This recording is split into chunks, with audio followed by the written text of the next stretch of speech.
Chapter 1391.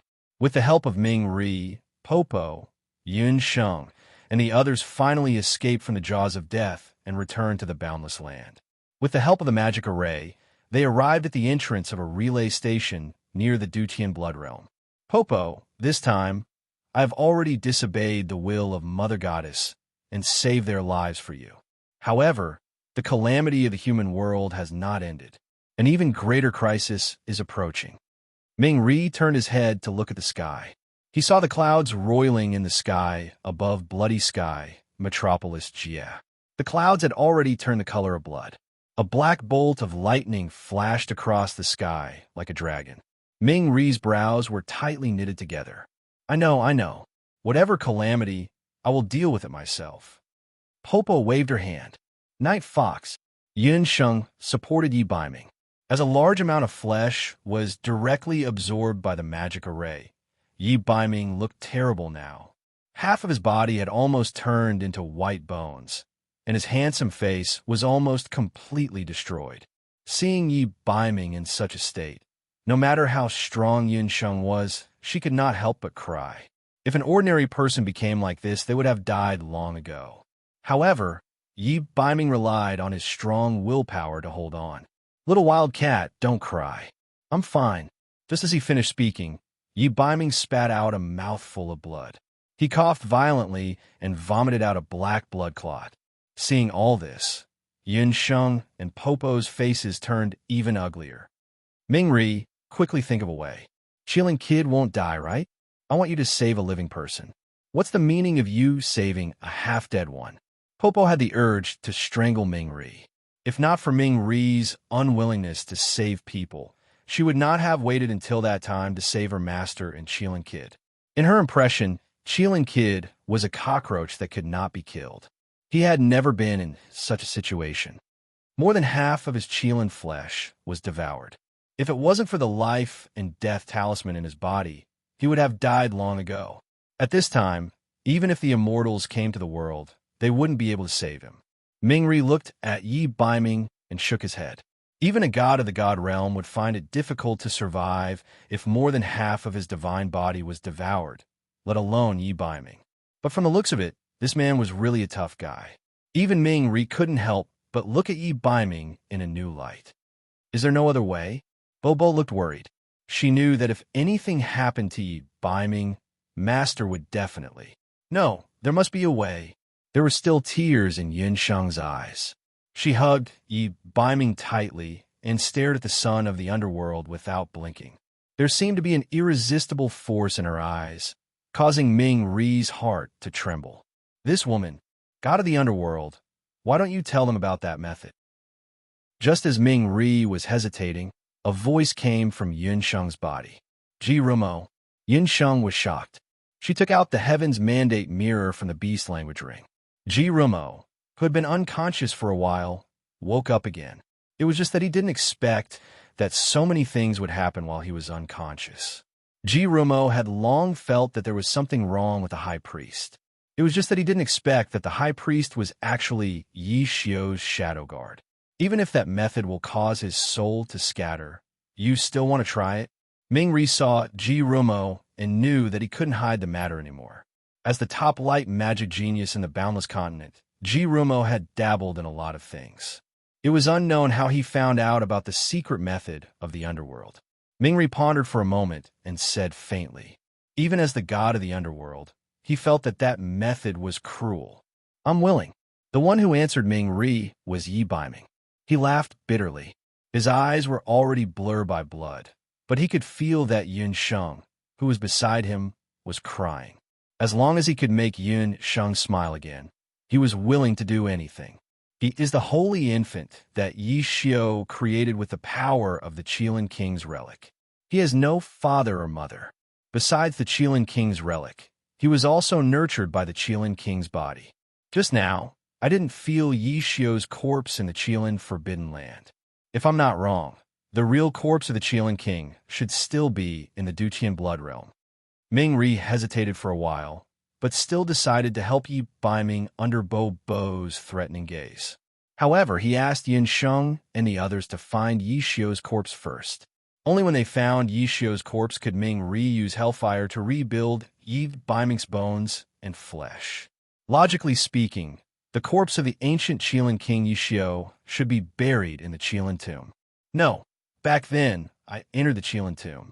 There was only the Qilin king's relic, but there was no corpse of the Qilin king. Yi Baiming remembered very clearly that there was no corpse of the Qilin king Yi Xiu in the huge Qilin tomb. Why don't we ask Gufeng? The new Dutian blood seal he's in now is above the old Qilin tomb, Yunsheng suggested. Everyone walked in the direction of the Dutian blood seal together. Gufeng didn't expect that he would see Yunsheng again so soon. However, the person who came with Yunsheng surprised Gufeng. Not to mention the man standing with Bo. Just a look from that man made Gufeng have the urge to faint. Also, what was with the bloody Yi Baiming with Yunsheng? Wasn't that kid always so strong that it made people's hair stand on end? Was it always others who were abused by him? Also, the strangest thing was that Yunsheng had brought the Heaven's Mandate mirror that should have been broken. Ji Rumo was alive again. Gufeng, I don't have time to talk to you so much for the time being. Under your feet should be the ancient Qilin tomb. You've been here for so long. Have you found the corpse of the ancient Qilin king? Yunsheng asked anxiously. As the Dutian blood seal was once damaged, Gufeng reconstructed the new Dutian blood seal with the power of light. It was located at the original location of the Qilin tomb. No, I'm already very familiar with this area. I can be sure that the corpse of the Qilin king isn't here. Gufeng shook his head. This is troublesome. Without the corpse of the Qilin king, even I can't save him. Ming Ri was also helpless. Everyone knew that Yi Xiu had fallen in the Dutian blood world in the battle between the human race and the Bakra orcs. His corpse was not in the Qilin tomb. The Dutian blood world was so big. Where should they find Yi Xiu's corpse? At this moment, the celestial fox relic in Yunsheng's body floated out of Yunsheng's body and emitted a soft light. It was like a bright lamp, guiding the way in front of Yunsheng. Everyone, follow me. Yunsheng seemed to know something and led everyone in the direction of the celestial fox relic. Chapter 1392. After passing through a passage, a graveyard appeared in front of everyone. Several years had passed, even though the Dutian blood world had undergone earth-shaking changes. The Dutian blood seal had also been rebuilt, but this celestial fox tomb still maintained its original appearance. The statue of Hu Yin was still standing there. This is the celestial fox tomb? Master, we found the corpse of Yi Xiu. Why did we come to the celestial fox tomb to look for it? Bobo looked around. I suspect that Yi Xiu's skeleton is here. Yunsheng looked at the celestial fox Sarira that had been hovering in front of Hu Yan's statue. But Master, didn't you say that Yi Xiu and Hu Yin had broken up? It was also because of this that Yi Xiu issued an ancient forbidden curse that cursed Celestial Fox and Black Qilin to never be together. How could their skeletons be together? Bobo remembered very clearly that it was that damned ancient forbidden curse that caused Master and Qilin to suffer so much. Even so, Yunsheng looked at Hu Yan's statue. Different from the statue in the Dutian Fox Temple, this statue of Hu Yin in the Celestial Fox Tomb did not have the majesty of the Celestial Fox people. Hu Yan's eyes were full of sorrow as she looked ahead stubbornly. In front, Yi Xiu's skeleton may be in front. Yunsheng followed Hu Yan's line of sight and looked over. She and Bobo followed Hu Yan's line of sight and found an open space and dug down. They dug until they were dozens of meters deep. Found it. Master, there really is a skeleton here. Bobo saw the skeleton of a beast. In terms of shape, this skeleton was very large, far larger than most of the skeletons of magical beasts that Yunsheng and the others knew. And after thousands of years, not only did the skeleton not become brittle, the skeleton was very complete. Its shape was perfect, and every bone was like a black diamond. There was also a flow of energy in the skeleton. This is indeed the skeleton of the ancient Qilin king. Ming Ri went forward to check and said with certainty. With the remains of King Qilin, he could think of a way to rebuild Yi Baiming's body. Yunsheng glanced at Hu Yan's statue. She didn't know if it was her illusion, but when the skeleton was unearthed, the statue's eyes seemed to soften a lot. Yi Baiming, I need to remind you of something. Your body is very weak right now. Even a normal attack could take your life, not to mention the 9-layered hellfire that the underworld uses to purify evil spirits. If you don't refine it properly, your soul may scatter. Mingri once again asked Yi Biming before he began to cast Yi Biming's bones and flesh. Underworld God, thank you for your reminder. No one knows my current situation better than I do. Even though we have already escaped from the 8 Desolates mainland, the High Priest will not let this matter rest. If I can't become stronger than before, I won't be able to protect the people I love. I think you can empathize with me on this point. For her, even if my soul scatters, I won't hesitate. Yi Biming said indifferently. After listening to Yi Biming's words, Ming Ri's eyes flashed slightly, and there was a hint of approval in his eyes. This man was worthy of being the person chosen by Yi Xiao. Even if he didn't have a tyrannical body, he had a strong willpower that could destroy the world. Perhaps, even the gods were afraid of the 9-layer hellfire. He could survive it. When Ming Ri and Yi Biming were talking, Yun Sheng just stood in the distance. She couldn't hear what the two were talking about, and Yun Sheng didn't need to know what they were talking about. That was a conversation that belonged to the men. Master, don't worry. Ming Ri won't harm the Qilin boy, Bo Bo said softly.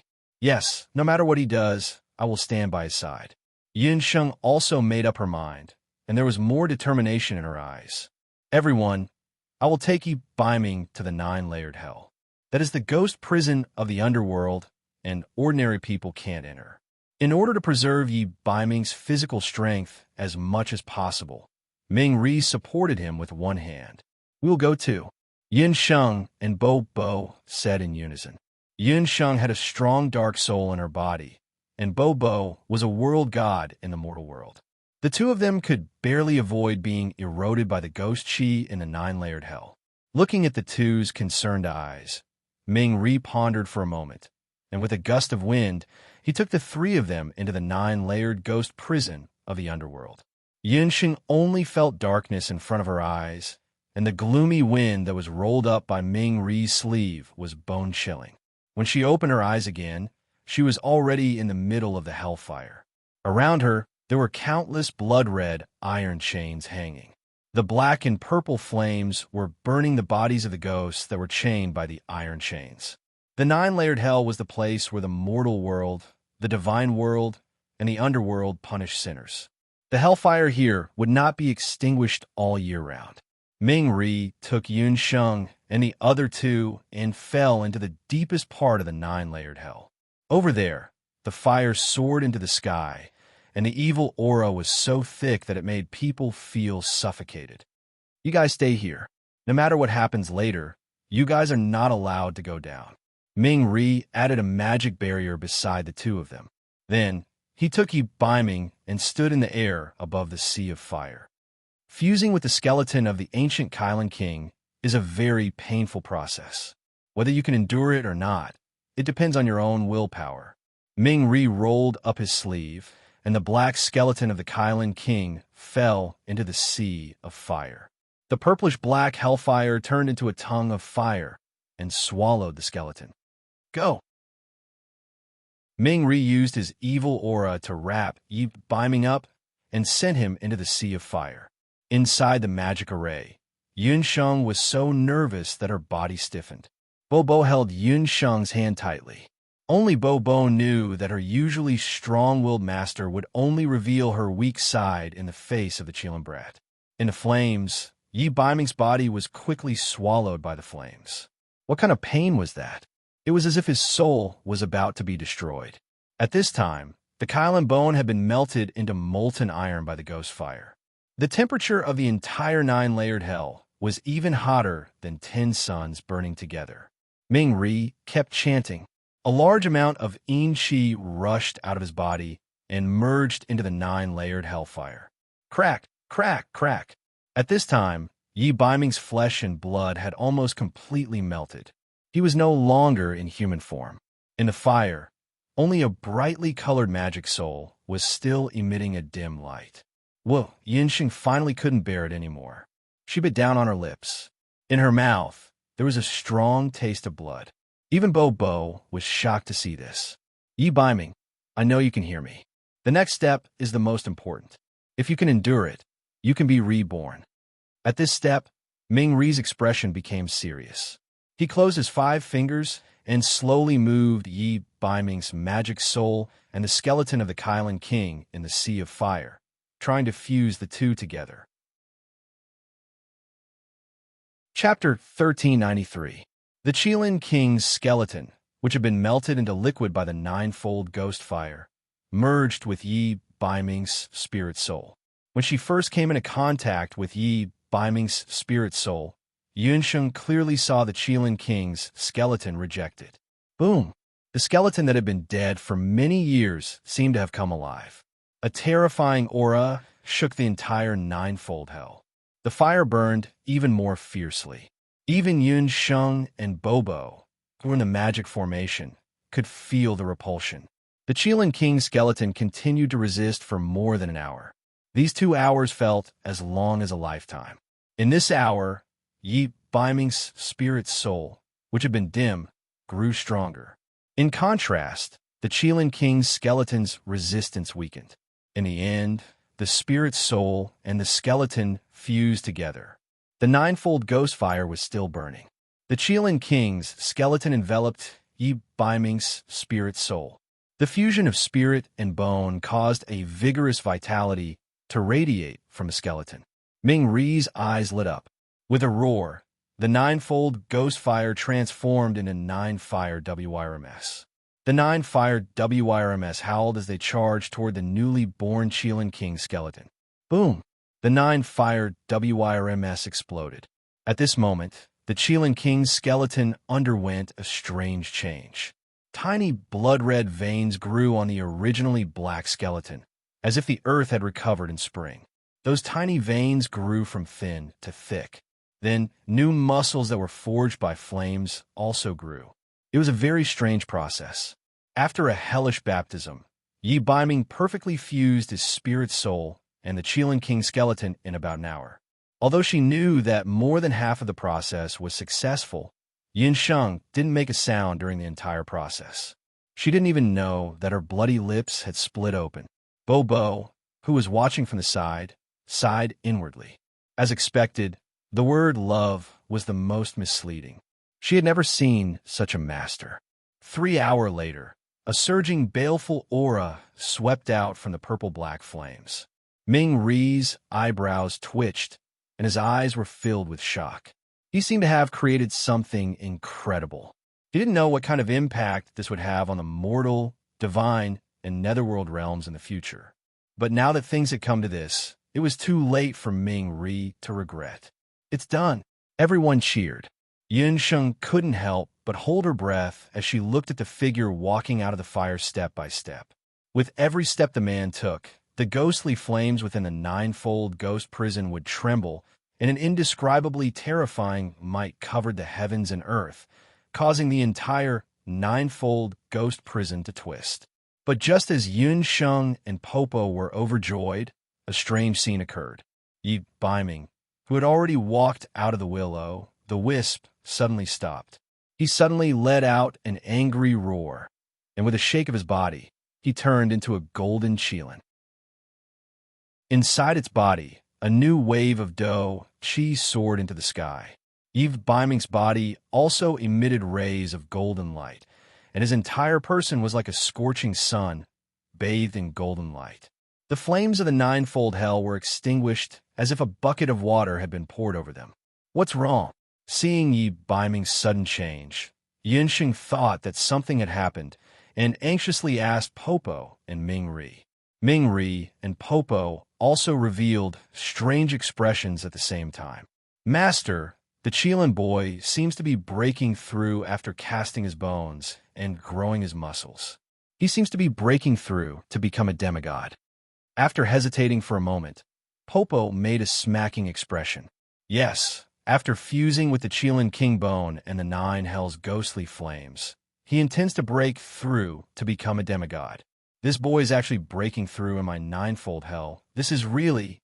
Ming Ri, the god of the underworld, felt a headache coming on as he looked at the extinguished hellfire. What? Night Fox is breaking through. Regardless of whether it was in the Boundless Land or the Eight Wastelands land, Yunsheng knew that the highest realm for a magician was the Dharma God, and the highest realm for a warrior was the martial god. But above the martial god and Dharma God, was the demigod. Since they had broken through the limits of humans and magical beasts, and possessed a body that was close to the divine body, their lifespan and physical strength would increase by another level after breaking through to the demigod realm.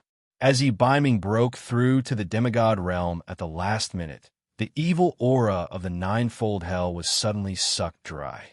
Ming Ri had no choice but to urgently mobilize the Netherworld guards to suppress the evil spirits in a ninefold hell. Then, another 3 days and 3 nights passed. Yunsheng and Popo did not sleep or rest as they waited in the ninefold hell for Yi Baiming to break through to the demigod realm. For most of the time, Yi Baiming's body did not fluctuate at all, but his body emitted waves of evil aura. Finally, on the morning of the 4th day, the golden light in Yi Baiming's body shone brightly. As the golden light was too intense, Yunsheng and Popo had no choice but to leave the ninefold hell. In the morning, Yunsheng heard a series of footsteps amidst the moist fog. When she saw the man walking out of the fog, she felt her breath catch in her throat. His wheat-colored skin flashed with a metallic luster. The man who had remolded his bones and regenerated his muscles was as lofty as a mountain. There was a familiar smile at the corner of his mouth, and the woman's haggard appearance was reflected in his bottomless black eyes. Night Fox. Yunsheng forgot herself and pounced forward, hugging Yi Baiming tightly. Her face was pressed against his chest, and she could feel his strong heartbeat and bouncy muscles. All of this was so familiar. Cough, cough. Dear master, see no evil, hear no evil. You can say whatever you want, but can you wait for the Qilin boy to put on his clothes first? Ming asterisk, you big bastard, what are you doing? Popo was secretly admiring the Qilin boy's figure, but who knew that Ming Ri's face was gloomy as he covered Popo's eyes. If you want to look at me, Ming Ri said in a strange voice. What's there to look at? Besides, didn't we take a bath together when we were young? Popo's words stopped abruptly. Popo had already been dragged to a corner by Ming Ri for enlightenment education. Yunsheng's hand moved downwards. Suddenly, she felt something. Yunsheng then realized that Yi Baiming had actually come out naked. The fire of the ninefold hell had already burned his entire body clean, and not even a piece of cloth was left. Night Fox, you're acting like a hooligan. Yunsheng was so angry that she hit Yi Baiming fiercely. Little wildcat, before I put on my clothes, don't you want to tell me why Ji Rumo is alive again? Unexpectedly, Yi Baiming's first sentence after being reborn from the fire was actually, Yunsheng's smile froze on her face. Even a fool could hear that Yi Baiming's words were choking with jealousy. This damn Night Fox, at this time, he actually had the mood to be jealous. Chapter 1394. Under Yi Baiming's threat, Yunsheng had no choice but to tell Yi Baiming about what happened in the Eight Wastelands Tower. Actually, Night Fox, Ji Rumo is a good person. He helped me a lot. If it wasn't for him, I might not have been able to get out of the Eight Wastelands Tower. Yunsheng glanced at Night Fox carefully. Since that's the case, I'll go change my clothes first, Yi Baiming said nonchalantly after hearing what she said, and walked away lightly. Yunsheng heaved a sigh of relief. She thought that Yi Baiming would have a 3-hall meeting. Where's the heavenly fate mirror? Yi Baiming, you actually stole my mirror. Yunsheng touched it and realized that the beast language ring on her hand had disappeared. Somewhere in the ghost palace, Yi Baiming changed his clothes and threw the heavenly fate mirror to the side. Come out. Should I call you Ji Rumo or Peng Lai of Gojoseon? Yi Baiming stretched his long legs and leaned against the wall. He knocked the heavenly fate mirror against the wall without holding back. Then I should call you Prince Regent or Yi Baiming. Ji Rumo appeared in the heavenly fate mirror. The two peerless men stared at each other coldly. They didn't like each other. Ji Rumo, there are some things that we should make clear as soon as possible. I'm a very petty person. My woman doesn't like others coveting her. Yi Baiming went straight to the point and made it clear. Yun Sheng didn't have any special feelings for Ji Romo, but Yi Baiming was a little unhappy when he thought about how his little wildcat would have to carry such a broken mirror around with her in the future. But I allow you to protect her. Yi Baiming suddenly changed the topic. Ji Romo wanted to refute, but Yi Baiming's sudden change of topic caught Ji Romo off guard. You allow me to stay by Yun Sheng's side? Ji Romo thought that with Yi Baiming's personality, he would either smash the heavenly fate mirror or throw it into a corner after learning of his existence. But he actually said that he would allow him to protect Yun Sheng. Don't misunderstand. I'm only allowing you to protect her. You can't have any other thoughts. You're different from Duga Xiao. The way you look at little Wildcat is very pure. You just want her to be happy. If there comes a day when I can't take care of her, I hope that you can temporarily replace me to protect her and the people around her, Yi Baiming said meaningfully. Why would you? Ji Romo had always thought that love between people couldn't tolerate a grain of sand, but Yi Baiming, what was this man thinking? I'm just taking precautions. There's no need to tell her what's between us. Let's just treat it as a secret we share before. But under normal circumstances, I should protect my woman myself. Yi Baiming smiled. Something flashed in his eyes. When Yun Sheng came to him angrily and questioned Yi Baiming, he actually handed over the heavenly fate mirror as if nothing had happened. He actually didn't smash it or throw it away. Did Night Fox take the wrong medicine? Yun Sheng was suspicious. She turned the heavenly fate mirror over and over again. After confirming that there was no problem, she kept the mirror. Little Wildcat, we've been in the underworld for a while. It's time to return to the boundless land. I feel that the High Priestess won't let this matter rest. Yi Baiming told Yun Sheng that he seemed to have felt something the moment he broke through to the demigod realm. Just as Yun Sheng, Yi Baiming, and Bo bid farewell to the underworld and returned to the mortal realm, they still rode the four-way hell flood dragon this time. Little Qilin, we really had a narrow escape this time. Master and I were almost scared to death by you. Bobo looked at her master, who had returned to normal with a smile. She liked this kind of master even more. Lord Bobo, there's a situation up ahead. At this moment, the four-way hell flood dragon had already entered the mortal realm. However, just as the four-way hell flood dragon was about to find a place to land, it suddenly made an uneasy sound. What's wrong? Bobo, Yun Sheng, and the others looked up ahead. In the vast sky, there were 8 stars that looked like bloody holes hanging in the sky. That's Yun Sheng and Yi Baiming both noticed the 8 bloody stars. It was daytime at the moment, but the 8 blood stars hung high in the sky. Under their contrast, even the sun seemed dimmer. When stars appeared in daytime, things would move in the opposite direction. There must be a demon. Something's wrong. Did you notice that the 8 stars are moving? Yun Sheng, Yi Baiming, and Bobo all noticed that the 8 bloody stars that suddenly appeared in the sky were slowly moving in a certain direction. That direction was the direction of the Dutian Blood Realm. In the Dutian Blood Realm, Goofing sat in the Dutian Blood Seal. He raised his head and looked at the 8 bloody stars in the sky. His brows were tightly knitted together. Inside his body, the light Dharma soul issued a warning. On the same day, in the entire boundless continent, all the citizens, including Dongwang Ling, are abandoned, and the magic elite camp all saw the 8 stars in the sky. The boundless continent was in chaos. The citizens walked onto the streets and pointed at the bloody stars in the sky. The light of the bloody stars grew stronger day by day. Gradually, even the light of the sun and the moon were covered by them. The entire continent became indistinguishable from day and night. The stars in the sky gradually disappeared, leaving only the 8 bloody stars. At this moment, in the 8 desolate continents' beast god altar, the high priest led a few priests of the beast god altar, along with Yushang and the martial doctor. Each of them held an 8 desolates dark artifact. It's been thousands of years. We've waited for thousands of years. The Bakra orcs of the boundless continent are finally back. On the main altar of the beast god altar, a man who looked like the king of the night stood with his hands by his side.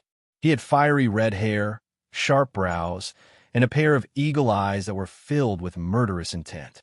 His tall and rugged figure made him look like the king of the night.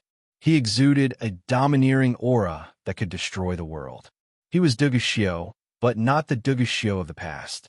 He was Duguxiu, the new patriarch of the Black Qilin clan, who had fused the heart of the Qilin king and the Saraira of the Qilin king from the ancient magic array. That kick had inadvertently created a brand new Duguxiu. Even the high priest didn't expect that Duguxiu would be able to fuse with the body of the ancient Qilin that only Yi Baiming could inherit. In a short span of 3 days and 3 nights, Yi Baiming was reborn under the burning of the 9-layered hellfire. At the same time, Duguxiu was reborn in the 8 wastelands and became the new leader of the Black Qilin tribe. Chapter 1395. Duguxiu, what do you want? Jiuwan, Di, Bimeng, and the other clan leaders of the Chinese tribe were imprisoned because they refused to work with Duguxiu. Foolish beast clans, I want to lead the Bakra orcs to rebuild their glory. Those who obey me will live, and those who oppose me will die. If you don't want to join the Crusade army, your clans and loved ones will die. After his rebirth, Duguxiu was so powerful that it made people's hair stand on end. Lu, Zi, Li Pa, Lu Yunshuang, and the others had no choice but to retreat to their respective tribes. There are 8 stars in the sky, formed by the 8 barons of darkness, divine weapon. In another 12 hours, when the 8 stars form a line, the Dutian blood seal will be destroyed by the 8 barons of darkness, divine weapon. At that time, the 8 barons' crusade army will flatten the boundless continent. Duguxiu's eyes were filled with yearning. His dream of returning to the boundless continent could finally be realized. He stripped the glory of the Bakra orcs from the 4 major beast clans who refused to obey his orders.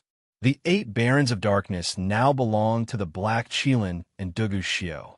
All of this was unexpected by Yun Sheng, Yi Baiming, and the others.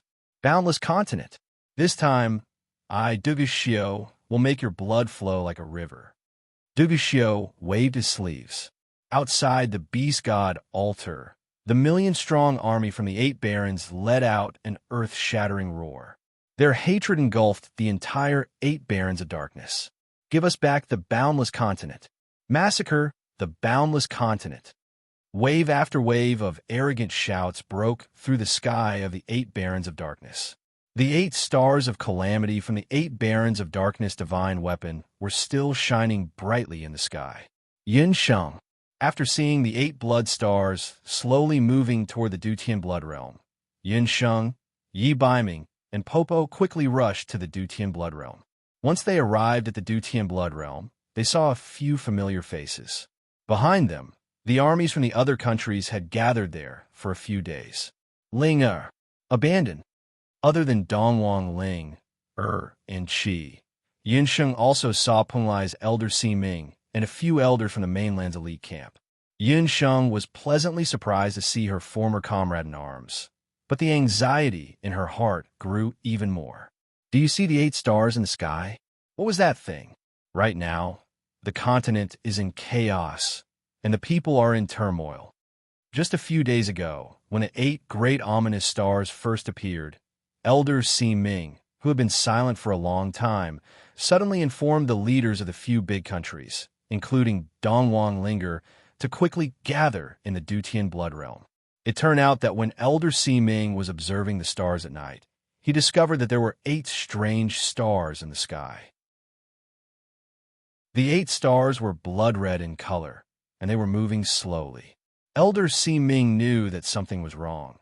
He quickly made a divination and discovered that a calamity was about to befall the Dutian blood world. Those 8 stars are the ominous stars. If I'm not wrong, 12 hours later, when the 8 stars form a straight line, a calamity will befall the boundless world. After Elder Si Ming knew that the ominous stars were about to descend, he gathered everyone here to discuss how to break the predicament caused by the 8 great ominous stars. Master, those are not ordinary stars. Those are the 8 Desolates' dark divine weapons of the 8 Desolates continent. If we don't stop them in time, the Dutian blood seal will collapse. Ji Rumo's appearance shocked everyone present. Rumo, you didn't die? Seeing his beloved disciple come back from the dead, Elder Si Ming was pleasantly surprised, but now was not the time to be surprised. Yun Sheng briefly told him about the things that happened in the 8 Desolates continent. She was very regretful now. She did not expect that the 8 Desolates' dark divine weapon that she and Yi Baiming took out from the 8 Desolates tower would become another opportunity for the High Priest and the others to launch a counterattack on the Boundless World. When she mentioned that Duguxiu had merged with the power of the Night Cultivators and might have been revived, the High Priest, Yu Shang, and the other experts from thousands of years ago would return to the Boundless World. Everyone fell silent. All of this still happened.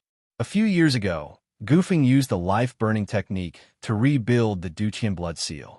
But this time, if the new Dutian Blood Seal was destroyed, who could stop the Beast Tribe from the 8 Desolates?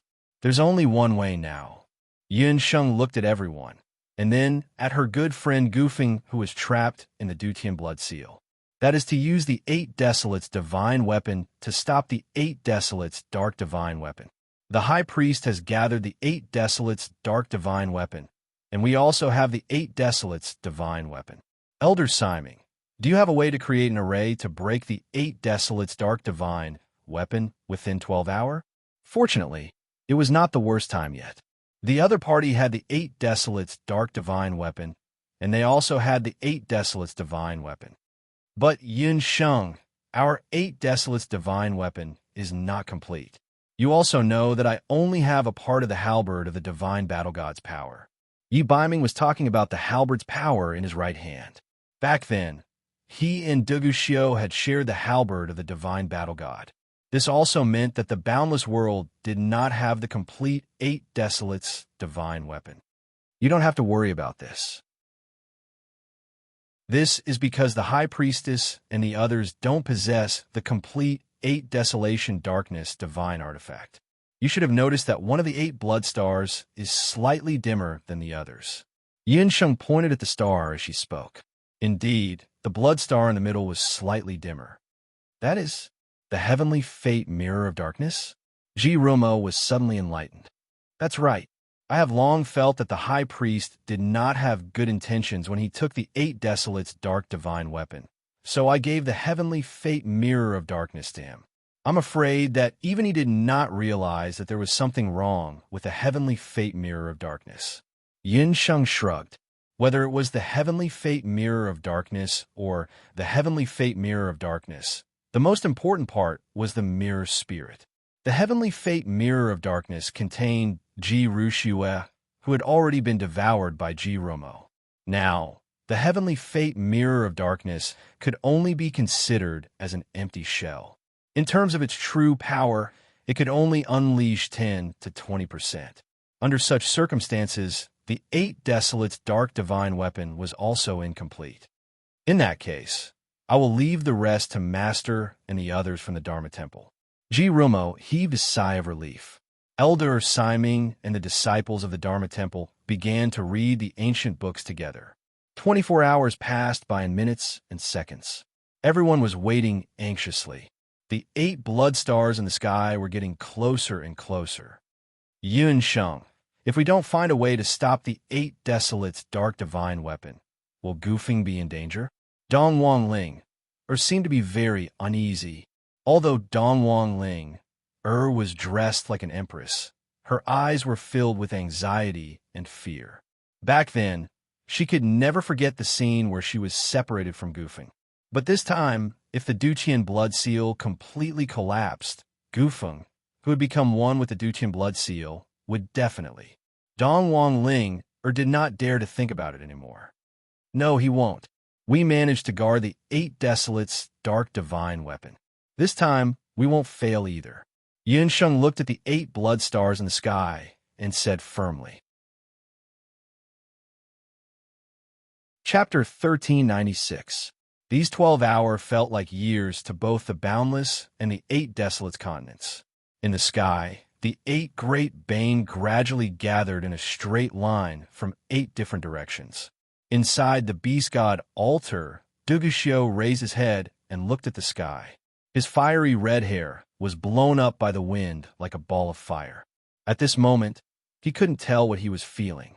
Even though he had the body of the strongest black Chilean patriarch, Yi Xiao, his mind was still Dugu Xiao's. When he was kicked in a magic array, he thought he was going to die. He watched as the underworld sun brought Yun Sheng and Yi beaming away. Then, he was swallowed by the magic array. When he woke up again, he only felt that his body was filled with violence and hatred. He hated all humans. He wanted to lead the Bakra orcs and slaughter all humans in the Boundless Continent. It was as if Dugu Xiao had been waiting for a lifetime.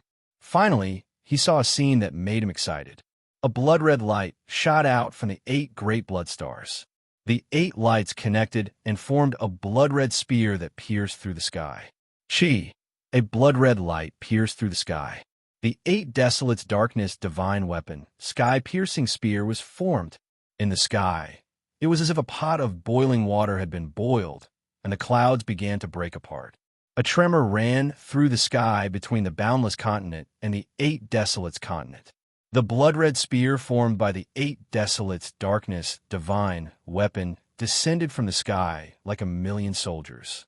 It broke through the barrier between the 8 Desolates' continent and the Boundless Continent and charged toward the Dutian blood seal. It's here. Everyone, follow Elder Si Ming's arrangement and take a side. Get ready. In the Dutian blood realm on the Boundless Continent, Yun Sheng and a few others were already standing in a magic array that had just been drawn. Elder Si Ming found this magic array after flipping through the history books. It was a magic array used by the 8 Desolates' patriarch at the last moment of their battle. Legend had it that this magic array could fuse with the power of the 8 Barons' divine artifacts, allowing them to unleash their divine power to the maximum. This magic array was divided into 8 directions: east, west, south, north, southeast, southwest, northeast, and northwest. With Yun Sheng as the center, a total of 7 people were chosen. They each held a different 8 Baron Divine tool and stood on a side.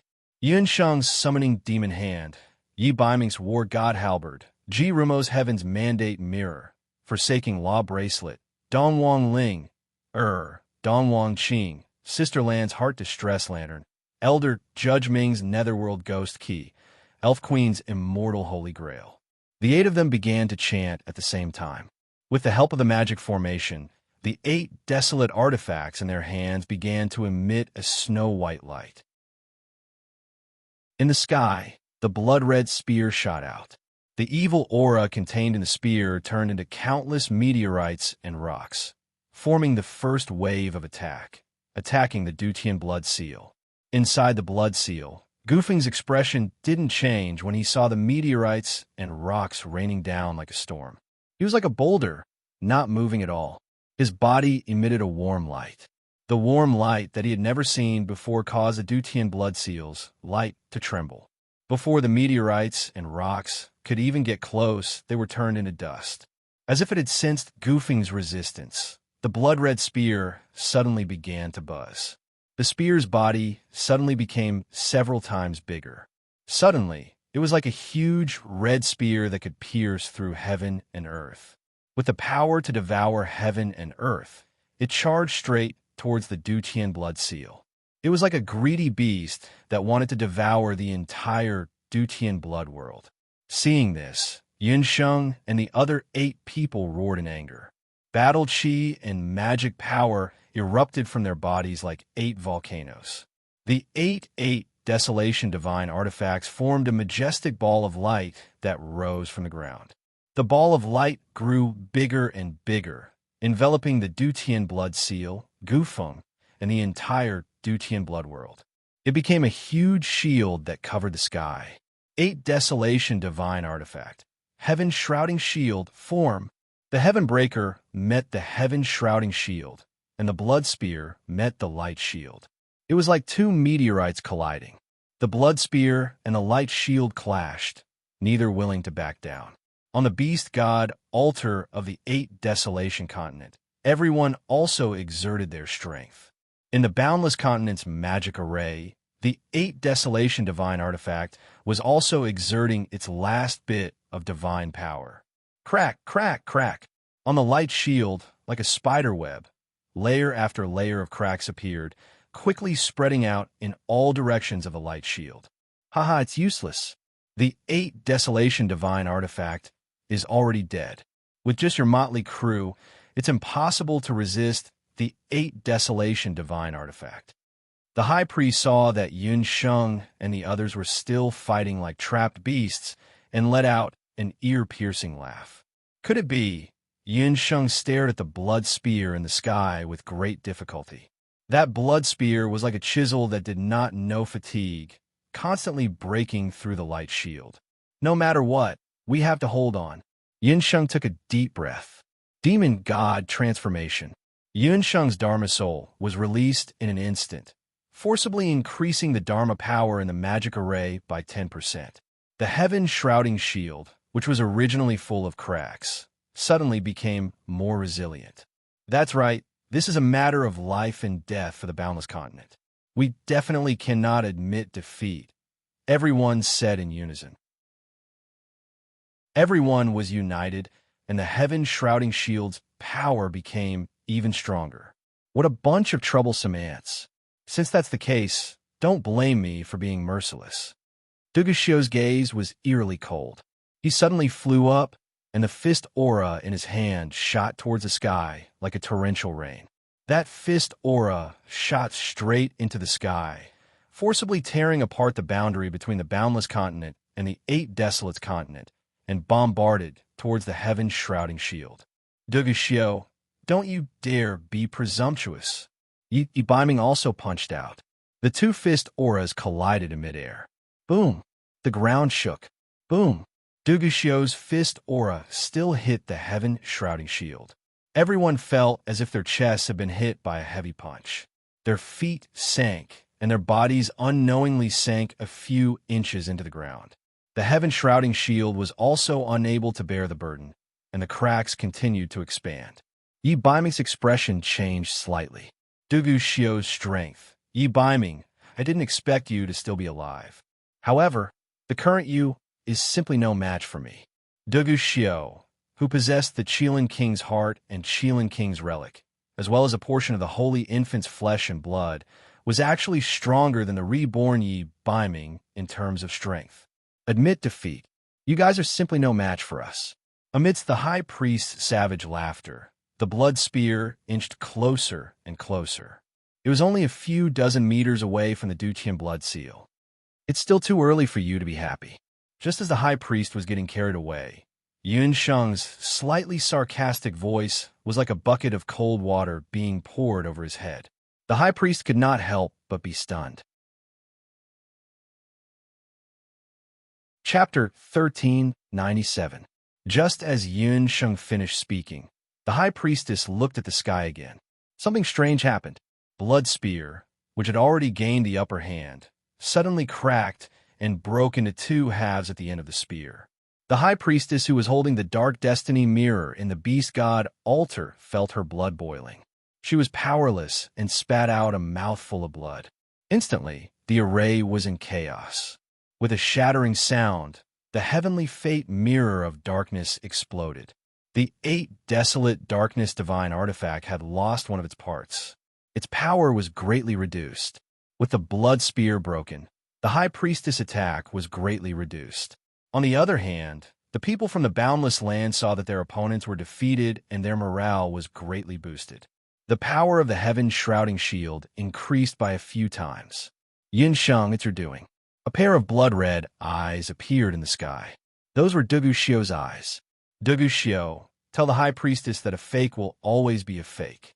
The 8 Desolate Darkness Divine artifact will never be able to compare to the genuine 8 Desolate Darkness Divine artifact. After Yun Sheng finished speaking, she waved her hand. The 8 Desolate Darkness Divine artifact's power was greatly boosted. 8 rays of light shot into the sky. Do you think you have one just like this? Haha, let me tell you. This is just the beginning. Those blood stars have my Qilin's violent blood. Violent blood will turn into Qi. Ordinary people and demonic beasts will turn violent once they come into contact with it. I want to turn the entire Boundless Land into a living hell without wasting a single soldier. After Dugu Xiao finished speaking, there was a loud explosion in the sky. Those 7 blood stars that were hanging in the sky exploded with a bang. When the blood stars exploded, they turned into a mist and were blown away by the wind. Not good. There's something wrong with that blood mist. The sudden change caught Yun Sheng and the rest off guard. By the time they reacted, the blood mist had already spread to all parts of the land. After Dugu Xiao merged with Yi Xiao's relic and heart, he was filled with hatred towards the boundless land. His blood and flesh were filled with his violent nature. The Duqian blood world was defended, but no one expected the blood stars to turn into a blood mist. The blood mist spread out with the wind. Its speed was so fast that even the treasured ship of the divine realm might not be able to catch up with it. In just one day, the 7 balls of blood mist had already begun to spread to every corner of the continent. It was like a terrifying plague, causing countless forests and cities to undergo drastic changes overnight. As soon as the blood mist touched the trees began to change. The trees that were originally rooted in the soil had their tendons turn into limbs. They spat out venom and crawled out of the soil.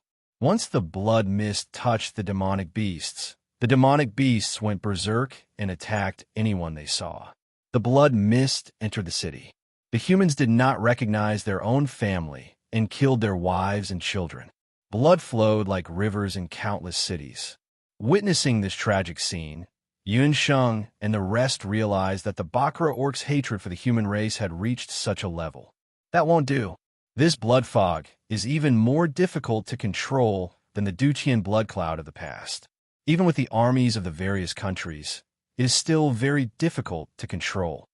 Every day, Elder Si Ming would receive news from the various temples, reporting how many people had been infected by the blood mist and how many cities had fallen.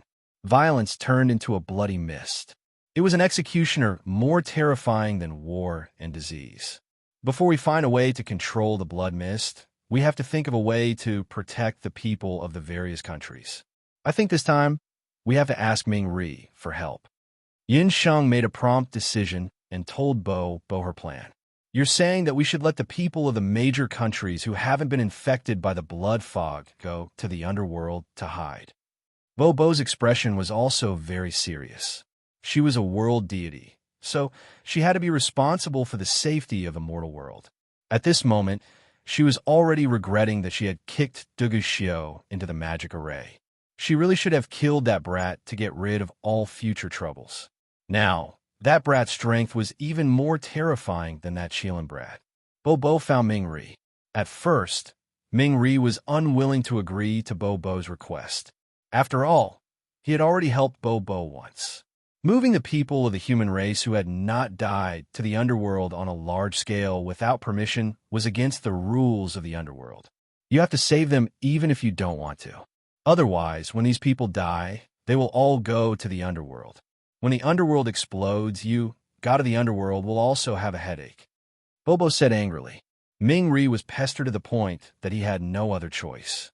In the end, he could only agree to use the four-sided abyss flood dragon to transport a portion of the human race to the underworld. After receiving Ming Ri's promise, the rulers of the various countries, including Dongwang Ling also took action.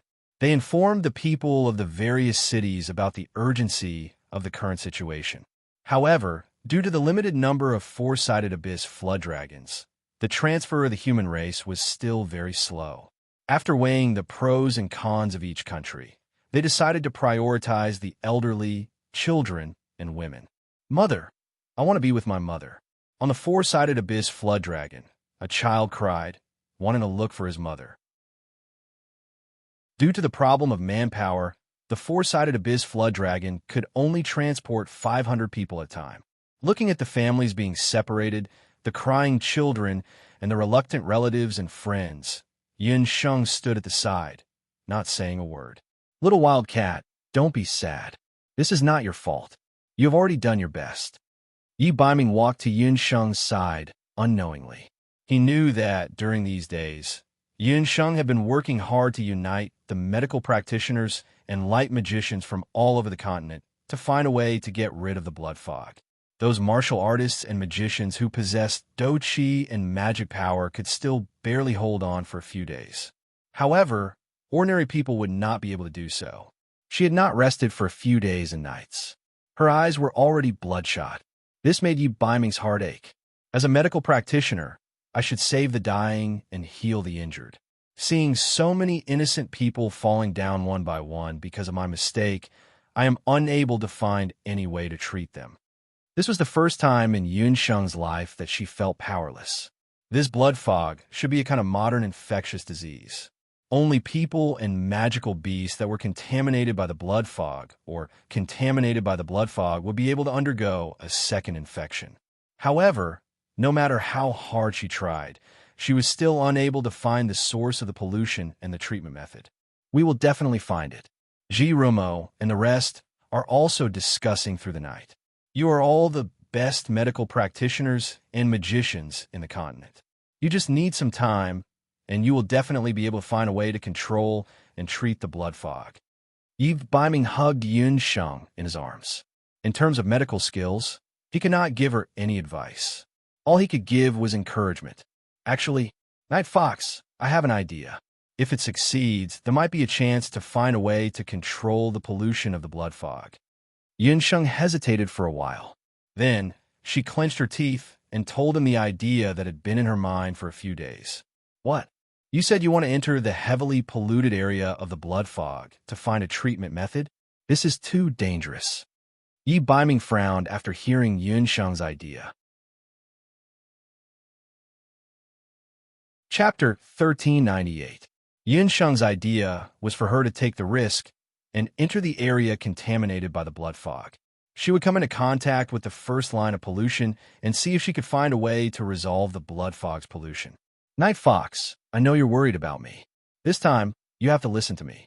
There's not much time left in the boundless land.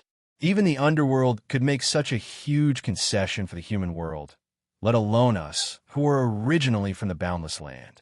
Duguxiu hates the human race so much not only because he fused with Yixiu's flesh and blood, but also because of you and me. Therefore, the disaster of the blood fog this time had a lot to do with us. Yunsheng knew that Yi Baiming was unwilling to let her take the risk. As a doctor with modern medical knowledge, Yunsheng knew that every major outbreak of a disease required a cycle. During this cycle, the first line of medical personnel had to enter the seriously ill area and come into contact with the patients. Only then would they be able to find a way to treat the disease. Therefore, she planned to select a group of doctors and magicians to lead into the blood fog polluted area. Since you insist on going, I'll go with you. Yi Baiming knew that at this time, Yunsheng would not compromise no matter what he said. In the end, Yunsheng could only agree to Yi Baiming's request. When Yunsheng put forward her idea, she did not expect to receive a lot of responses from many people. Some of the doctors and magicians who were originally prepared to move to the underworld also suggested that they were willing to follow Yunsheng into the blood fog polluted area. Soon, Yunsheng selected a 60-person emergency medical team. We've already analyzed the situation of the blood fog in the entire mainland.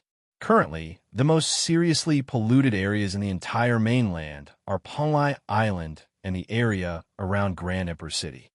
Yunsheng had already heard about the latest situation of the blood fog pollution from Elder Siming.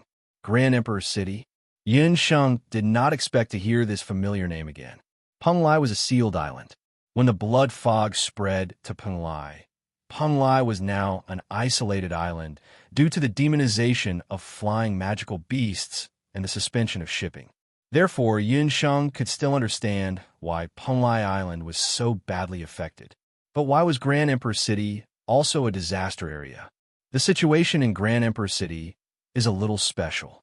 All of you know that although the blood fog is powerful, as long as we can move in time, we can reduce the number of casualties and avoid being contaminated by the blood fog and going berserk. However, after the citizens of the Grand Imperial City received our warning, not only did they not escape, they instead defended the Grand Imperial City to the death. That's why the current situation was created.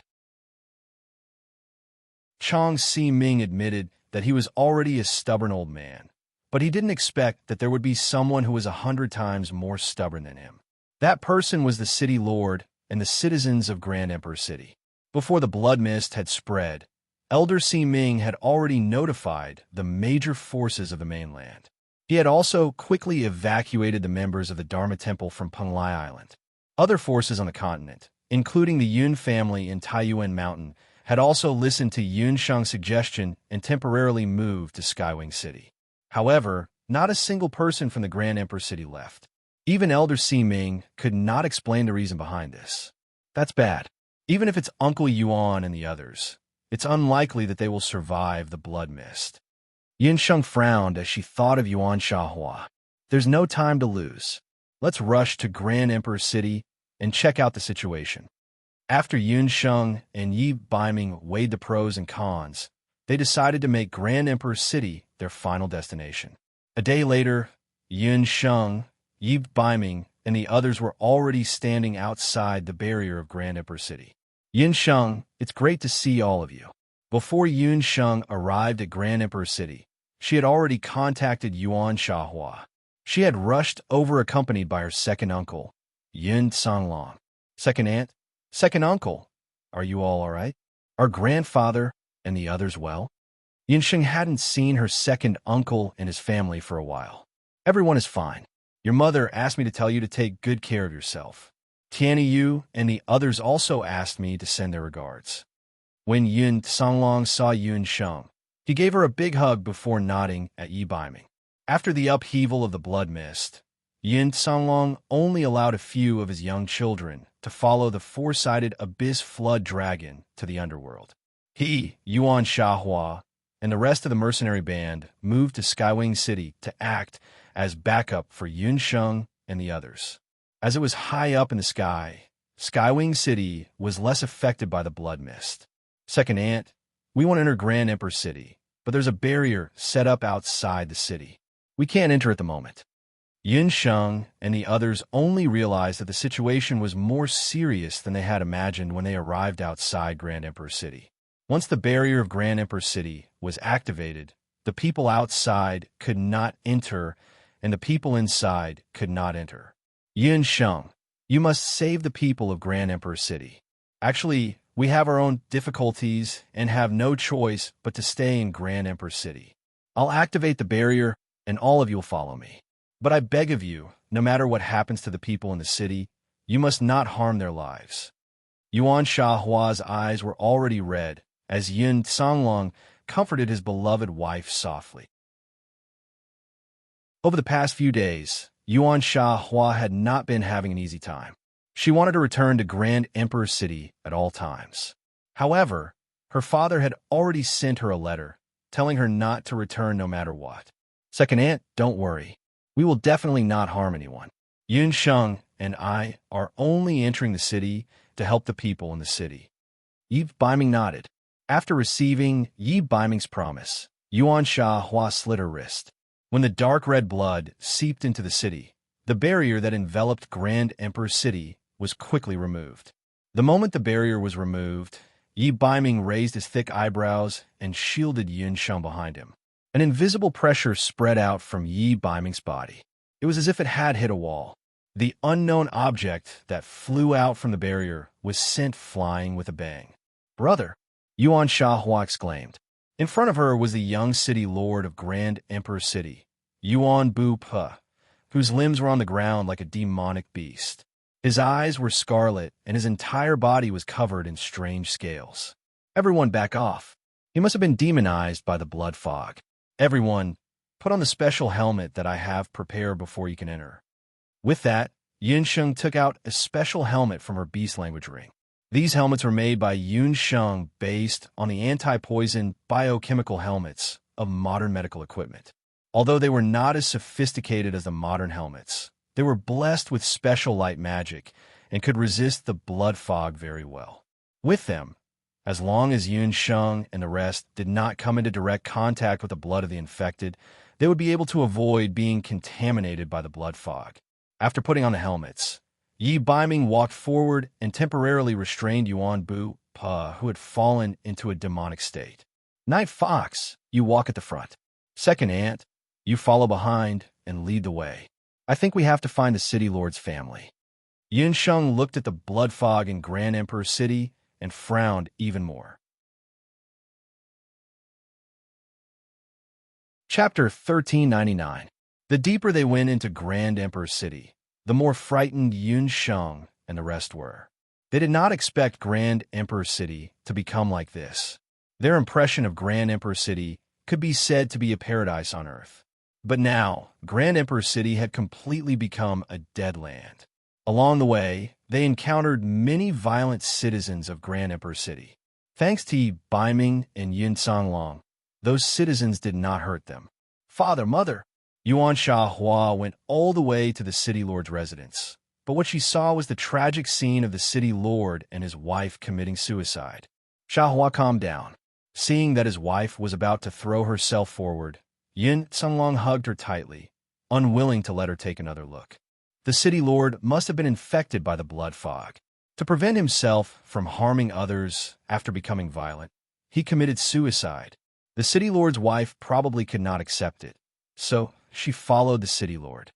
Yun Sheng, who was at the side, shook her head after checking the two's wounds. Why? Why didn't you listen to my advice? Yuan Shahua choked with sobs. Sob, sob. Yuan Bupo, who was at the side under Yi Baiming's control, also let out a cry like a trapped beast. Second aunt, my condolences. Now is not the time to be sad. I am very sorry, but the bodies of the City Lord and his wife cannot be buried for the time being. We have to search the city for the next few days and count the citizens who are still alive and those who are already dead.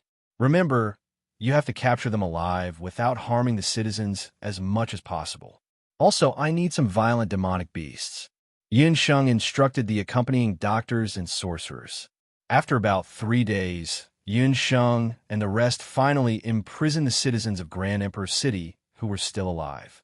In order to prevent the citizens from killing each other, Yin Sheng could only use the heavenly prison of thorns to lock them up separately. After counting, there were roughly 200+ citizens of Grand Emperor City who were still alive. Fortunately, other than the City Lord and his wife, Yuan Shahua's younger sister, Yuan Shanshan, was also found. We have captured them. Yin Sheng, what do you plan to do next? Can Bupo and Shanshan still be saved? Yuan Shahua knew that it was pointless for her to wallow in her grief. Therefore, she took the initiative to ask to be Yun Sheng's helper. I need to draw their blood, and then... Yun Sheng hesitated. Then, it will be injected into the bodies of normal people and magical beasts. I'm going to try it on myself first. In modern medicine, the method of using white mice would be used for clinical treatment of various diseases. But now, on the boundless continent, whether it was plants, magical beasts, or humans, they were all infected with the unknown blood fog poison. So Yin Sheng had no choice but to use the most extreme method of testing, which was to directly test it on humans and magical beasts at the same time. What? Although they already knew that Yin Sheng's style of doing things was different from ordinary doctors, Yuan Shahua and the others were still shocked. How can we do that? Sheng, what if you're turned into a monster too? Yin Songlong was adamant in his disagreement. Yin Sheng, second uncle, is right. If you really want to try it, then try it on me. Yi Baiming stepped forward. No. Yin Sheng had previously mentioned to Yi Baiming that she might personally participate in the testing of the blood fog poison, but she did not agree to let Yi Baiming try it on her behalf. I'm a man. How can I let my woman take the risk? Let me take the risk. I still have the life and death talisman in my body, and I have the experience of going berserk. My resistance is much stronger than the average person. Yi Baiming tried his best to persuade Yin Sheng. Yin Sheng, you should agree to Baiming's request. After all, you're the most skilled doctor among all of us. If you're also poisoned by the blood fog poison, the rest of us won't be able to do anything. A group of doctors and magicians who came with Yin Sheng also tried to persuade Yin Sheng. Everyone has said so.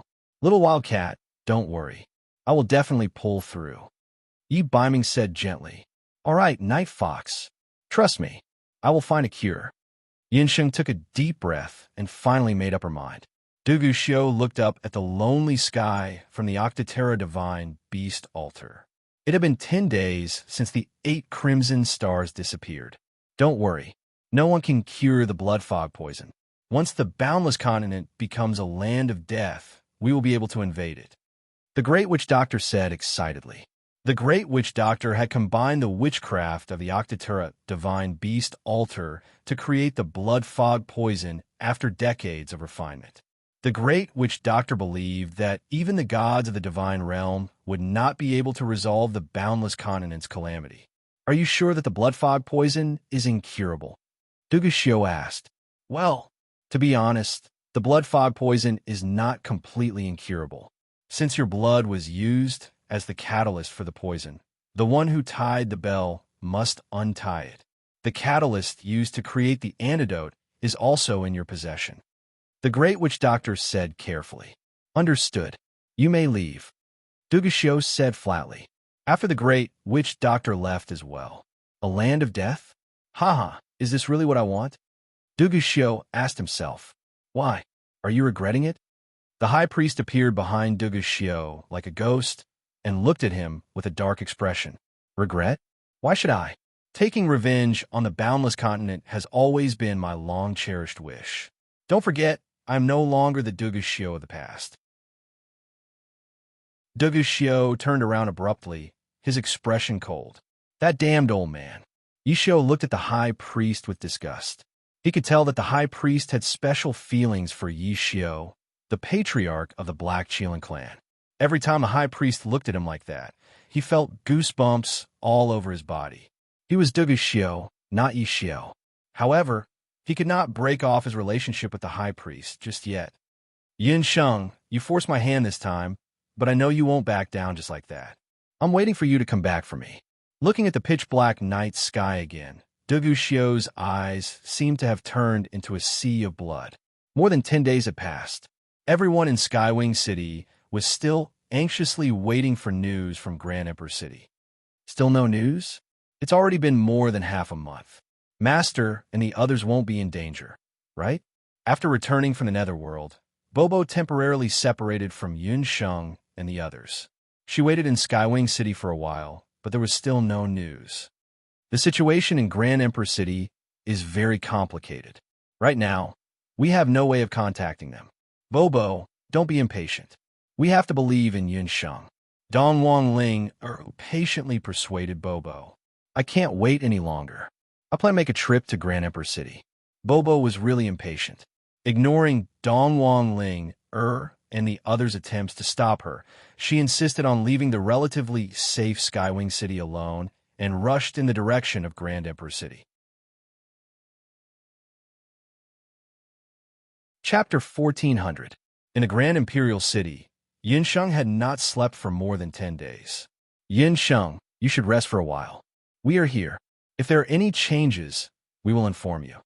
Yuan Shahua and the others looked at Yun Sheng, whose eyes were bloodshot and mouth blisters. They were all worried. No, I have to accompany him. Yun Sheng's gaze fell on the cages in front of her. In these cages were the subjects that Yun Sheng had selected for her experiments. Some of them were plants, while others were magical beasts. In one of the cages was a golden qilin. Just a quarter of an hour ago, Yin Sheng injected a certain amount of blood into the golden qilin's body. The blood was drawn from Yi Baiming's body. Over the past 10 days, Yin Sheng would personally inject the demonized blood into the qilin form. In the first few days, Yi Baiming's reaction was very strong. Even the ordinary magic cages could not contain him. However, whenever he saw Yun Sheng, he would try his best to calm down. It had to be said that Yi Baiming's willpower had reached an astonishing level. On the 5th and 6th days, the poison had tortured him to an inhuman state. Apart from Yin Sheng, he would attack anyone who approached him. Therefore, Yin Sheng could only accompany him. As she did not have time to eat, she relied on drinking some water of life to support herself. Yin Sheng, it has been more than 10 days. Are you sure you want to continue? Even Ji Rumo felt that Yun Sheng's experiment was futile. No, wait a little longer. Yun Sheng stared at the golden qilin in the cage. The latter raised its tired eyes and looked at her deeply. That night, Yinsheng couldn't hold on any longer. Jirumo had no choice but to cast a sleeping spell on Yinsheng. Only then did she fall asleep. Yinsheng slept very deeply. When she woke up, Yuan Shahua and the others all had flustered expressions. What's wrong? Yinsheng's heart skipped a beat. Not long after Yuan Shahua and the others sent Yinsheng to rest, the golden qilin began to become restless. Yinsheng, Yi Baiming's situation seems a bit off. He started to have a high fever that won't subside. We don't know why it's like this. Jirumo had no choice but to use all kinds of magic to suppress him. But in the middle of the night, the golden scales on the golden qilin's body suddenly fell off. Many red papules grew on the surface of the qilin's body, but the high fever still didn't subside. These papules grew all over its body overnight. What? You said that it has a lot of papules and has a fever? After hearing this news, Yinsheng didn't panic. On the contrary, a strange look appeared in her eyes. Yinsheng, its situation isn't good. Yin Songlong and Jirumo were guarding the golden qilin. They didn't feel good seeing Yinsheng in such a state. If anything happened to Yi Baiming, Yinsheng would probably, it's a success. Haha, it's a success. I guessed right. There's hope for the boundless world. The night fox's body is starting to produce antibodies. Yinsheng was crying and laughing at the same time. She rushed to the cage and opened it. Ignoring everyone's exclamations, she hugged the golden qilin immediately. Her tears rolled down uncontrollably. They had never seen Yinsheng lose her composure like this. Jirumo and the others looked at each other. They didn't know what was wrong with Yinsheng. After another 3 days, the papules on the golden qilin's body started to scab and fall off. Yinsheng immediately collected the papules.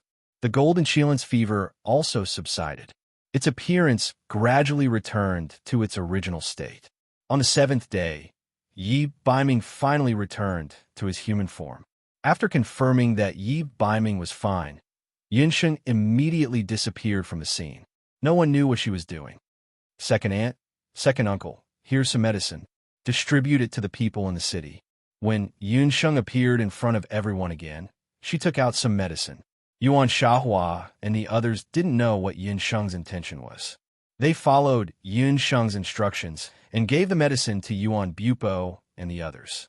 Not long after drinking the medicine, Yuan Bupo, who had been in a crazy state, gradually regained his senses. Big sister, why are you back? Didn't father and mother tell you not to come back? Yuan Bupo still didn't realize what had happened in the past few days. When he saw Yuan Shahua, he was surprised. Bupo, you've really recovered? Oh my God, if father and mother saw this scene in heaven, they would be very happy. Yuan Shahua hugged Yuan Bupo and cried. Second sister, what did you say? What happened to father and mother? After Yuan Bupo learned about what had happened, he hugged Yuan Shahua and cried. After a few hours, after being treated by the medicine, the people of Grand Emperor City gradually regained their senses. Yinsheng, this time, I really have to thank you for helping Grand Emperor City get through this difficult time. After experiencing the death of his parents, Yuan Bupo seemed to have grown up a lot. Grand Emperor City had suffered a heavy blow, and almost 90% of the people in the city had died. As the new city lord of Grand Emperor City, Yuan Bupo had a heavy responsibility. After he learned that his blood mist poison had been cured with the help of Yi Baiming, he sincerely expressed his gratitude to Yinsheng and Yi Baiming, especially Yi Baiming. Back then, Yuan Bupo admired Yinsheng and had always been hostile to Yi Baiming. He didn't expect that his love rival would risk his life to save him this time. Thinking of this, Yuan Bupo couldn't help but feel emotional. Bupo, Grand Emperor City has suffered such an unforeseen event. We should have stayed to help you.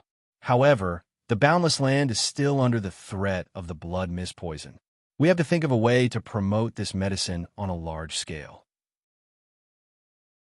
Also, the current Grand Emperor City isn't suitable for people to live in. It's best that all of you move out, Yinsheng said to Yuan Bupo apologetically. Yinsheng, it's not that we don't want to move out. We can't leave because... Yuan Bupo hesitated. He looked at his two sisters beside him. The three of them looked hesitant. They didn't know if they should tell Yun Sheng the truth. It's not that they don't want to leave. It's that they can't leave because there's a huge secret hidden beneath Grand Emperor City. They have to keep this secret. Just as Yuan Bupo was stuttering and didn't know how to explain it to Yun Sheng, Bobo walked in under the escort of a few Grand Emperor City citizens. Bobo was tied up by the Grand Emperor City citizens, and she looked angry. "Bobo, why are you here?"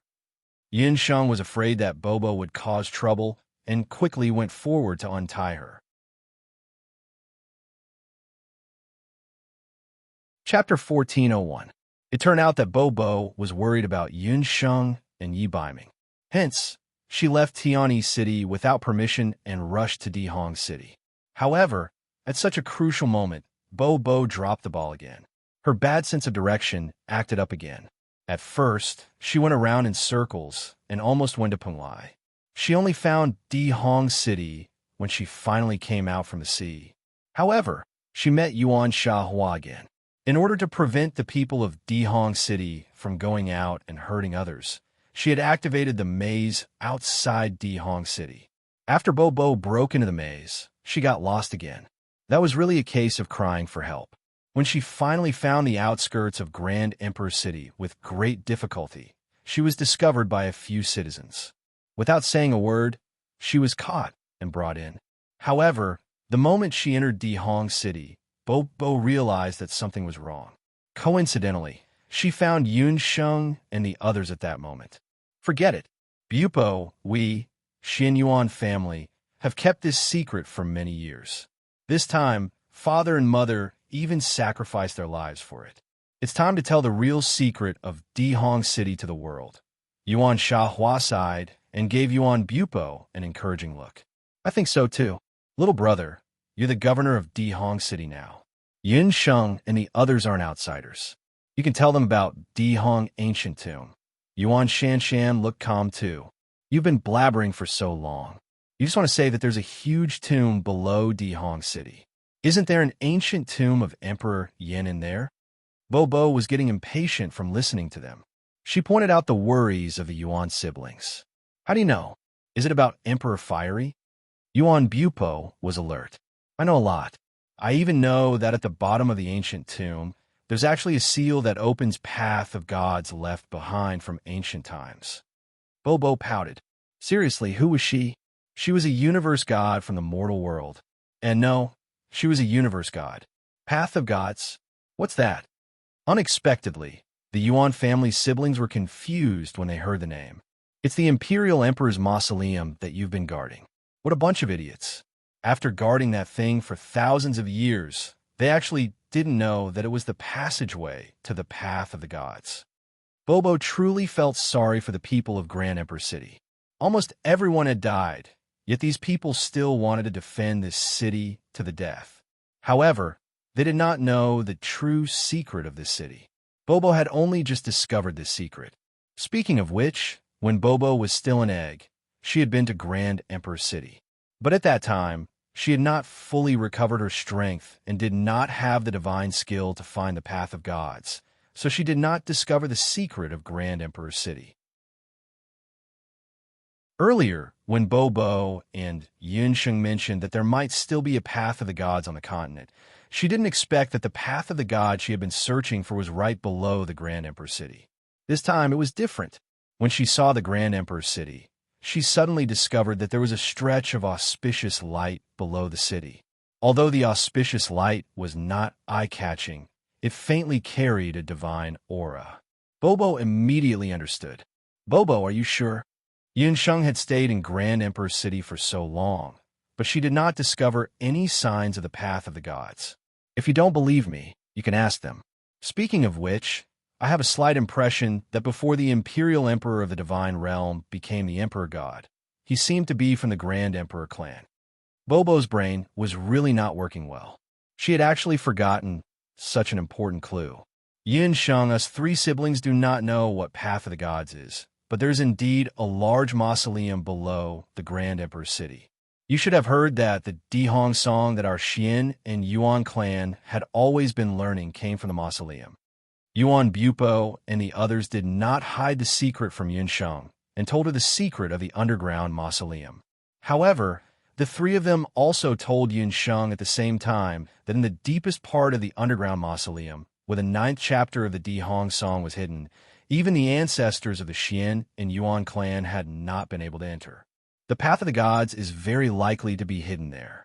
Bobo, finding the Path of the Gods is a good thing, but now is not the time to open the Path of the Gods. Firstly, we are not strong enough. Secondly, the danger of the blood mist in the boundless continent has not been resolved. Yun Sheng thought that compared to becoming a god, it was more important to save people. Master, you are right. The Path of the Gods is already there anyway. It will not run away. Since you have already found a way to break the blood mist, we should think of a way to save people first. Bobo nodded. Yun Sheng, what should we do next? Just tell us. The others were also waiting for Yun Sheng's orders. I have already found a way to break the blood mist, but there are too many people in the boundless continent who are affected by the blood mist. We need a large amount of antidotes. To be honest, this kind of antidote requires a large amount of people from the Black Qilin tribe to be the catalyst. Yun Sheng's words stunned Yi Baiming and the others. What did that mean? As a doctor who had seen all kinds of modern cases, Yun Sheng had been studying how the blood mist could be cured after it contaminated the boundless continent. In the end, after a lot of observation, Yun Sheng found that the blood mist infection pattern, timing, and cycle were similar to smallpox in modern medicine. The best way to treat smallpox was to get vaccinated. The problem now was that she had no way to find a vaccine to fight smallpox like in modern times. Left with no choice, Yun Sheng used a very ancient and backward method.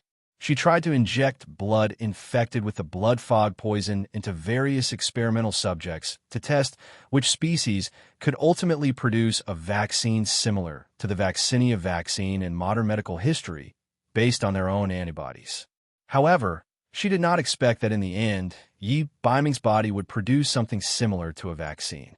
This discovery was undoubtedly a huge surprise to the current boundless continent. It's hard for me to explain it to you in detail in such a short time. I have a piece of good news and bad news. The good news is that we have found the antidote. The bad news is that we might need to make a trip to the 8 wastelands and capture some people from the Black Qilin tribe alive. Because the blood mist poison can only be cured with the blood of the Black Qilin tribe. Right now, relying on Yi Baiming to produce the vaccine alone is too slow and far from enough. Yun Sheng was having a headache over this matter. You mean that we have to capture some antidotes under the eyes of the high priest and Dugu Xiao? Yi Baiming finally understood what Yun Sheng meant. That's what I mean. Yun Sheng nodded helplessly. Chapter 1402. The 8 Wastelands Continent. What a joke. You invited us here in the name of the patriarch of the Hua clan to betray the beast clans and help the human race, didn't you? Haha, Yun Sheng, are you an idiot? Or do you think we're idiots? Li Pa, the behemoth clan leader with the most explosive temper, slammed the table and stood up. There were a few other Bakra Orcs clan leaders present, including Green, Z, Rita, and Lu Yunxuan. The 8 Wastelands Continent and the Boundless Continent were on the verge of war. The other 4 major beast tribes were all under the control of the beast god, Alter, and Dugu Xiao. Only these few beast tribes were not in cahoots with them. Therefore, after Yun Sheng took the risk to return to the Bakra Orcs, she secretly contacted Lu Yunxuan and asked her to contact everyone in the name of the Chinese. The young clan leaders did not expect to see Yun Sheng and Yi Baiming when they arrived in the Chinese territory. After Yun Sheng and the others escaped from the Bakra Orcs, the high priest announced to the public that Yun Sheng and Yi Baiming were spies from the Boundless Continent. Anyone who could kill either of them could become the high priest of the beast god Alter. At this time, the two of them still dared to appear in the Chinese territory so openly. They must have eaten a bear's heart and a leopard's gall. Young clan leader Rita, you've misunderstood. I'm not asking you to betray the Bakra Orcs. I just want to convey the message of the major countries and major forces of the Boundless Continent. The humans and the beast tribes have been fighting for thousands of years. It's time to put aside the hatred between us. Yin Sheng was already mentally prepared to be reprimanded by everyone. Oomph, you make it sound nice. The humans are cunning. The beast tribes will never get along with the humans. Z did not sound nice either. Z had suffered a lot because of Yin Sheng. He did not forget how Yin Sheng threatened him and Zhen Xian to give up their cities in the Eight Wastelands Tower. Why can't they get along? You are now in the territory of Hua people. You should have seen that humans, orcs, and half-orcs can live in harmony. Even the first celestial fox people, Huyin, has always advocated for the harmony between the human race and the beast race. One of the main reasons that Yin Sheng invited them to the Hua city was that she wanted these young masters to witness it with their own eyes. For thousands of years, what stood between the beast race and the human race was not just the Dutian blood realm, but also hatred and misunderstanding. Hearing Yin Sheng's words, the few young clan leaders fell silent. When they arrived at the Chinese city, they found that the local residents got along well with each other. To put it bluntly, these cities were originally the poorest cities in their tribal countries. That was why they were seeded. However, with the combined efforts of the humans, beasts, and half-beastmen, it had begun to take shape in just a few months. Unlike the first generation of beasts who were forced to come to the Bakra orcs, after thousands of years, the few young clan leaders' hatred for the human race had faded. The reason why they had been obsessed with attacking the boundless land was more because of the teachings of their ancestors. The few young clan leaders were also very dissatisfied with the actions of the high priest and Dugashio these days. In particular, they heard that in order to conquer the boundless land, the high priest and the rest even wanted to kill all the humans and magical beasts in the entire boundless land. As long as the beast race and the human race can live in harmony, the boundless land can also remove the Duchian blood seal and allow the two continents to communicate and live together. I am willing to swear on my Dharma soul. Yun Sheng saw that the few young clan leaders were wavering and did not hesitate to swear on her Dharma soul. Yun Sheng, even if we are willing to agree, you have seen the current situation. Our loved ones are all in the hands of the high priest and Dugashio. If we take any action, it might endanger their lives. It is not convenient for us to work with you directly, Green said. Rita and Purple nodded at the side. If that is the case, I hope that you can use the manpower in your hands to help me capture some people from the Black Shailen tribe. I promise that I will not harm their lives. For safety reasons, Yin Sheng and Yi Baiming only had baby with them to the Eight Desolates mainland. It was still very difficult to capture a certain number of people from the Black Shailen tribe with just the three of them. Therefore, she only wanted Green and the rest to seek help. Green glanced at Purple and Rita. Think about it first. Give me an answer before the evening. Yin Sheng did not force them. She and Yi Baiming left the room. Only Green, Purple, and Rita were left in the room. Green, I don't believe that woman. Purple snorted. He still did not trust the human race. I feel that Yun Sheng is a trustworthy person. Rita suddenly spoke. Her words surprised Purple. In his impression, Rita would always agree with whatever he said as long as he was around. This time, Purple was a proud person. Rita's abnormal behavior made him a little unhappy. Purple, this is not the time to act on impulse. Regardless of whether Yun Sheng was telling the truth or not, there was one thing that was true about what she had just said. The Bakra orcs are no longer the Bakra orcs of the past. Do you think that the High Priest and the rest would spare the other major races after killing countless people in the boundless mainland? Green was the youngest among the three of them. However, he was also the one who saw the most clearly. Previously, he chose to protect Yun Sheng because he liked Yun Sheng. However, this time, he was doing it for Yun Sheng. He was doing it for the benefit of his own race. Perhaps you have not heard of it. When the Bakra orcs were still in the boundless mainland, the 8 major races were in constant conflict. It was because of the rise and resistance of the human race that the Bakra orcs were expelled from the boundless mainland.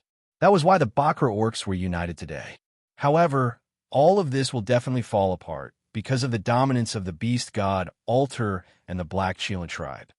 When Green thought of his old grandfather, who was still not imprisoned in the dark beast god Alter, a wave of anger surged in his heart. Green, Are you saying that you want to help Yun Sheng and become enemies with the Beast God altar? Purple was also shocked by Green's words. It's not about becoming enemies with the Beast God altar. We have to save ourselves. We only need to do this secretly. If Yun Sheng and the rest succeed, the Beast God altar's plan will be thwarted. They will need more time to counterattack the boundless mainland. We can make use of this opportunity to rescue the chief and the rest.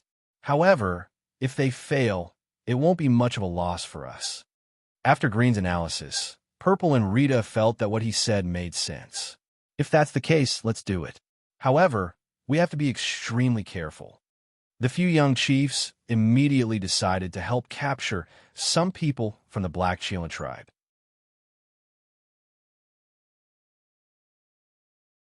Chapter 1403. With the cooperation of the 4 beast tribes, Yun Sheng and Yi Baiming were able to capture the Black Chelan tribe members in the 8 wastelands more smoothly. For the sake of concealment, Yun Sheng, Yi Baiming, and Bo Bo worked separately. Every time they captured 10 Black Chelan tribe members, Yi Baiming would hand them over to Bo Bo before sending them back to the Boundless Land. There are about 1,000 people. After the experiment, we can extract their blood according to your request and make enough antidotes. Little Wildcat, isn't everything going smoothly? Why are you still frowning? Yi Baiming had just handed a batch of people over to Bo Bo when he saw that Yun Sheng was still frowning. The wild kittens he knew could be cunning or crazy, but the one in front of him was not the one who frowned every day and had a bitter face like a little old woman. Night Fox, even if I found the antidote, it would only treat the symptoms and not the root cause. The Boundless Land is too vast. As long as the blood fog poison doesn't disappear, there will be people infected. Yun Sheng was worried about this point.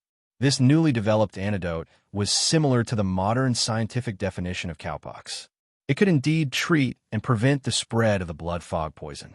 However, due to the special antidote extracted from the Black Chelan tribe members, its medicinal properties were still very strong. Usually, newborns and especially weak women and children couldn't use it. In other words, in order to cure the blood fog poison, they had to find the root cause of the blood fog poison. It was a pity that she had been in the 8 wastelands for so long without any clues. Yun Sheng, you have already done your best. Don't blame yourself too much.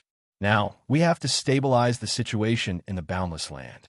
Then, I will accompany you to find a way to get rid of the blood fog. Yi Baiming consoled her. Yun Sheng forced a smile. At this moment, a member of the 9 Phoenix tribe walked in.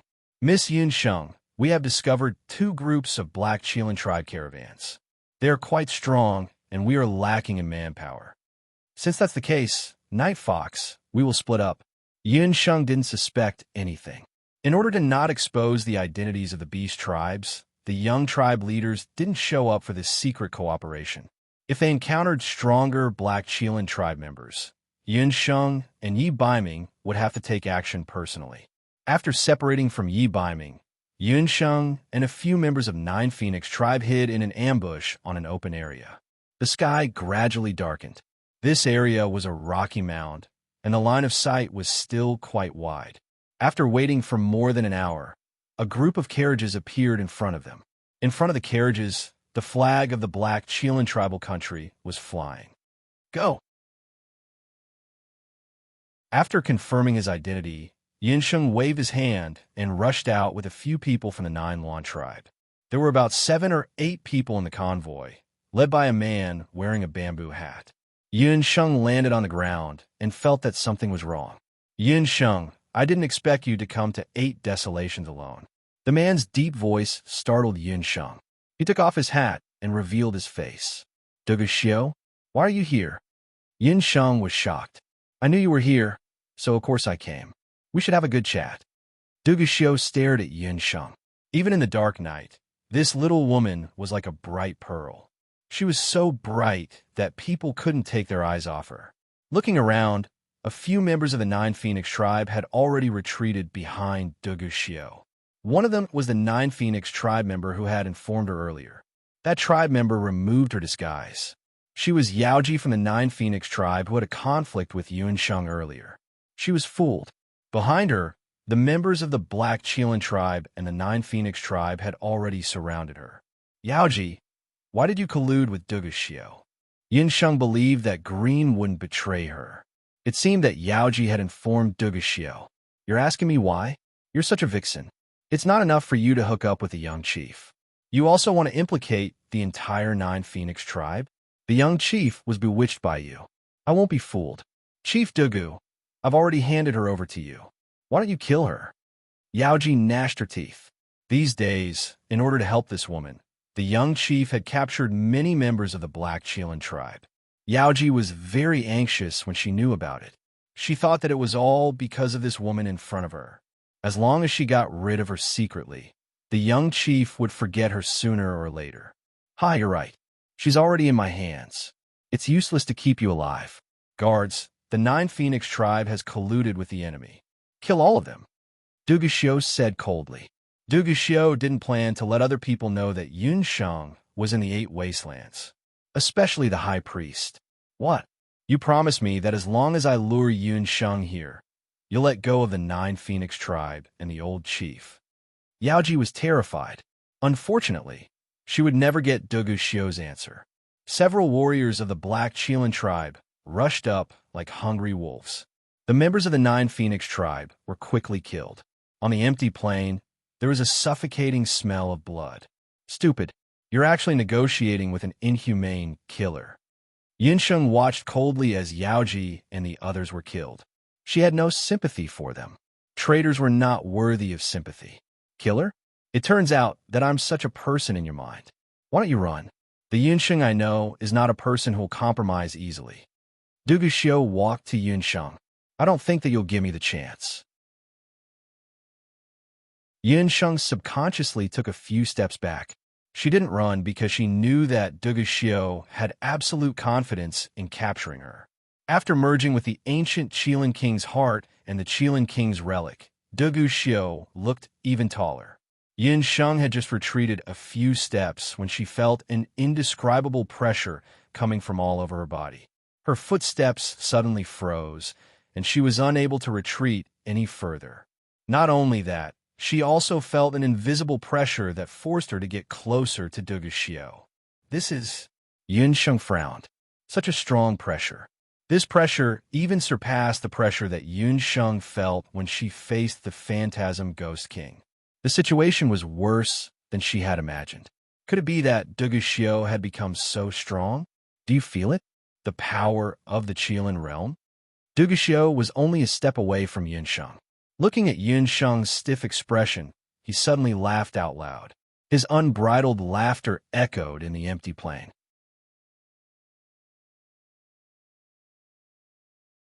Chapter 1404. The Power of the Realm? Yinsheng's heart shook when she heard this. The reason why the Phantasm Ghost King was able to stand on equal footing with Ming Ri in the underworld and enjoy godlike treatment was because he had comprehended a special ability called the Realm. The so-called Realm was when he used his battle chi to the extreme and formed a protective layer around him that was difficult to break through.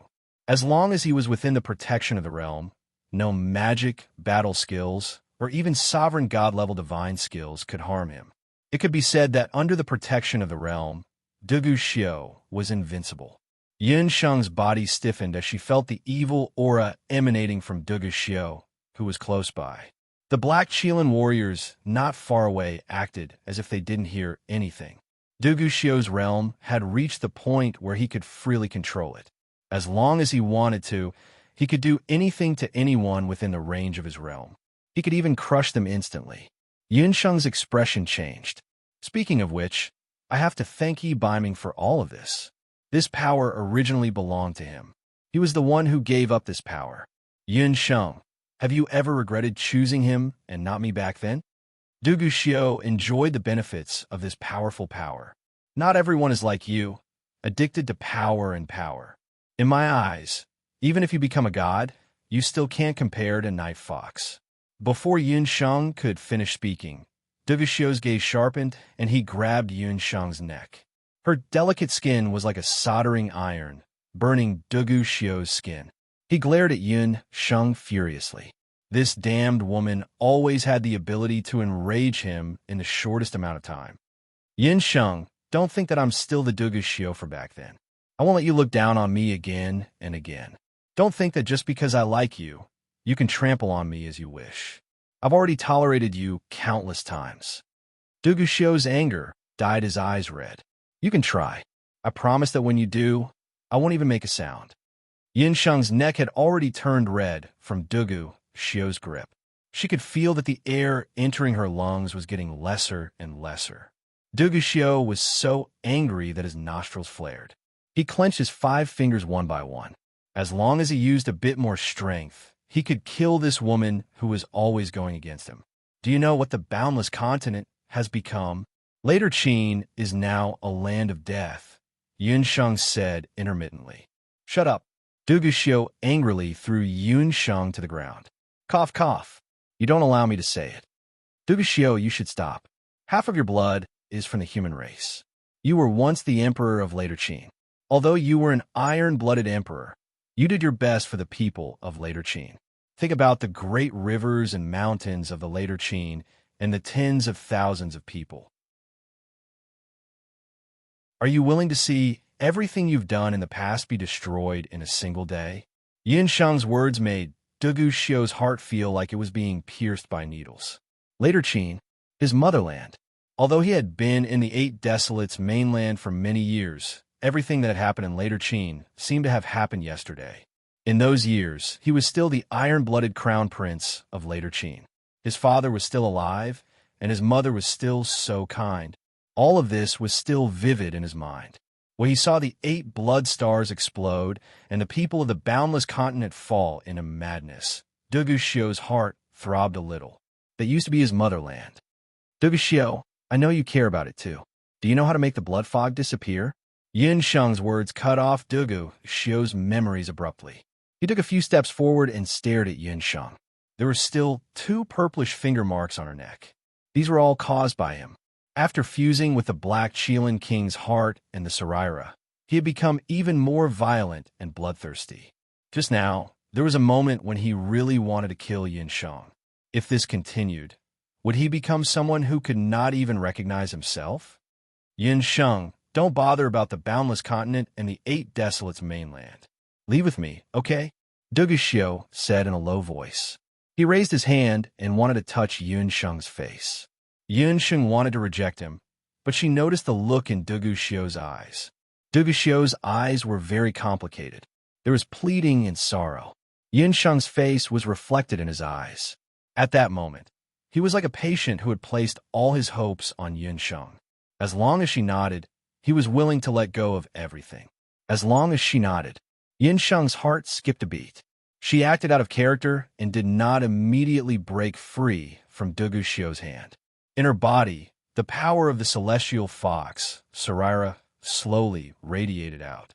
When his calloused hand touched Yin Sheng's smooth skin, Dugu Xiao's body could not help but tremble. Dugu Xiao, look at me. Did you just say that you are willing to let go of everything with the Black Qilin tribe and return to the boundless continent with me? Unknowingly, Yin Sheng's eyes turned golden. However, Dugu Xiao, who was intoxicated by Yun Sheng's rare obedience, did not realize this. He only saw that the woman in front of him did not reject him. There was a faint smile on her lips. At that moment, Yun Sheng was so beautiful that even the moon in the sky could not compare. At this moment, he only wished that time could stop. This way, he could look at her forever and be with her forever.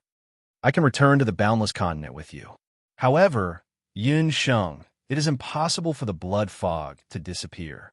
Unconsciously, Dugu Xiao said the words in his heart. Impossible to disappear? Yin Sheng's heart sank. However, she still forced a smile on her face. You must have a way. Isn't it? Dugu Xiao was silent. Dugu Xiao? Yin Sheng was a little anxious. Call my name again. Call me softly like just now. There was a trace of indulgence in Dugu Xiao's eyes. Dugu Xiao, tell me, what is the method to get rid of the blood fog? Yin Sheng controlled her temper and asked again. The method to get rid of it? Give me a kiss, and I will tell you. Dugu Xiao was like a child as he started to act shamelessly. Kiss. Kiss your head. Yin Sheng rolled her eyes in her heart. Duguxiu, you can give it a try. Just as Yin Sheng was in a battle between heaven and earth, an icy, cold voice descended from the sky. Yi Biming appeared with a cold aura around him. Yi Biming, you really did not appear at the right time. When he saw Yi Biming, the confusion in Duguxiu's eyes quickly dissipated. He snorted coldly and became the extremely cold Duguxiu again.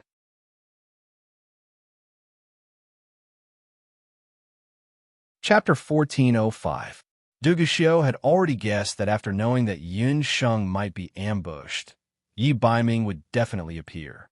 However, Yi Biming chose the most inappropriate time to appear, which made Duguxiu even more furious. The moment Yi Biming appeared, he killed the few black Qilin warriors. There were only 3 people on the hill. Duguxiu, who didn't fall for the golden puppet eye? Yun Sheng looked at Duguxiu, whose face was filled with killing intent, and exclaimed, "Little wild cat, when did you become so stupid? He has the Black Qilin King's relic on him. Your celestial fox inheritance is useless against him." On the way, Yi Biming felt that something was amiss. He immediately turned around to ask Green. Only then did he know that he and Yun Sheng had been fooled. When he arrived, he happened to see Yun Sheng and Duguxiu being intimate. At that moment, he almost exploded. Yun Sheng almost vomited blood. Even Yi Biming thought of this, but she didn't realize it. Indeed, with the Qilin King's heart and the Qilin King's relic, Duguxiu's strength was comparable to Yi Xiu at his peak. With such a Yi Xiu, perhaps only the strongest celestial fox people's leader, Hu Yin, would be able to barely tie with him. And her current strength was not even comparable to Hu Yin. Aha! Yi Biming, you are indeed my only opponent.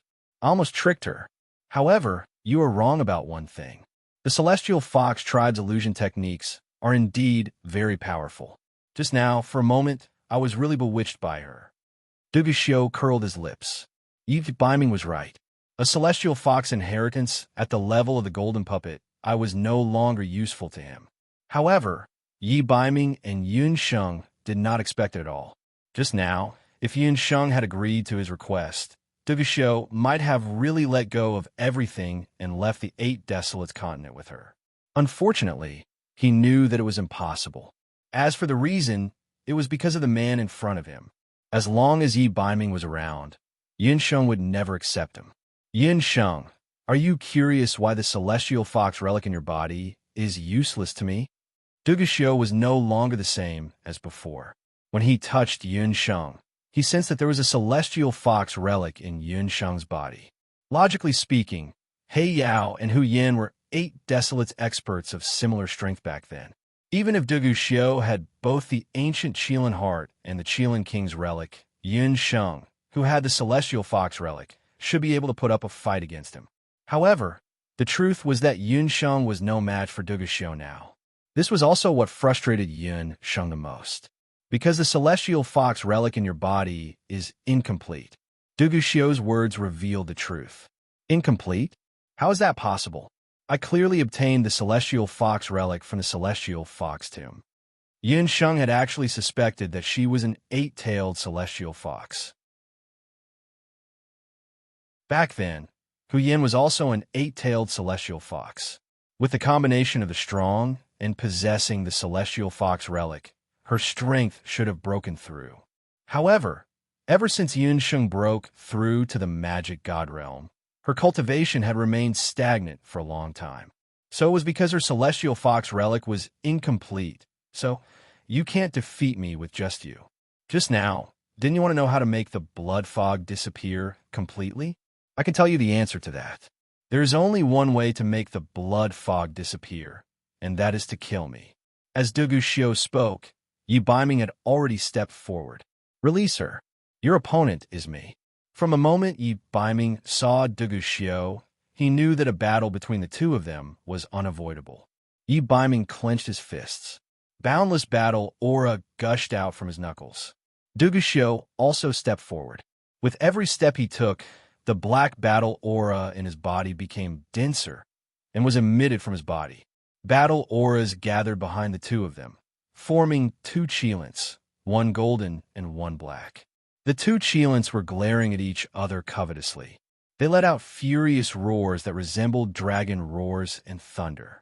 Suddenly, an ominous glint flashed in Dugu Xiu's eyes. His left hand turned into a halberd. With a shake of the halberd, an earth-shattering battle aura slashed toward Yi Baiming. At this moment, Yi Baiming's figure flashed.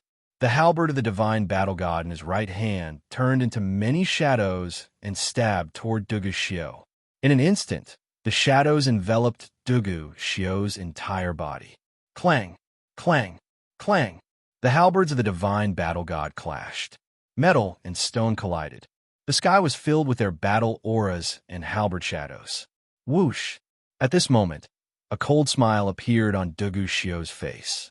The power of the world spread out from his body. Bang! The two of them separated upon contact. Yi Baiming felt that there was a repulsive force in Dugu Xiu's body that knocked him away. The blood in his body roiled. The skin on his chest was torn apart, revealing his white bones. This is the strength of the ancient Qilin king? Yi Baiming was forced to take a few steps back. Both of them had a portion of the divine battle god's power. But at this moment, Dugu Xiu had the upper hand. Is this all you've got? Then die. Dugu Xiu laughed out loud. You want to defeat me? It's still too early. Yi Baiming smiled indifferently. So what if he was the ancient Qilin king? The life and death talisman in his body quickly took effect and healed his wounds. The two of them fought until the sky turned dark. In an instant, the sand and stones on the hill were flying. Neither of them gave way to the other. Redford monster, it's you again. Just as Yi Baiming was about to fight to the death with Dugu Xiu, a popping sound appeared in the sky. When Popo heard that Yun Sheng had been ambushed, he immediately rushed over. But who knew that he would encounter such a scene? A heinous person like you should disappear from a human world forever. Today I, the world god, will let you have a taste of being banished. Banished to the abyss for 100 years. Popo chanted. Dugu Xiu felt the ground sink. His body was sucked into a bottomless abyss. Everything around him disappeared. Ha! Master, Qilin brat, you can rest assured now. This eyesore has been banished underground by me. He won't appear for 100 years. Popo clapped his hands and laughed. Popo, are you sure? Can 100,000 feet underground trap Dugu Xiu? Yi Baiming was suspicious. Of course, I'm the world. Before Popo could finish his words. Just as Dugu Xiu fell into the ground, a violent force suddenly erupted from the depths of the Earth's crust. It was like a volcanic eruption or a mountain flood breaking through a dam. Boom, boom, boom. Dugu Xiu broke out from the Earth's crust. Not good. Master, Qilin brat, run. Only then did Popo know that Dugu Xiu had come earlier than she. He was very powerful. Even her banished to the abyss was not his match. Of the 36 stratagems, escape was the best. Popo grabbed Yun Sheng and Yi Baiming and escaped.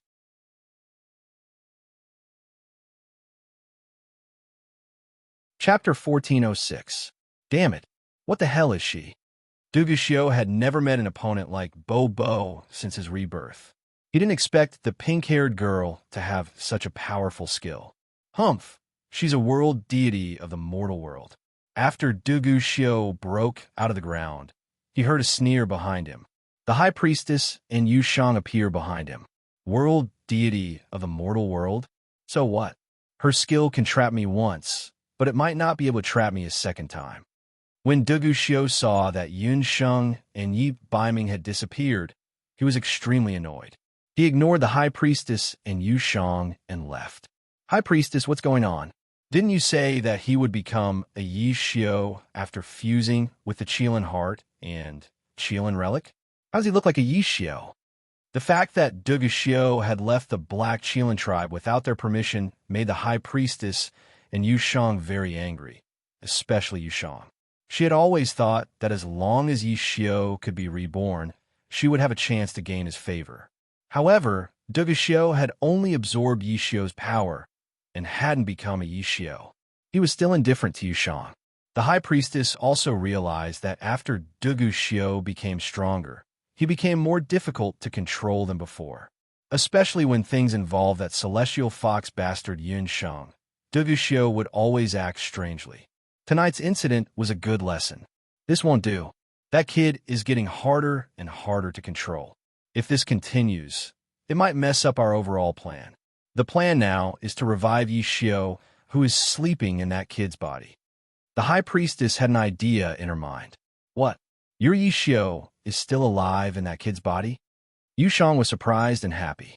She loved Yi Xiu, the powerful and decisive Yi Xiu. It's simple. Use hatred to activate him. Don't forget. Make him remember Hu Yin betraying Yi Xiu.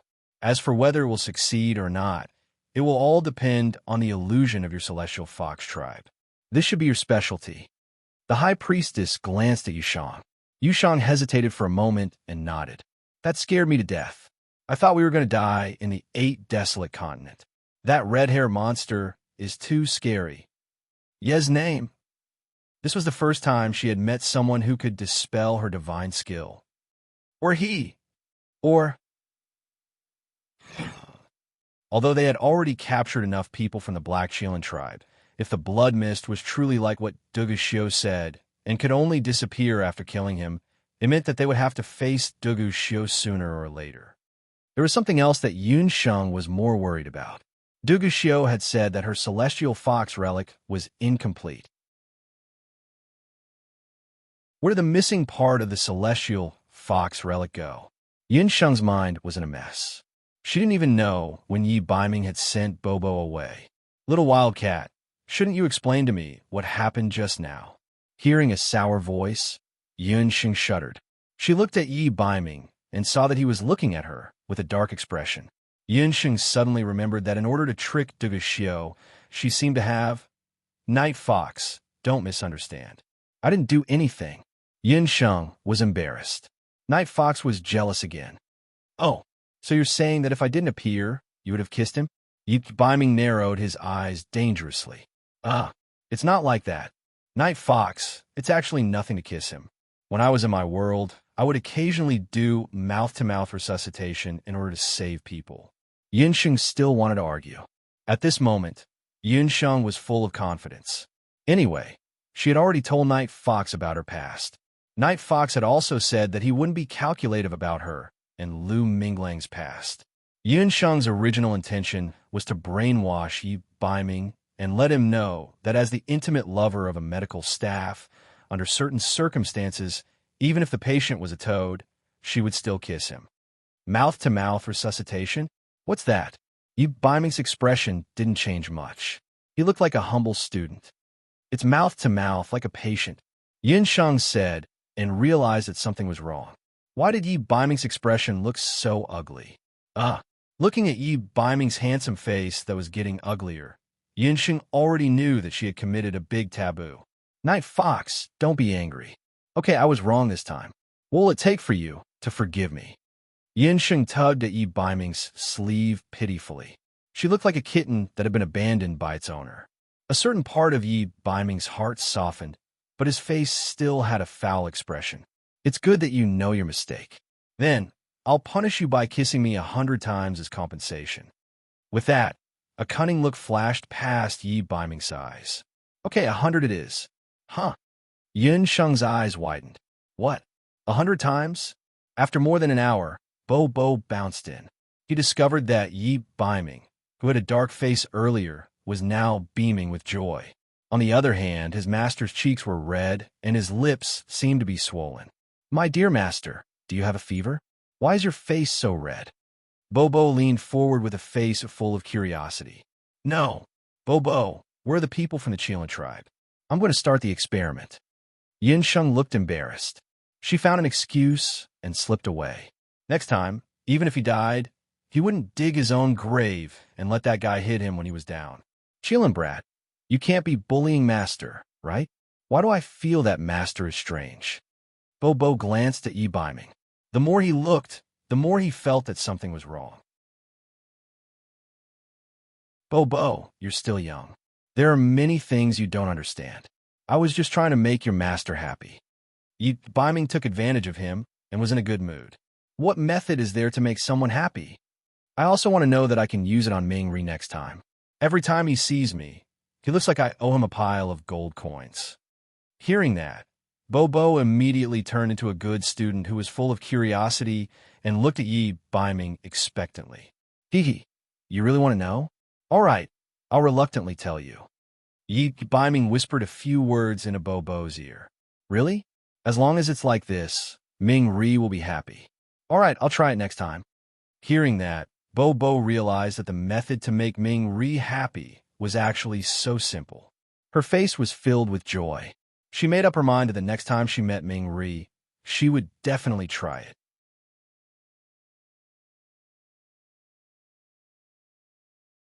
Chapter 1407. Saintess, do you really plan to use Celestial Fox's illusion to revive Yi Xiao, who is sleeping in Dugu Xiao's body? It's too dangerous. The great Magus doctor was very worried when he learned that the Saintess was going to follow the High Priest's wishes and revive Yi Xiao. I love Yi Xiao, not Dugu Xiao. Besides, Dugu Xiao has always been infatuated with that bitch called Yun Sheng. Once Yi Xiao revives, he will definitely give the order to attack the Boundless Land, Yu Sheng said firmly. Yu Sheng had already made up her mind. That night, she and the High Priest made preparations in secret. They invited Dugu Xiao with the excuse of observing the situation in the Boundless Land. As soon as Dugu Xiao entered the main hall of the Beast God altar, clouds of pink smoke suddenly spewed out from the main hall. High Priest, Yu Sheng, how dare you plot against me? Dugu Xiao knew that something was amiss. He wanted to quickly leave the main hall, but the pink smoke blurred his surroundings. The smoke gradually condensed into an image. A woman appeared in the image. Yun Sheng. Dugu Xiao's heart twitched when he saw the woman. The woman in the image was dressed in a holy sorcerer's robe. Her eyes were melancholic and sorrowful. No, you are not Yun Sheng. Yun Sheng would definitely not have such eyes. The Yun Sheng that Dugu Xiao knew had a pair of sparkling eyes that were as bright as the stars, even in desperate situations. However, the woman in the image was very similar to Yun Sheng. The two of them looked very similar. Hu Yan, another person, appeared in the image. It was a black-haired man. He was tall and had a pair of eyes that were as deep as the sky. He was originally an extremely cold man, but the moment he saw the woman, the iceberg in his eyes melted instantly. It was an expression that only a man would have when he saw the woman he loved. When he saw the man, Dugu Xiao's heart trembled again. This familiar feeling. Hu Yan, the first Celestial Fox People's Chief. The black-haired man's silhouette was almost identical to Yi Biming. However, the man had ankle-length hair and looked wilder. He was Yi Xiao, the first Black Qilin Patriarch, Yi Xiao. Yi Xiao, do you really want to fight to the death with the humans? Hu Yan turned around and looked at the handsome man in front of her. Of course, the humans have killed countless of my people. This time I will slaughter them all. Don't worry, I'll be fine. Yi Xiao hugged Hu Yan. There was a hint of hesitation in Hu Yan's eyes. Yi Xiao, have you never thought of living in peace with the humans? Hu Yan, you're spouting nonsense again. How can humans and beasts live in harmony? We beasts are the noblest, while humans are lowly and filthy. Yi Xiao's tone was a little unhappy. This was not the first time Hu Yan had mentioned this to him. A woman was a woman after all. Even someone as powerful as Hu Yan could not help but be soft-hearted. Don't say anymore. I made up my mind. If you don't want to kill those humans, stay in the camp and wait for me to return with the other beast patriarchs. By then, I'll be the Wuji king, and you'll be the noblest woman by my side. Yi Xiao gently planted a kiss on Hu Yan's forehead before reluctantly letting her go. Looking at Yi Xiao's tall figure disappear into the vast night, Hu Yan also sighed. Her figure flashed as she rushed in the opposite direction of Yi Xiao. When she arrived at the humans' camp, a human ruler appeared in front of her. You? When a human powerhouse saw Hu Yan, there was a hint of admiration and doubt in his eyes. This is the refining method for the 8 Desolation Divine tool. Collect the materials on it. You need to refine the 8 Desolation Divine tool within half a month. Hu Yan took out a sketch and handed it to the human powerhouse.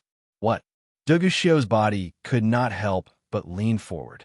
A sketch of the 8 Desolation Divine tool. He did not expect that the 8 Desolation Divine tool in the hands of the humans was actually created by Hu Yan. Why are you helping us? The human ruler took the sketch. He did not understand why Hu Yan would help them. The Bakra Orc's attack was too fierce.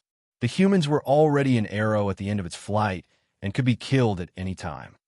I'm not helping you. I'm helping myself. Hu Yan's voice sounded unusually hollow under the vast starry sky. Dugu Xiu suddenly clutched his chest. He felt that his heart was beating violently. It was not his heart, but the heart of the Black Qilin King Yexiu. His heart hurt, as if it was being torn apart. It was heartbreaking. That was the woman that Yexiu loved the most, the woman that he was willing to use his life to protect. She actually betrayed the Bakra Orcs and helped the humans expel the Bakra Orcs from the Boundless Continent. Why? Why did she do that? The Black Qilin King relic in Dugu Xiu's body screamed crazily. No. Black Qilin Qi spewed out from Dugu Xiu's body. Yexiu, who was lurking in Dugu Xiu's body, finally awakened. His red hair had turned black. Dugu Xiu's hair had grown a lot longer. In his eyes, hatred had devoured everything. The fog in the main hall dispersed. The high priest and Yushang looked at the man who was standing stiffly with trembling faces. When he slowly turned around, the high priestess and Yushang were both shocked by the unique aura of a night cultivator. Patriarch, is it you? You're finally alive. I've waited for so many years, and you're finally here. My honorable patriarch, the only patriarch. The high priest's tears flowed down. He fell to the ground recklessly and kissed Yexiu's feet. Yexiu, is it really you? Do you still recognize me? I'm Yushang. I'm Hu Yushang. Yushang's face was full of admiration. She stared at Yexiu. From his eyes to the bridge of his nose and the world-destroying aura around him, he really was Yexiu. Yushang, Hu Yushang?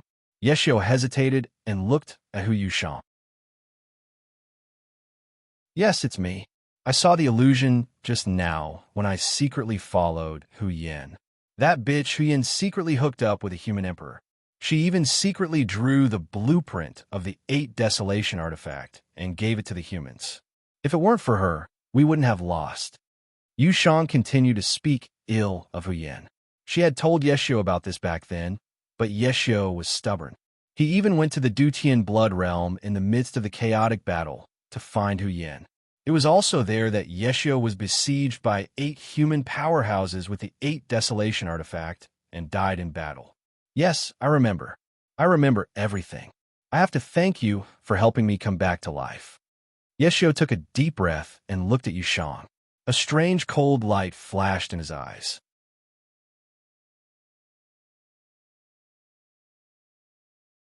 Chapter 1408. Yexiu, what's wrong with you? Hu Yushang felt that something was amiss. Yexiu's appearance looked very crazy. There was no excitement in his eyes when he looked at her. There was only contempt and indifference. Hu Yushang shuddered. She had an impulse to run, to get out of the sight of this terrifying man. However, it was too late when she realized this. Yi Xiuming opened his hand. On his left arm, black scales grew densely. His eyes were filled with cold, killing intent. Hu Yan is a slut. You're a slut among sluts. Since she's dead, you should die with her. You can't do this to me. The one who let you down is Hu Yan. Yexiu, I've loved you for so many years. You can't do this. You will get retribution. Hu Yushang struggled frantically. However, how could she break free from Yexiu, who already possessed realm power? Boom! Yexiu's palm energy pierced through Hu Yushang's head. Hu Yushang's head exploded. The high priest who was prostrating on the ground felt a chill run down his spine. Yexiu, after learning of Hu Yan's betrayal, Yexiu developed a hysterical hatred for the Celestial Fox tribe, for women, and even for the entire continent. This hatred transformed into a terrifying destructive power. Shadow, tell me what happened on the continent in the thousands of years that I wasn't around. After killing Yushang, Yexiu calmly wiped away the blood on his hand. Yes, Patriarch. Ever since the high priest gave a brief account of what had happened. So, That celestial fox bastard stole more than 1,000 people from my Black Cheelan tribe, right under your noses? Shadow, is this what you've learned after following me for so many years? Yishio's voice was filled with displeasure, and he raised his voice a little. Patriarch, this subordinate is useless. Patriarch, please tell us what we should do next. Yishio's shocking pressure made the high priest not even dare to breathe loudly. However, at the same time, there was a joy that bordered on ecstasy in his heart. That's right, this was the patriarch. The patriarch he respected and followed. Compared to the chieftain who was bewitched by the fox smoke, Yishio was the most perfect chieftain of the Black Cheelan tribe. Go and capture those young clan leaders who colluded with the enemy, as well as all the people of the 7 major beast clans. Yishio's words stunned the high priest. Capturing those few young clan leaders was pardonable, but what about the other beasts? There were so many beasts. How could they all be captured in such a short time? You still don't understand? Capture them and tell those people from the Boundless Continent that if they don't hand over the Black Cheelan tribe one by one, I'll slaughter a beast race city every other day. Of course, I'll start with the Chinese. Yishio's eyes were filled with killing intent. Clan leader, if we do this, won't the other beast clans be displeased? A Black Cheelan warrior in exchange for the lives of city citizens? Even the high priest felt that this method was too cruel. So what if they're dissatisfied? If it wasn't for me, they would have died in the Boundless Continent. It's time for them to do something. If those beasts don't obey, the Black Cheelan tribe will be enough from now on. Yishio waved his hand, and the high priest could only bow and retreat. After Yishio's resurrection and regained control of the beast god altar, he ordered the capture of the young clan leaders of the 3 major beast clans and imprisoned all the people of the major beast clans.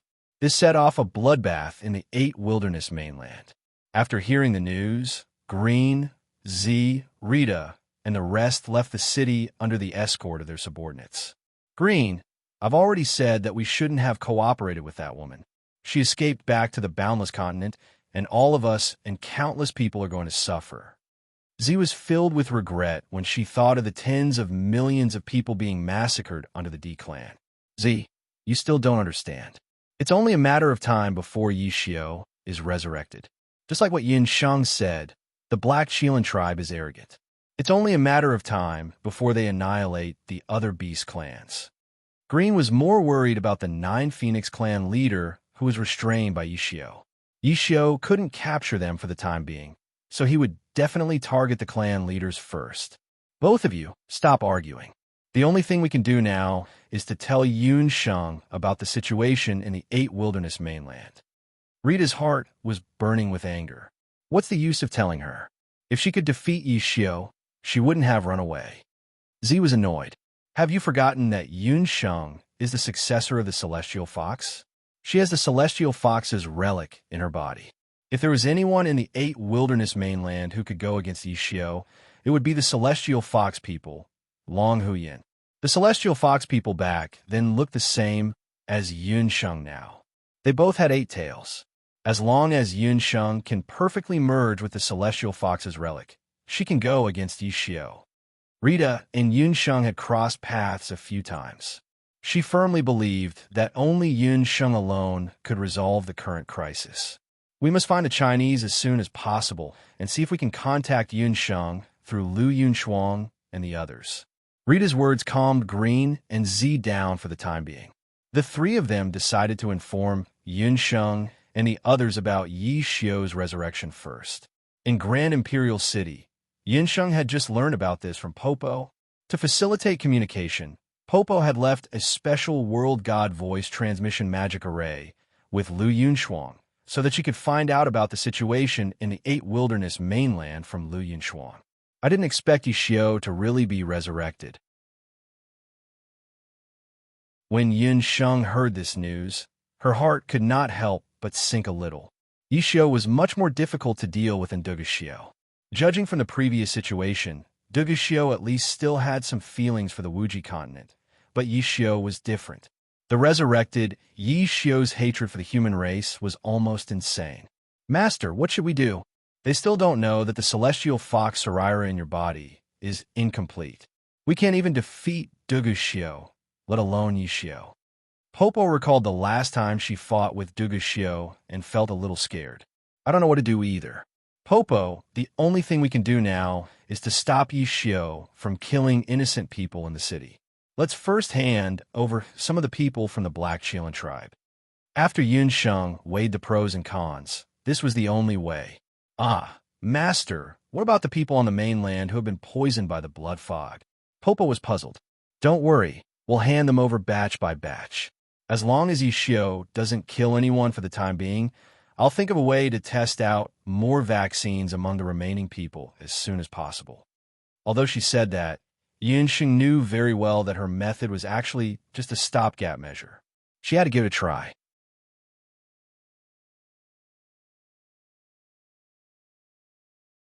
Chapter 1409. Yishio's sudden resurrection caused the pressure on Yunsheng's shoulders to increase. She also understood that the Nine Wan tribe, the D clan, and the Behemoth tribe were targeted by Yishio because they were on good terms with her. Little Wildcat, you don't have to force yourself too much. If it really comes to a point where we have no choice, we could try to break through the path of the gods. Yi Baiming also saw that Yun Sheng had been depressed these few days. Her face had become much smaller, and his heart ached. Night Fox, I'm fine. After I test out the first batch of vaccines, if it really doesn't work, we'll make a trip to the Grand Emperor's city. Yun Sheng could only do this at the moment. Although she didn't know if the path of the gods and the Grand Emperor's tomb really existed, it seemed that the only way to defeat Yishio was to fight for the path of the gods. Regardless of whether they succeeded or not, even if they couldn't break through the path of the gods, it would still allow their strength to break through. No matter what you want to do, I'll accompany you. You haven't rested for a few days. If you don't rest tonight, I'll accompany you to sleep. Yi Baiming teased. Yin Sheng also felt dizzy. Under Yi Baiming's gaze, she could only sleep first. Perhaps it was because she hadn't rested for too long, but when she just fell asleep, Yin Sheng's mind was still groggy. After an unknown period of time, she finally fell asleep. In the dream, Yun Sheng vaguely saw a figure. That figure was very familiar. She could vaguely see that it was a woman. The woman walked further and further away. Wait, who are you? Yun Sheng tried her best to chase after her as she shouted loudly. All of a sudden, the figure turned around and turned into a statue made of smoke. That celestial fox statue looked like the fox smoke statue in the Celestial Fox Temple, but at the same time, she also felt that it was very similar to the statue in the Celestial Fox Tomb. Senior Fox Smoke, are you Senior Hu Yin? Are you trying to tell me something through the dream? Yun Sheng raised her head and looked at the Celestial Fox statue. However, no matter how much she asked, the Celestial Fox statue remained motionless. Just as Yun Sheng was about to give up, a bolt of lightning struck the Celestial Fox statue. The original Celestial Fox statue revealed the Celestial Fox Sarira inside. The Sarira was immediately split into four. Yin Sheng sat up abruptly. She wiped the cold sweat off her forehead. Yin Sheng, what's wrong? Yi Baiming heard the commotion and rushed in. Seeing Yun Sheng in a daze, he hurried forward and hugged Yun Sheng. The woman in his arms had an ice-cold body and appeared unusually petite. It's nothing, Night Fox. I seem to have comprehended a new Celestial Fox legacy, foresight. It was only when Yun Sheng woke up that she suddenly realized that she had unknowingly comprehended the 8th Celestial Fox legacy that Madame Rulin had imparted to her, foresight. Did the Celestial Fox legacy give you a nightmare? Yi Baiming looked at Yun Sheng worriedly. That shouldn't be a dream. In my dream, I saw the Celestial Fox Sarira in the Celestial Fox statue being split into four. Night Fox. If Yishio could use a portion of his Sarira power to form the Holy Infant back then could Huyin also use her own Celestial Fox Sarira to form the Holy Infant? Would there be a portion of the Celestial Fox Sarira power left in the Holy Infant's body? Yin Sheng had been thinking about the Celestial Fox Sarira in the past few days, apart from developing the vaccine. She was probably dreaming of what she thought of during the day. That was why she had forcefully triggered the foresight. It's not impossible. But Yun Sheng, even if that's the case, the world is so big and so many years have passed. Where can you find Hu Yan's holy infant in such a short time? Yi Baiming knew that Yun Sheng was anxious, but the boundless world was in such a state. How could she find it in such a short time? No, actually it's not hard to find. Have you forgotten that the holy infant is different from ordinary people? It doesn't need to be naturally conceived to be born. Empress Li was the best example when she was pregnant with you. Hu Yin and Yi Xiu were the same. They both died in the Duqian blood realm. It's also very difficult for ordinary people to trigger the power of the celestial fox Sarira. The so-called celestial fox holy infant must be born in the Duqian blood realm. The holy infant must also be of celestial fox blood. Yinsheng suddenly had a thought when she said this. Something flashed across Yi Baiming's eyes. You mean? Yinsheng and Yi Baiming said in unison. Madame Ruolin, Mother. Both of them blurted out and were shocked by each other's words at the same time. Madame Ruolin and your mother were both born from the beast blood cloud in the Duqian blood realm. Both of them are very similar to Hu Yan. According to your analysis, both of them could be holy infants formed from Hu Yan's celestial fox Sarira. It's just that we don't know which of them has the celestial fox Sarira in their bodies. After making a bold guess, Yun Sheng and Yi Baiming immediately decided that Yi Baiming would go to Skywing City and bring the two of them over. A few hours later, the confused Hu Jiusheng and Hu Ruolin were brought to Grand Emperor City. Shenger, why have you lost so much weight? Yi Baiming, how are you taking care of my daughter? Hu Jiusheng hadn't seen Yun Sheng for a long time. As a mother, her heart ached when she saw that her daughter had become much more haggard. Before handing Yun Sheng over to Yi Baiming, Hu Jiusheng had repeatedly warned her. Seeing her daughter in such a state, Hu Jiusheng couldn't help but pull a long face. Sister, don't blame Baiming. You know Yun Sheng's character. If she were to fight with her life on the line, even Yi Baiming wouldn't be able to stop her. Hu Ruolin hurriedly came forward to help her out. After leaving the Eight Desolates mainland, Hu Ruolin rushed to Taiyuan Mountain to meet up with Hu Jiusheng. The two sisters, who had never seen each other since they were born, instantly felt like old friends when they saw each other. That night, Hu Jiusheng directly kicked Yin Songhai out of the room and chatted with Hu Ruolin through the night. As the two chatted, they realized that even though they had been separated for more than 30 years, their hobbies and habits were exactly the same. Everyone in the Yin family quickly accepted Hu Ruolin. Hu Ruolin also had a smile on her face. Compared to when she was in the Eight Desolates mainland, she was like a different person. Mother, Second Anne is right. Night Fox isn't wrong. Yin Sheng hurriedly went forward to coax her mother. You little girl. As the saying goes, a merry daughter is like spilled water. Now, you only know how to protect your man. Hu Jiusheng scolded jokingly. Mother, don't scold me. I'm here this time because I have something important to discuss with you. Yinsheng couldn't outtalk her mother. She hurriedly changed the topic and roughly told Hu Jiusheng and Hu Ruolin about the dream she had last night. Unexpectedly, Hu Ruolin and Hu Jiusheng revealed strange expressions after hearing Yun Sheng's description.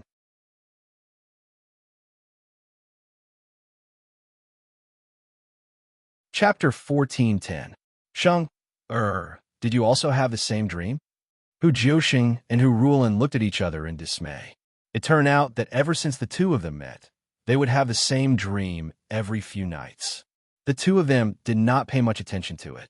After all, the two of them were originally hatched from the same beast blood cloud. It was normal for their thoughts and dreams to be similar. However, if even their daughter, Yun Sheng, had the same dream, then it was unusual. Mother, this dream is not an ordinary dream. I only had this dream after I learned the celestial fox inheritance. When Yun Sheng saw that both of them had the same dream, she was even more certain of her earlier conjecture. She linked the incomplete celestial fox Sarira in her body with the celestial fox Sarira in her dream, which was split into 4 parts in the celestial fox statue. Sheng, are you saying that there's a celestial fox Sarira in both of our bodies? But all these years, we haven't felt anything at all. Hu Jiuxing and Hu Ruolin were still in disbelief. Whether there is or not, we'll know once we give it a try. Yun Sheng was already prepared. She led her mother and Madame Ruolin into the room together. Mother, I'll start using the Celestial Fox inheritance to predict dreams now. If there really is a Celestial Fox Saraira in both of your bodies, there should be some reaction. Yun Sheng's Celestial Fox power slowly flowed in the room. Soon, the entire room fell into a dream. In the dream, the scene that Yun Sheng saw earlier appeared once again. At this moment, the Celestial Fox Saraira in Yun Sheng's body emitted a gentle light. Following the appearance of the Celestial Fox Saraira, Hu Jiuxing and Madame Ruolin's bodies emitted the same gentle light. A ball of light emerged from each of their bodies. The two balls of light were like children who had found their mother and quickly gathered towards the Celestial Fox Saraira in Yun Sheng's body. The three Celestial Fox Sarairas merged completely. When the three Celestial Fox Sarairas were completely merged, Yun Sheng felt that the magic power in her body was like a stream after the rain. It suddenly became much more abundant and became an extremely wide river. So there really is a part of the Celestial Fox Saraira in our bodies. Hu Jiuxing and Ruolin Fu were both deeply moved after they woke up. For so many years, the two of them never knew that a part of the Celestial Fox people's power of the Celestial Fox Saraira was actually in their bodies. Sheng's a dream's prophecy. The Celestial Fox Saraira in our bodies is out, but where is the fourth part of the power of the Celestial Fox Saraira? A mere 3/4 of the power of the Saraira is still not enough to defeat Yi Xiu after his rebirth. Madame Ruolin had also learned about the recent events in the 8 Wastelands mainland from Yun Sheng. After learning about the death of the Celestial Fox people's Long Hu Qianxiu, Madame Hu Ruolin's eyes darkened, but she felt relieved in her heart. Before coming to the boundless mainland, Hu Ruolin had thought that the way she and Hu Qianxiu got along as husband and wife for so many years was correct. However, it was only when she saw the way her sister, Hu Jiuxing, and Yin Sanghai got along as husband and wife that she realized that Hu Qianxiu had never loved her from start to end. Now, she had completely given up on Hu Qianxiu. However, Yi Xiu had disregarded the friendship of the Bakra orcs and threatened Yun Sheng and the others with the lives of the various beast clans. This made Madame Ruolin very worried. Don't tell me there's a third Celestial Fox holy infant in the boundless mainland? Hu Jiuxing questioned. That's not very likely. The beast blood cloud that gave birth to us was split into 2. We both have some impression of this. Madame Ruolin shook her head. Mother, second aunt, you don't have to worry about this anymore. Yi Xiu and I have already decided to enter the Grand Emperor's ancient tomb and explore the path of the gods. After obtaining 2/4 of the Celestial Fox Saraira, Yun Sheng also felt that her strength had increased significantly, but she was still a distance away from defeating Yi Xiu. Not long after Yun Sheng sent off Hu Jiuxing and Hu Ruolin, a piece of bad news came. What? You said the 9 Phoenix Clan leader was killed. The first person to be killed by Yi Xiu was the 9 Phoenix Clan leader, who had a very high reputation among the Bakra orcs. Yi Xiu wanted to slaughter the members of the various beast clans. When the 9 Phoenix Clan leader, who was imprisoned in the beast god altar, found out, he cursed Yi Xiu, and Yi Xiu killed him. Now, the entire 9 Phoenix Clan is in turmoil. As the young clan leader, Lu's whereabouts are also unknown. After Lu Yunshuang brought this news, Yun Sheng was also saddened. Yi Xiu had done in the end. She had some friendship with the 9 Phoenix Clan leader. That old man had taken care of her on many occasions. If this continues, the other beast clans will also be killed sooner or later. Lu Yunshuang and the others were also struggling to hold on. Looks like there's only one way left. Yun Sheng looked at Yi Baiming. Yi Baiming also looked at her. Both of them knew that they had to make a trip to the Grand Emperor's tomb and find a way to open the path of the gods. After learning that Yun Sheng and Yi Baiming were going to work together to enter the Grand Emperor's tomb, Yuan Bupo took out the White Tiger Emperor's Jade. Yun Sheng, this Emperor's Jade should have been given to you a long time ago. It's just that back then, My father was wary of the Grand Emperor's clan's mission and was unwilling to let the Emperor's jade fall into the hands of outsiders. After experiencing the upheaval in Grand Emperor City, Yuan Bupo had matured a lot. In his eyes, there was only relief and indifference. Once, he wondered if he would be the one to accompany Yun Sheng into the Emperor's tomb. He had also dreamed countless times that he and Yun Sheng, one playing the flute and the other playing the guqin, became the first immortal couple in the history of Grand Emperor City to obtain the 9th chapter of the Grand Emperor's Jade. Then, all of those became empty words. The one who would accompany Yun Sheng into the Emperor's tomb was someone else. Yuan Bupo's heart was filled with regret. However, he also understood that Yi Baiming was the most suitable man to accompany Yun Sheng into the Grand Emperor City. Thank you, Yuan Bupo. I don't know when I will be back. I have developed the first batch of vaccine. I have already asked Jirumo to contact Great Si Ming and the others to send the vaccine to the underworld as soon as possible. Yun Sheng received the White Tiger Emperor's Jade. Master, are you really not going to let Bobo accompany you in? Bobo was a universe god. She knew very well how difficult the path of the gods was. If her master were to succeed, she would be qualified to become a god. However, if she were to fail, she and Qilin might not be able to come back forever. Bobo, don't be willful. Remember, you are a universe god in the human world. Now that the human world is in chaos, you have to bear the responsibility of a universe god. If anything were to happen to me, I believe Ming Ri would definitely be able to help you. After Yun Sheng reminded her, she looked at Yi Baiming. Yi Baiming held her hand, and the two of them walked towards Grand Emperor's tomb resolutely.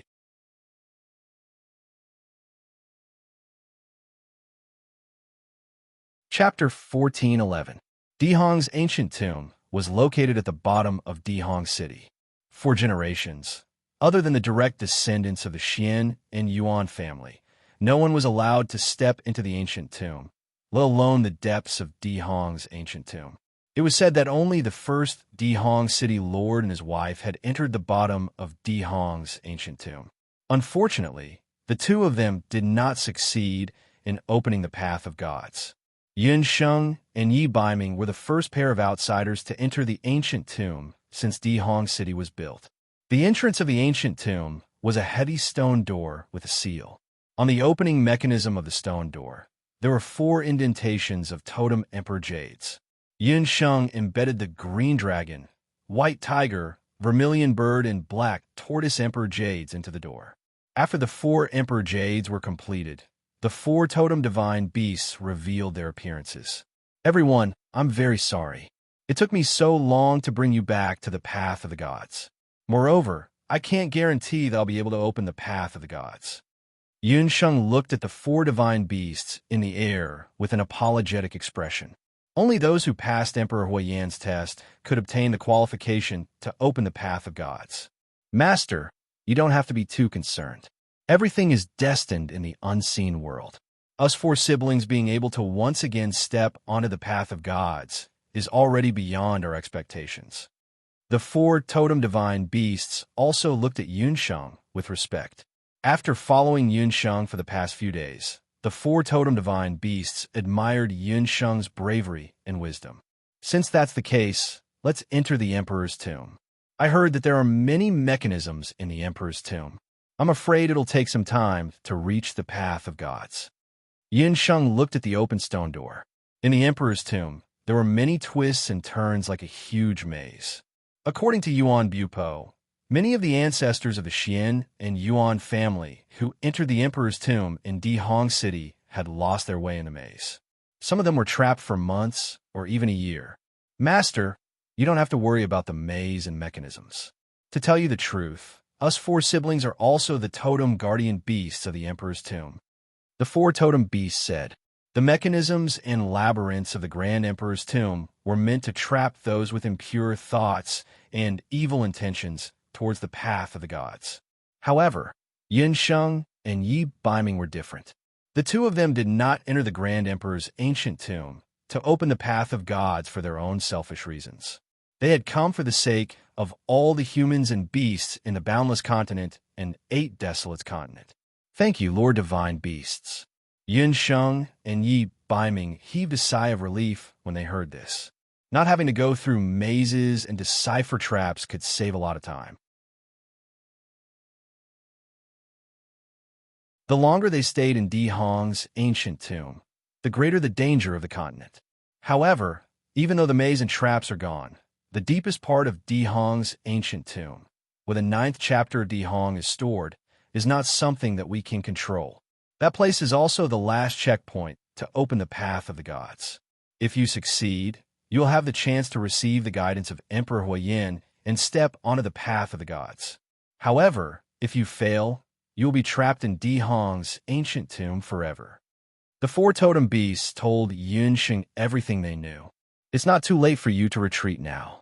Night Fox, it seems like we still have to try. Yun Sheng looked at Yi Baiming affectionately. That's right. Since we have come this far, even if there's a mountain of swords and a sea of fire in front of us, we will walk through it hand in hand. If we don't become gods, we will become ghosts. Together with you, I'm not afraid of anything. Yi Baiming smiled confidently. There was only unwavering determination in his eyes. The two of them walked through the stone door together and walked towards the depths of Di Hong's ancient tomb. Yun Sheng and Yi Baiming did not know that at the moment they entered Di Hong's ancient tomb hand in hand, there were 2 pairs of eyes watching them from somewhere in the realm of the gods. Of these 2 people, one was Emperor Huayin, who had an astonishing heavenly might, and the other was a dignified and beautiful female venerable. The 2 of them were watching everything that was happening in Di Hong's ancient tomb through a skywell. Emperor Huayin, are these 2 the people that you have your eyes on who can step onto the path of the gods once every 3,000 years? The goddess' beautiful eyes were filled with anticipation as she smiled faintly. That's right. Make a guess. This time, will it be me or you who will win? Emperor Huayin looked at the couple in the sky well with interest. My guess is, just like 3,000 years ago, they will not be able to pass the test. The goddess shook her head. Mortals had always thought that the path of the gods was difficult to walk. However, they did not know that the path of the gods was not difficult at all. The most difficult part was opening the path of the gods. This was because to open the path of the gods, one must first pass the test of the gods. In particular, this path of the gods had been paved by Emperor Huayin when he became a god. Emperor Huayin was known to be a harsh emperor in the realm of the gods. However, as long as one could pass his test and open the path of the gods, one would be able to achieve great things in the realm of the gods in the future. This time, I'm afraid you're going to lose. The 2 of them are different from the pair of lovers back then. Emperor Huayin said confidently, Emperor Huayin, you can't be so sure. Let's just wait and see. After all, the answer will be revealed soon. The goddess pursed her lips and smiled. After tens of millions of years, the days in the realm of the gods were very boring. She hoped that the new couple chosen by Emperor Huayin would not be like the pair of love-struck women and resentful men from 3,000 years ago. Emperor Huayin had misjudged them again. Just as the 4 great totem divine beasts had said, after removing the mechanisms and the maze, it was no different from an ordinary ancient tomb. In the ancient tomb, there were everlasting lamps that would never be extinguished. The walls were filled with murals that had existed for tens of thousands of years. Night Fox, look at this mural. Yin Sheng stopped in front of a mural. On the mural, there was a strange-looking man with various herbs beside him. This man is Emperor Huayin, who is also my ancestor, Emperor Huayin of the Divine Farmer clan. The family bracelet on my hand was also passed down by my ancestor. If not for him and his bracelet, I would not have met you, Yin Sheng said gently. Although the 2 worlds were different, both Emperor Huayin and Emperor Huayin were extraordinary people who deserved respect. If that's the case, let's kowtow to him a few times. In all his life, Yi Baiming had never kowtowed to the heavens or his parents. However, today, he was sincerely grateful to Emperor Huayin. This was because Emperor Huayin had given him the first ray of sunshine in his life. The 2 of them held hands, and knelt in front of the mural. They kowtowed 3 times to their ancestor, Emperor Yin. After that, Yun Sheng and Yi Baiming continued to walk forward. When they reached the end of the tomb, the mural disappeared. The surroundings were empty and there were no extra items. It seemed that the name of the tomb did not live up to its name. There was only a table in front of them. On the table, there was a yellow guqin.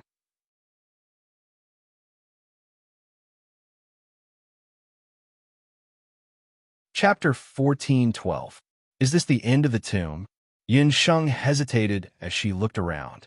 There were no other exits or doors. Clang, clang. At this moment, Yun Sheng heard a melodious sound from the guqin. The strings of the guqin that was empty started to vibrate and play by itself. The sound of the zither was very low at first, but it slowly became gentle like a gurgling stream. Then, the sound of the zither went from low to high, becoming loud and powerful.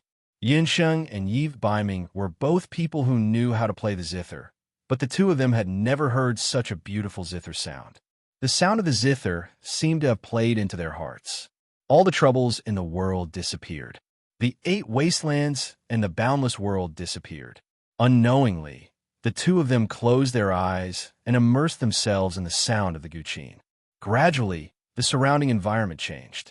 The guqin disappeared, and so did the everlasting lamp. When Yun Sheng came to her senses, she realized that she had already left the tomb. Where is this? Yun Sheng was shocked as she looked around. There was a strong herbal fragrance, and there was a television playing. There were short tables and chairs, and a lonely single bed. Everything around her was neat and tidy. It looked so familiar, yet so strange. Yun Sheng's heart jumped. She opened her eyes and realized that this was the Chinese medicine clinic that she had lived in for more than 20 years. She had returned to the modern world. This was China. Am I dreaming? Or is this all an illusion? Yun Sheng pinched herself hard. It was so painful that she almost cried. She flipped through the tables and chairs again. At a familiar spot, she found a remote control for the television. After a series of random presses, the channels kept changing. Dark Thorns. Yun Sheng was still unwilling to give up. She began chanting. There was no mana, no magic. Everything was real. It was not an illusion or a dream. She had really returned to the modern world. Yun Sheng's heart suddenly felt empty. She sat down dejectedly, her mind spinning. The calendar on the wall had already flipped 3 days. It had been 3 days since Yun Sheng returned to the modern world. In these 3 days, her mind had been constantly recalling everything that had happened on the boundless continent. After so many times, she couldn't even tell whether it was all a dream or not. Whenever she thought of Night Fox and her family and friends in the boundless world, she felt as if her heart was being cut by a knife. Every day, when she lay down and opened her eyes, the first thing she wished was that she had returned to the Grand Emperor's ancient tomb. However, she was disappointed time and time again. If it weren't for Yun Sheng's mental fortitude, far surpassing that of ordinary people, she was afraid that she would have collapsed to the point of going to see a psychiatrist. In the past few days, Yun Sheng had also checked repeatedly and found that the time she was at was a few days after the explosion of the taxi. However, no matter how she searched on the internet or flipped through the newspapers, there were no reports about the explosion of the taxi and the death of the driver and passenger on the spot. On the 4th day, Yun Sheng finally believed that she had indeed returned to the modern world and that everything that had happened in the past could have been a dream. A dream. Yun Sheng smiled bitterly and finally accepted this reality. The small clinic also began to operate as usual. Many patients came to the small clinic every day. After Yun Sheng finished receiving the patients, she would close the door as usual. The days repeated. On the weekend, she received a call from Municipal First People's Hospital. Dr. Yin, the hospital has a case of malignant brain tumor. This case is very difficult. The hospital's expert team hopes that you can personally perform the surgery. Other than running the small clinic, Yun Sheng was also a specialist doctor in Municipal First People's Hospital. The hospital would only contact her when there was a special case. This kind of surgery was either very difficult and no doctor dared to do it, or the other party was a big shot and no one dared to accept it for fear of bearing the responsibility. The special case this time was obviously the former. The patient's malignant tumor was growing on the main cerebral artery. If it wasn't handled properly, it was very likely that the patient would die from cerebral hemorrhage. Yun Sheng rushed to the municipal First People's Hospital and was informed that the surgery was scheduled for 1 in the afternoon. This is the patient's information. His malignant tumor is in the middle to late stage. Fortunately, it was discovered early. This is the patient's past medical history and basic condition. On the way to the operating room, the assistant doctor handed the information related to the surgery to Yun Sheng. When she opened the file, Yun Sheng's gaze paused. The 3 words Lu Minglang jumped into her eyes. How could it be him? This patient is quite pitiful. He is a medical doctor who came back from the United States. He was just hired as a guest specialist not long ago. A few days ago, he suddenly had acute appendicitis. After he was sent to the hospital for surgery, a brain tumor was discovered, the assistant doctor said nonchalantly. "Doctor, please save my fiancé." A young woman rushed over. She grabbed Yun Sheng's hand.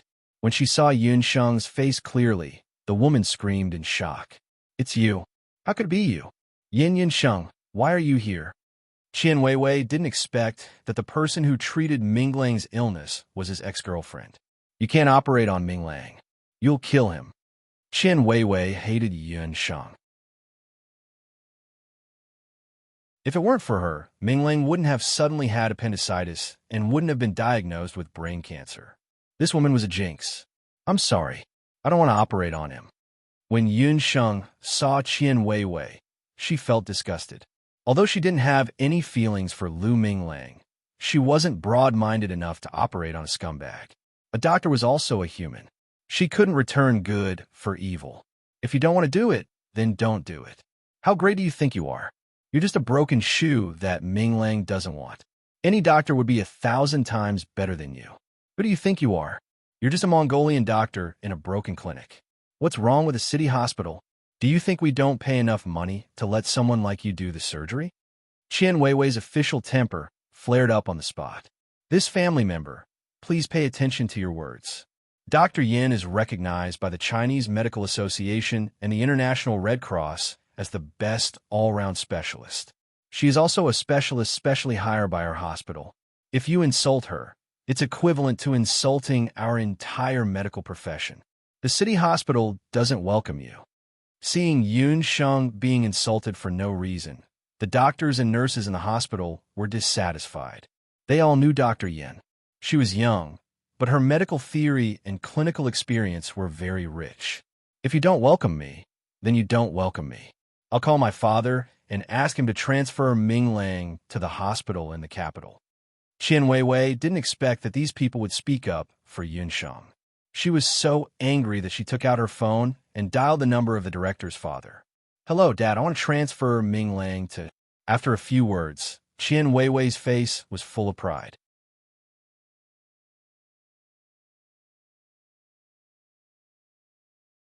Chapter 14:13. But not long after, Qian Weiwei's phone rang. After she picked up the call and listened to a few words, her expression changed. On the other end of the phone, the City Health Bureau's anxious voice sounded.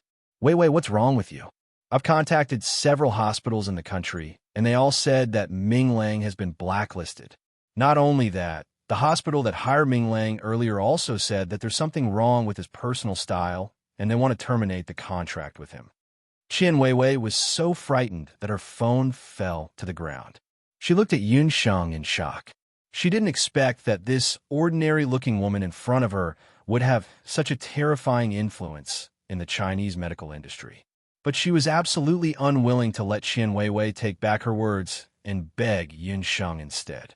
Yun Sheng ignored Qian Weiwei and turned to leave. There were still many patients waiting for her in the small clinic. "Yun Sheng, it's you. Has Minglang's surgery started?" An elderly couple rushed over. They were travel-worn, and when they saw Yun Sheng, they anxiously pulled her back. This couple was Lu Minglang's parents. Yun Sheng and Lu Minglang had been together for so many years, and they treated Yun Sheng as their own daughter.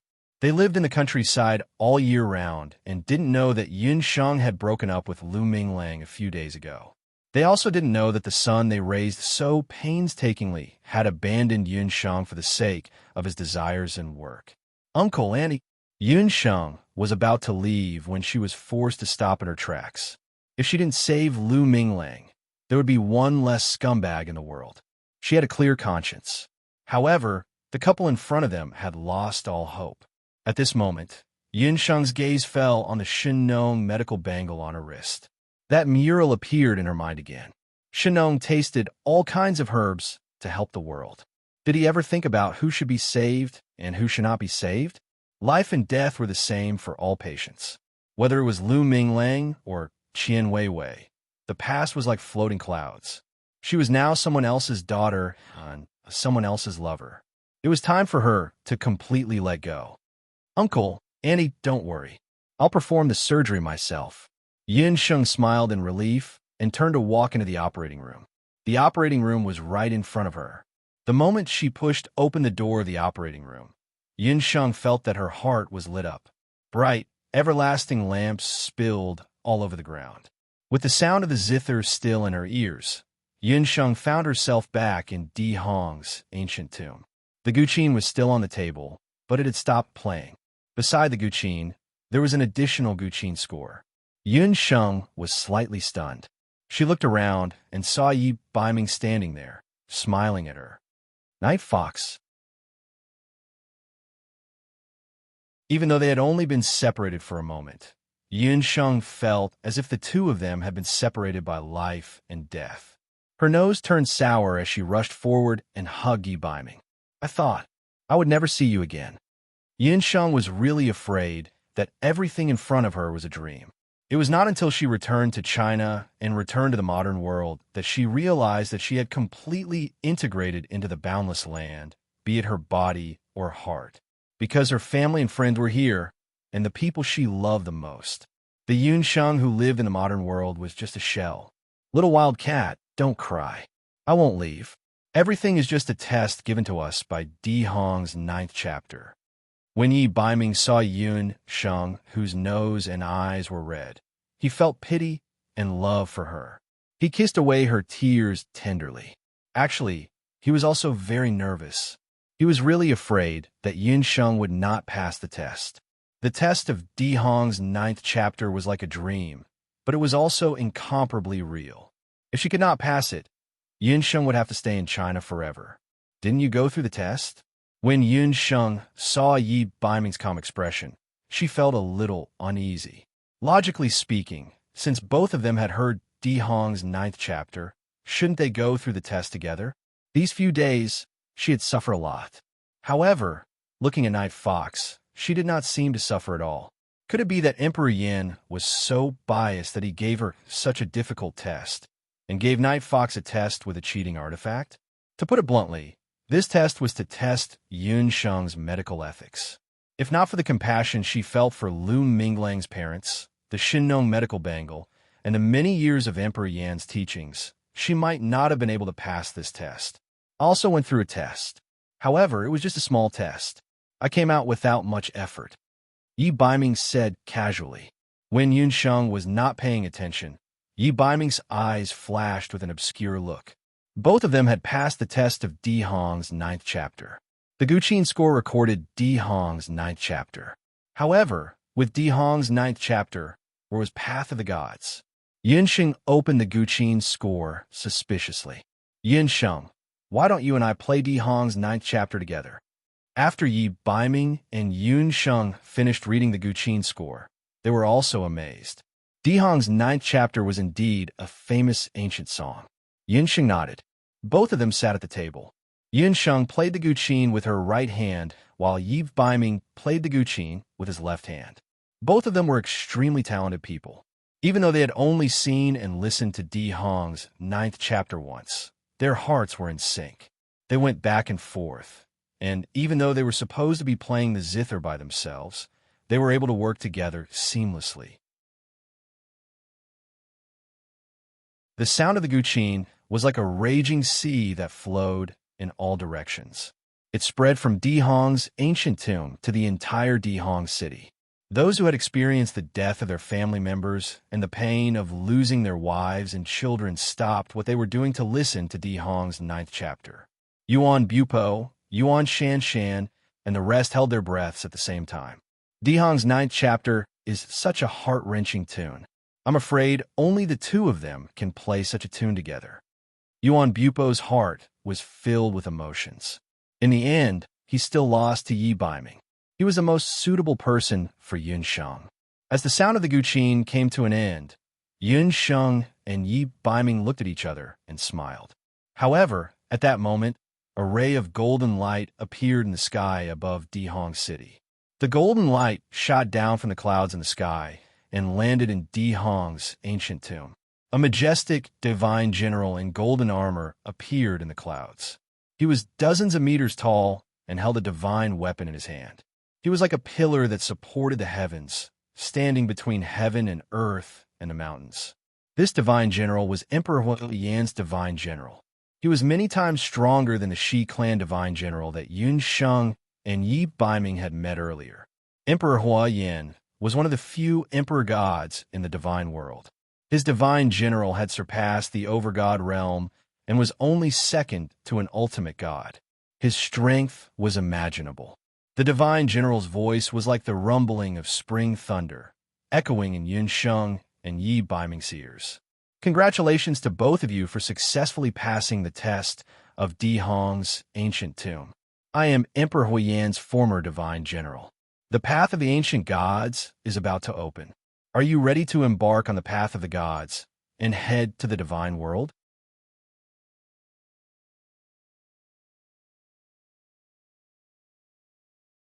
Chapter 14:14. Going to the realm of the gods. Yin Sheng and Yi Baiming looked at each other. They had opened the path of the gods, but they did not expect to go to the realm of the gods immediately. Everyone knew that the path to the realm of the gods was difficult, but if one successfully stepped on the path of the gods, it meant that they would have to stay in the realm of the gods forever. General, we did not open the path of the gods to become gods. Please forgive us, but I'm afraid we can't go back to the realm of the gods with you, Yun Sheng said after pondering for a while. How dare you? The human realm only has a chance to become gods once every 3,000 years. If you want to become gods, why did you open the path of the gods? What nonsense! The general was enraged. The two of them did not know how to cherish such a precious opportunity. It was no wonder that the general was furious. He waved the artifact in his hand and pointed it at Yun Sheng and Yi Baiming. Wait! At this moment, 9 fire dragons flashed across the sky, and the sky seemed to be split in half. A loud rumble could be heard from the clouds, shaking the heavens and the earth. A dazzling golden chariot slowly drove out of the clouds. When they saw the carriage, everyone in the Grand Emperor city felt their knees go weak and their minds went blank. They could not see clearly who appeared in the sky and what was said. Yun Sheng only saw a golden light. In the east of the sky, there were 9 fire dragons, dragging a carriage that was more dazzling than the sun. There was a figure seated within the carriage. Although his appearance could not be seen clearly, the figure gave off a dignified aura that seemed to look down on the world. It was as if all living things in the world were ants before him, unable to reach the apex. Time seemed to have stopped. Is it the legendary god Emperor's aura? Yin Sheng was shocked. Although she had felt the god Emperor's aura when she played the Millennium Eye Zither, it was just an illusion. Compared to the real Emperor Hua Yin who came in the carriage, his aura was less than 1/10. Yin Sheng only felt that it was difficult to breathe, and her knees felt as if they were loaded with thousands of pounds. But at this moment, Yi Baiming held her hand. There seemed to be an infinite amount of power in the man's hand. Yin Sheng felt her knees straighten again. She looked at Yi Baiming, whose eyes were like stars, and her heart was suddenly filled with infinite courage. The two of them stood shoulder to shoulder. Under the terrifying god Emperor's aura, they were not afraid at all. Even the general in front of the god Emperor could not help but raise his eyebrows. As expected of the people chosen by the god Emperor, they were indeed extraordinary.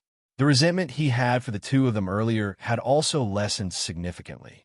Ah, how many generations of descendants are you from the Yin clan?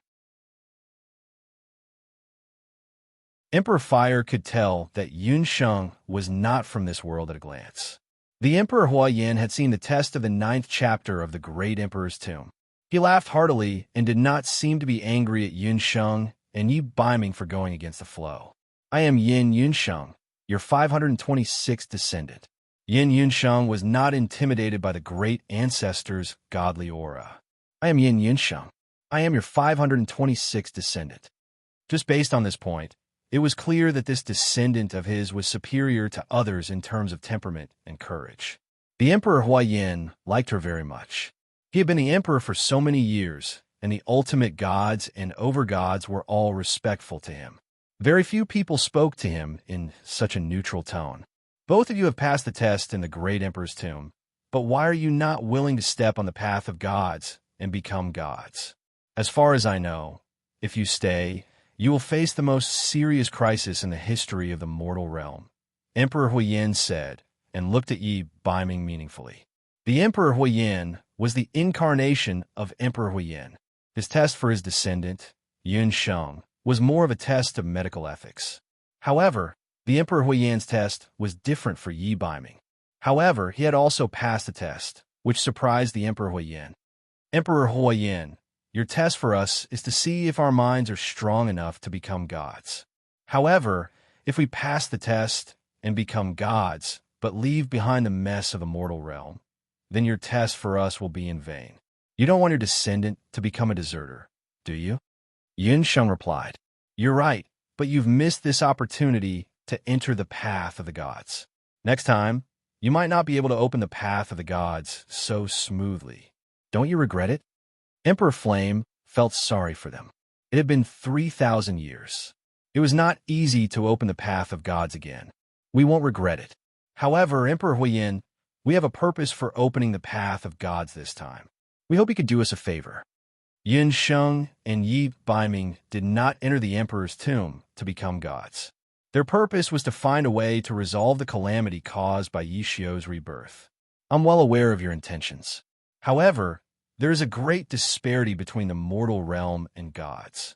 The mortal realm's calamity must be resolved by the mortal realm itself. Emperor Huayan's words made Yun Sheng and Yi Biming's hearts sink. However, I can do you a small favor. Whoever started the trouble should end it. The answer is in all directions. After saying that, Emperor Huayan's divine light receded. The celestial emperor's chariot rumbled forward and disappeared into the clouds. Whoever started the trouble should end it. The answer is in all directions. Yun Sheng and Yi Biming were even more confused. What did Emperor Huayan mean by that? The two did not get an answer and left the Grand Emperor's tomb resentfully. As soon as they left the tomb, Bobo ran over with a face full of excitement. Dear Master, how is it? Did you find a way to deal with Yi Xiu? Bobo had seen the divine light in Grand Emperor City. The divine power of the God Emperor was indeed not to be underestimated. It scared a little master god like her. Unfortunately, Emperor Huayan did not tell us any answer. He only said one sentence. Whoever started the trouble should end it. The answer is in all directions. Yun Sheng shook her head. The answer is in all directions?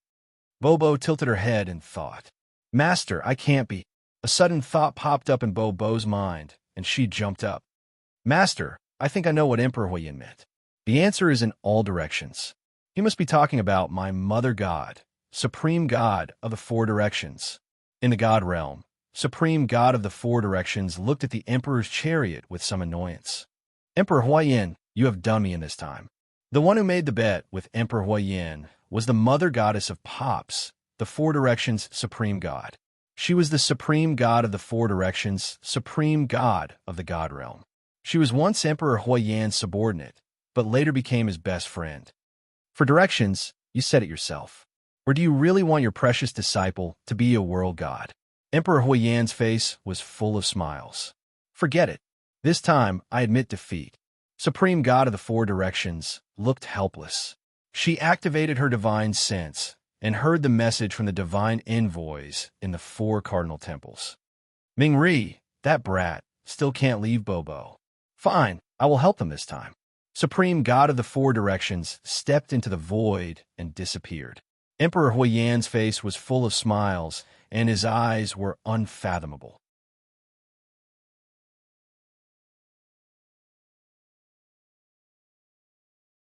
Chapter 14:15. In order to meet Supreme God 4 directions, Bobo went to the underworld and found Ming-Ri again. When he heard that Bobo wanted to introduce Yun Sheng to Supreme God 4 directions, Ming-Ri refused on the spot. Bobo, you are too ridiculous. You clearly know the rules of the God realm. The Mother God is impartial. Why would she meet with 2 mere humans? Ming-Ri said coldly. During this period of time, he was very annoyed because of the matters in the mortal realm. Seeing that Bobo was pestering him endlessly again, his originally expressionless face turned into a huge block of ice. Anyone who approached him would be frozen to the point of dizziness. Only Bobo, this guy, was still late. When Ming-Ri was in a bad mood, she still came to provoke him. Hey, Ming-Ri, what are you talking about? What do you mean by mere humans? That is my master. Besides, Master and them have obtained the approval of Emperor Yin Yin and opened the gods' path. They almost became gods. How can they be mere humans? Bobo pouted her cute little mouth, put her hands on her waist, and looked like a female yiksha. When she was still an egg, she was afraid of Ming-Ri, but now that she was a human, her courage grew a lot. She found that Ming-Ri was just a paper tiger. Other than his black face, he didn't seem to be very powerful.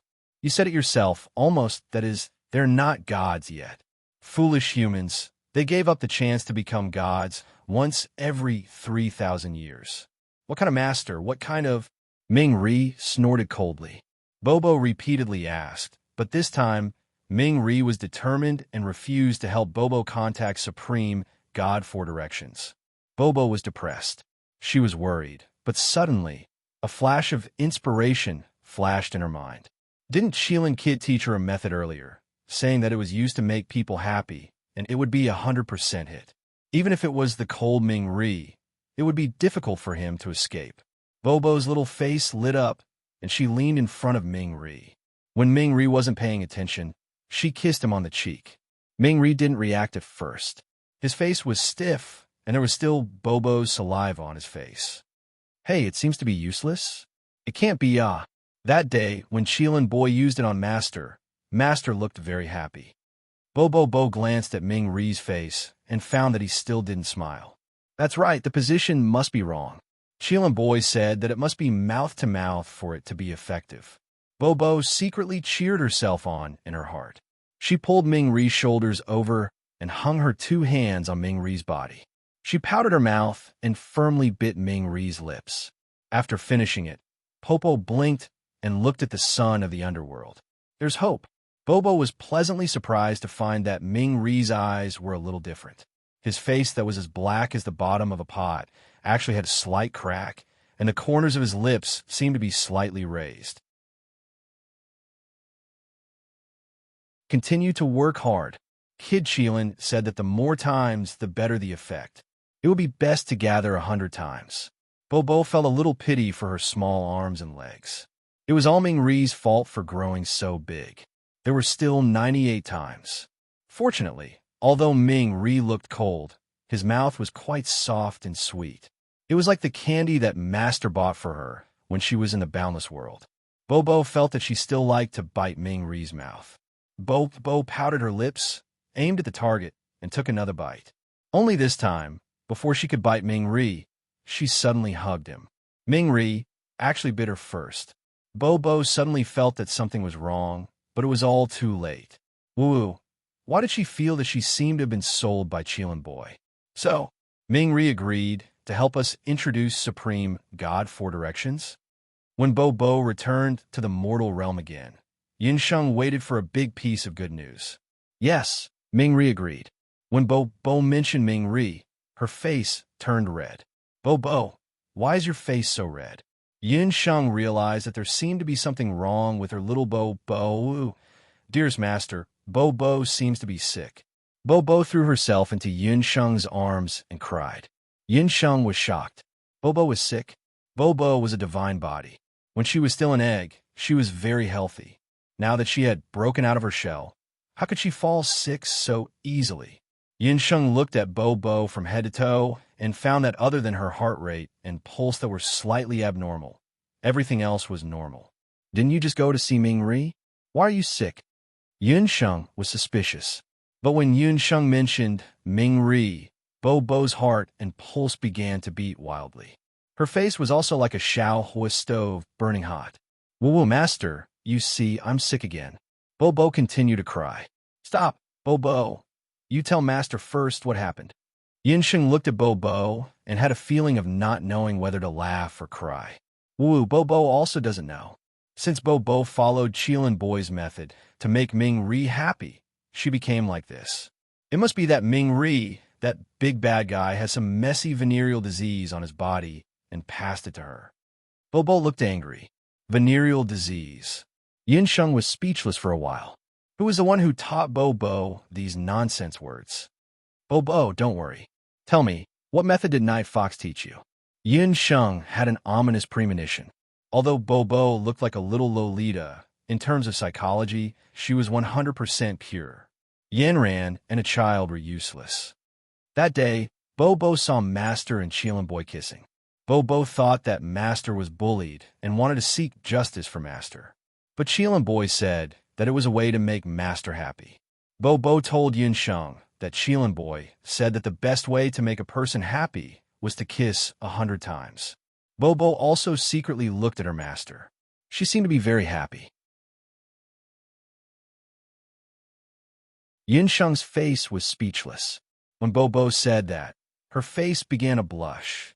Damn Night Fox, you dirty guy, what nonsense did you put into Bobo's little head? I'll settle accounts with him later. Yun Sheng gnashed her teeth in her heart. Bobo, don't worry. In fact, you don't have an illness. If I'm not wrong, you should.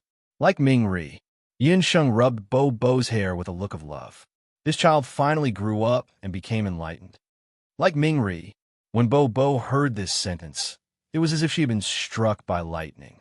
This was 100 times more shocking than hearing that she was sick. How could she like Ming Ri, that 1,000-year-old iceberg?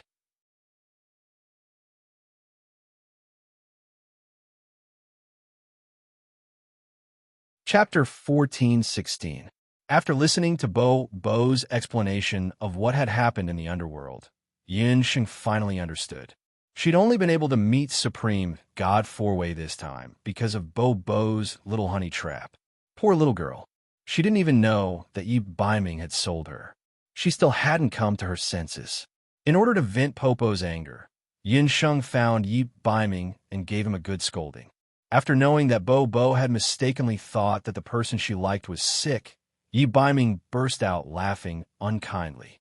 Bobo was so angry that she almost impulsively wanted to exile him 1,000 times over. Damn Fox, if you laugh again, Popo will cry. Yun Sheng was angry and amused. At first, she was a little annoyed with Yi Baiming, but after thinking about it, she immediately understood Yi Baiming's intentions. In fact, Yun Sheng and Yi Baiming, as people who had experienced Ming Ri's feelings for Popo, could see it clearly.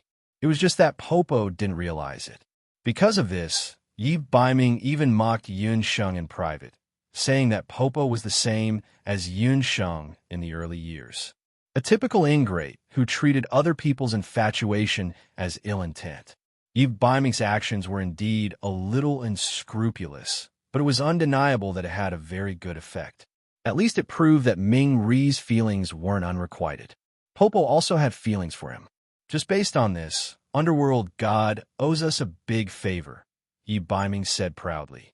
With Ming Ri's help, Popo contacted Divine Four Directions. Because Yun Sheng and Yi Baiming were still humans, they couldn't go to the God Realm directly. They could only go to the Underworld through Divine Four Directions. When the white-robed Supreme Divinity, Four Cardinal Directions, appeared in the Underworld Deity Palace, it cheered and pounced on him like a little bird. Haha, you're still the same. Divine Sovereign Four Directions smiled at his precious disciple. Bo Bo and Ming Ri were both disciples of the four cardinal divinity. Ming Ri was the strongest among all the disciples. Bo Bo was the weakest, but even so, it did not hinder divine venerable four directions love for Bo Bo, mother goddess. Bo Bo thought you didn't want me anymore. Bo Bo was like a cub, lying in God four ways embrace, unwilling to let go. Mother Goddess thought that you no longer wanted Mother Goddess now that you had a master, said Divine Four Directions as he glanced at Yin Sheng. Yin Sheng had heard Bo Bo and Ming re-mention the four cardinal gods many times. She thought that the four cardinal gods would be as majestic as Emperor Huayan. But today, Divine Four Directions, who had a noble status in the divine world, was actually a beautiful middle-aged woman. She had willowy eyebrows, red phoenix eyes, and a pair of beautiful eyes that were as clear as water. The rarest thing about her was that she had a humble temperament. Seeing her slowly wake up, calm and graceful, without any arrogance, one could not help but have a good impression of her. It was hard to associate this Divine Four Directions with the Almighty of the divine world who had taught Ming Ri the god of slaughter. Divine Four Directions, I'm sorry. I made a contract with Bo Bo by accident. Yin Sheng was still a little nervous. Divine Four Directions was blaming her for making a contract with his beloved disciple. No, it's not your fault. Everything seems to be accidental, but it's actually destined. Speaking of which, it's also my fault for the bet I made with Emperor Huayan. If it wasn't for the bet 3,000 years ago, the mortal world might not be like this now. Divine Four Directions sighed. The bet 3,000 years ago? Yin Sheng and Yi Baiming had strange expressions. You should know that the path of the gods opens once every 3,000 years. In fact, before you, there was a pair of resentful man and woman who almost succeeded in becoming gods. It's a pity. Divine Four Directions was lost in his memories, his eyes deep. 3,000 years ago, not long after Divine Four Directions received the title of Divine Four Directions, she was already a divine general under Emperor Huayan. But unlike ordinary divine generals and divine emperors, Divine Four Directions and Emperor Huayan were best friends. So even after becoming a Divine Four Directions, they still kept in touch. One day, Emperor Huayan suddenly brought Divine Four Directions to a skylight, saying that he had chosen a pair of man and woman from the mortal world. As long as they passed the test of the path of the gods, they could become gods. However, Reverend Four Directions felt that the man and woman did not possess the qualifications to become gods. This was especially true for the man, whose personality was extremely fierce and ruthless. Divine Four Directions thought that such a character would cause Emperor Huayan a lot of trouble in the divine world in the future, even if he became a god. In order to avoid unnecessary trouble in the future, it was better to choose a new person. Emperor Huayan did not think much of it. In the end, Divine Four Directions suggested that she had an over-god who was going to the mortal world to undergo training. While she was escorting the over-god to the mortal world, she could test the pair. If the man and woman passed the test, the Supreme Divinity Four Directions would acknowledge them and personally bring them to the god realm. Divine Four Directions, is the test you mentioned the one we went through in Dihong's tomb? Then the man and woman you mentioned, could it be them? Yun Sheng vaguely knew the answer. That's right, it was a similar test. Dihong's 9th chapter tests the inner demons in a person's heart. The pair was called Yi Xiao and Huyan. Unfortunately, Yi Xiao did not pass the test and failed. Divine Four Directions sighed. Divine Four Directions, you only said that Yi Xiao did not pass the test. What about clan leader Huyan? Yi Baiming heard something fishy. They were both chosen by Emperor Huayan, but this time, Emperor Huayan's eyes were much sharper. Yin Sheng and Yi Baiming were lucky because they passed the test. Celestial Fox People's Long Huyan passed the test. At that time, I suggested that we take her to the divine world. She is modest and knows when to advance and when to retreat. She is a rare heroine. Unfortunately, she thought of her lover, Yi Xiao, and rejected my suggestion. Therefore, the first person to reject the path of the gods was Celestial Fox People's Long Huyan. Then what about this? Do Yi Xiao and clan leader Hu Yin know about this? Yin Sheng and Yi Baiming had never heard of this. At the very least, the Black Qilin and Celestial Fox tribe genealogy records did not have this memory. After all, becoming a divine world was an extremely honorable thing. If Divine Four Directions had not mentioned it, Yin Sheng and Yi Baiming would not have thought that there was such a past. Those who fail to reach the divine world will have their memories erased. However, those who succeed will retain that memory. Therefore, Hu Yin still remembers, but Yi Xiao's memory has been erased, Divine Four Directions said.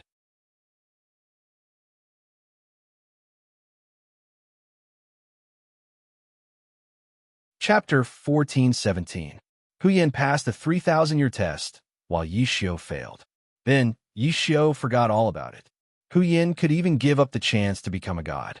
How could she betray Yi Xiao? However, the truth was that Yi Xiao thought that Hu Yin had betrayed him, and the two of them fell out. In the end, the Bakra orcs were defeated in the Dutian Blood Realm, and Hu Yin and Yi Xiao died. Supreme Divinity, if you don't mind, what was her test back then? Yin Sheng's heart was in her throat.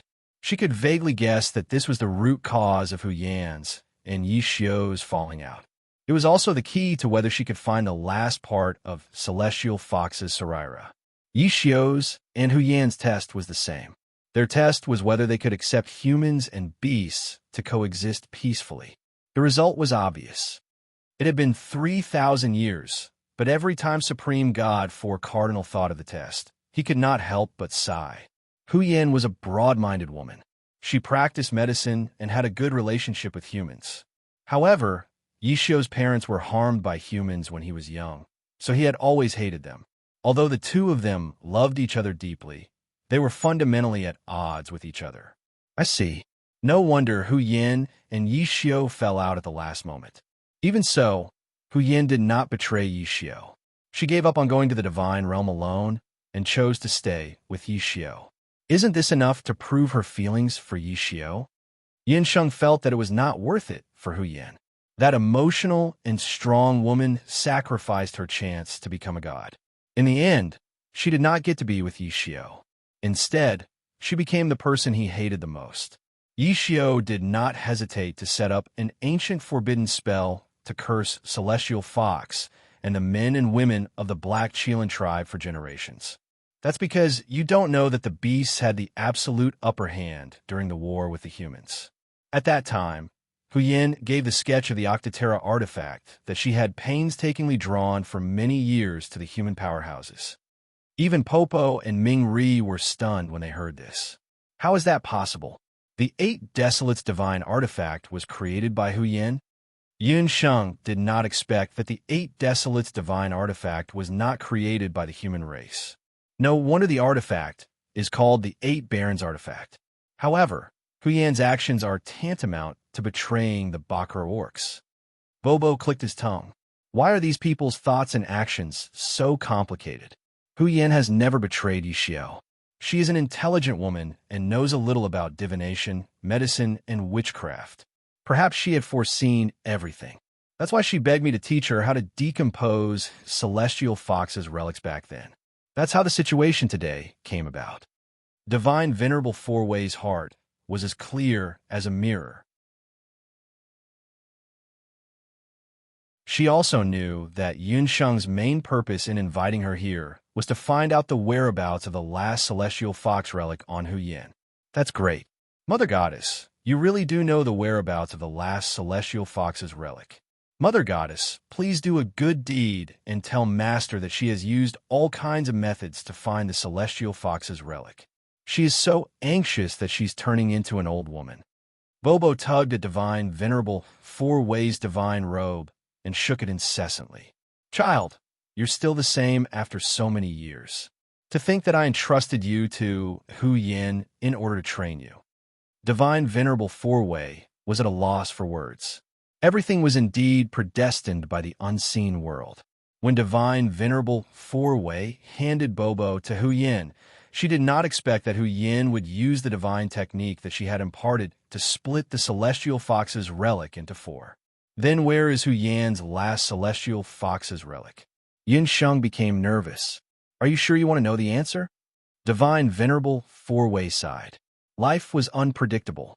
Hu Yin and Yi Xiao had already become an eternal regret. Divine Venerable Four-Way originally did not want to see another regret happen. Divine Venerable, please enlighten me. Whether or not they could resolve this calamity between the Boundless Continent and the Eight Desolate Continent depended on the whereabouts of Hu Yan's last Celestial Fox's relic. That Celestial Fox's relic is actually far away on the horizon. It's right in front of you. It's in his body. Divine Venerable Four-Way stared at Yi Baiming after saying that. Yi Baiming was not surprised as he had expected. He only looked at Divine Venerable Four-Way indifferently, as if he was not surprised at all.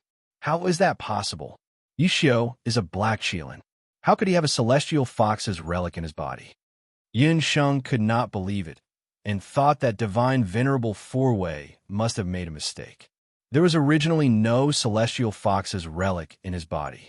Hu Yan's fourth Celestial Fox's relic was originally left in the remains of the Qilin King Yi Xiao. The reason she did that was to increase Yi Xiao's chances of survival. However, when Ming Ri used the Hellfire to regenerate his bones and flesh, a portion of the Celestial Fox's relic was transferred to his flesh and bones. Divine Venerable Four-Way did not know that his two disciples had actually done such a heaven-defying thing behind his back, which was not easy even in the God realm. Then how can we extract the Celestial Fox's relic from his body? Yun Sheng asked again. Previously, she had used a precognitive dream to extract the Celestial Fox's relic from her mother and Madame Rulin's bodies. She did not know if the same method could be used on Yi Baiming's body. You and Yi Baiming are of a different race, and the two of you are not related by blood. In order to extract the relic, your spirit and body must be compatible. You should already understand what I mean. After Divine Venerable Four-Way finished speaking, he shook his head with a look of regret. If the spirit and body were compatible between a man and a woman, wouldn't that mean? However, the relationship between her and Yi Xiao was restricted by the ancient forbidden curse. Wouldn't that mean? Yun Sheng did not want to continue thinking about it. As expected, actually, I had already guessed this when I accepted Di Hong's 9th chapter test, but I was not sure at that time. Yi Baiming smiled faintly. He did not complain, nor did he feel sad. He simply accepted this fact calmly. Yi Xiao, you already knew? What kind of test did you accept in Di Hong's ancient tomb? Why didn't you tell me then? Yin Sheng looked at Divine Venerable Four-Way, then at Yi Baiming, then at the dejected Ming Ri and Bobo. The ominous feeling in her heart grew stronger and stronger. Bobo, Ming Ri, leave the two of them alone for a while, Divine Venerable Four-Way said softly. Bobo's eyes were red as she left with Ming Ri, leaving only Yun Sheng and Yi Baiming. Yin Sheng, I didn't tell you because I didn't want you to think too much. Yi Baiming gazed at Yun Sheng gently and gently hugged her. Moreover, even if I told you, it wouldn't change anything, because I only have one choice, and I want you to live well.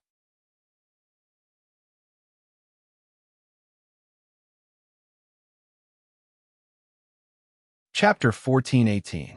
Early in the morning, Yun Sheng woke up. Night Fox. Yun Sheng ignored her aching body and looked at. Beside her, Yi Baiming still had his usual smile on his face, but his eyes were closed forever. Tears welled up in her eyes, and her heart was empty. Yun Sheng laid on Yi Baiming's body, sobbing uncontrollably. A few days later, Yun Sheng returned to Grand Emperor City alone. Master, are you all right? Not seeing Yi Baiming, Popo's heart skipped a beat. Could it be that Qilin Brat had already?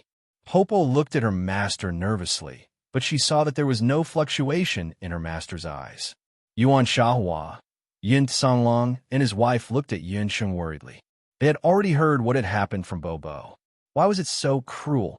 Yun Sheng and Yi Baiming were clearly in love, but because of an ancient forbidden spell, they were separated by heaven and earth. Popo, bring me to the 8 Desolate Continent. Yin Sheng nodded at everyone. Night Fox had sacrificed himself in order to protect the Boundless Continent and the 8 Desolate Continent. She would not disappoint him. On the 8th desolate continent, there was a storm of blood. After the death of the 9 Phoenix tribe leader, the beasts on the continent could no longer tolerate Yi Xiu's violence after his rebirth. They banded together and attacked Sky Harmony City. Under He Yao and the High Priest's watch, the entire Sky Harmony City was impregnable. But even so, the grievances of the people grew heavier and heavier. Even the High Priest felt that something was wrong. In these days, the incense of the beast god altar had completely disappeared. The faith of the past had turned into hatred. But Yi Xiu did not seem to care. Gradually, even the High Priest realized that Yi Xiu was becoming more and more dictatorial. Even those in the Black Qilin tribe who disobeyed him would be killed by him. Yi Xiu, return my grandfather's life. Outside the Qilin palace, several figures rushed in extremely quickly. Several Black Qilin warriors were killed immediately. Green and purple appeared in front of Yi Xiu, their bodies full of hostility. When Green saw Yi Xiu, his pupils shrank. Black Qilin King Yi Xiu, who was once regarded as the savior of the Bakra orcs, who sacrificed his own life in exchange for the Bakra orcs' escape, was right in front of him. He was the one who killed his grandfather. What savior? What strongest clan leader in history? They were all bullshit. In Green's eyes, Yi Xiu was a murderous demon king who had lost his mind due to anger. Jiuwan and D clan? Yi Xiu laughed cruelly. Amidst his laughter, the entire Qilin palace shook violently. Cracks appeared under Green and Purple's feet as countless rocks fell from above. Terrifying realm power enveloped the entire Qilin palace. The moment they felt the power of the realm, the color of Green and Purple changed. A figure shot out like a bolt of lightning. That speed was not something that Green and Z could block. Bang bang. 2 crisp attacks. Green and Z were sent flying. Under Yi Xiu's disdainful gaze, the 2 of them rolled on the ground. Those who disobey me, Yi Xiu, will only die. Yi Xiu looked at the 2 of them coldly. With a wave of his hand, Z and Green's feet left the ground and were lifted into the air. Clan leader. These 2 are the young clan leaders of Jiuwan and D clan. They are still useful, the High Priest said. What's the use? In Ba Huang continent, other than the Black Qilin tribe, we don't need any other beast clan. Yi Xiu laughed cruelly. At this moment, there was only one word in his heart: kill. Those who betrayed him and were disloyal to the Black Qilin tribe must all die. Yes. Yi Xiu suddenly looked forward. In the sky above the Qilin palace, the Qilin realm created by Yi Xiu was torn apart. Break! In this world deity's territory, what kind of world is this? All of you scram. I'm the boss of the mortal world. A rude and unreasonable female voice rang out. Yi Xiu's realm power was forcefully broken. In the dust, 2 figures appeared in everyone's sight as if they had fallen from the sky. They are... The people who walked out of the shadows made Yi Xiu's eyes change. I am Bobo. This is my master, Yin Sheng. Bobo's voice was heard. Clan leader, that is Yin Sheng. She's just a lowly celestial fox. The High Priest did not expect Yin Sheng to have the guts to appear in Ba Huang continent again. When Yi Xiu felt the fluctuation of celestial fox's energy, the violence and hatred in his body rose little by little. Celestial fox? Then what are you? A pair of Black Qilin trash. Look carefully. Our master is the real celestial fox. Bobo glanced at Yi Xiu and the High Priest. Yi Xiu's eyes narrowed. Yin Sheng's figure was imprinted in everyone's eyes. It was an extremely beautiful woman. Her face made Yi Xiu's mind wander for a moment. Because this woman's face was somewhat similar to Hu Yan's, but she was not Hu Yan, because behind her there were 9 pure white foxtails. The foxtails flashed with powerful magical fluctuations that made it difficult for people to look directly at them. The woman just stood there quietly, but there was a strong pressure around her that made people feel suffocated. Since ancient times, the 9-tailed celestial fox that had never appeared in the celestial fox tribe was born. 9 tails? How could it be 9 tails? Could it be that you have completely merged with the celestial fox's energy? seeing Yun Sheng in her nine-tailed state. Even the high priest could not help but be dumbfounded. So what if you have 9 tails? Today, I will cut off your foxtails one by one. Yi Xiu's face revealed a bloodthirsty look as he roared violently. The power of the halberd of the divine battle god in his left hand slashed out an arc of light in the air, whistling as it rushed towards Yun Sheng. Yun Sheng did not back down. The summoning hand and magic god bracelet in her hands lit up at the same time. A raging dragon-like, dark heavenly thorn met Yi Xiu. The two figures passed by each other sideways. The collision of fighting aura and magic formed a huge ball of light. Wherever the ball of light went, everything turned into nothingness. Green, purple, and the rest were overturned by the two forces. The high priest, on the other hand, was fighting with Bo. You are indeed powerful. No wonder you dare to be so impudent. After fighting with Yun Sheng, Yi Xiu also realized that this woman's power was far beyond most people in the 8 barren lands and the boundless continent. As he spoke, streaks of fighting aura rolled out of Yi Xiu's body. Large patches of black scales appeared on his body. Sharp barbs also grew out of his spine and arms. In just a moment, Yi Xiu had turned into a king Qilin who was even more vicious than before. Yun Sheng suddenly jumped and rushed towards Yi Xiu, who was a few feet away. To the Bakra orcs, once they completed their beast transformation, their power would increase greatly. This was the best time for Yun Sheng to attack Yi Xiu.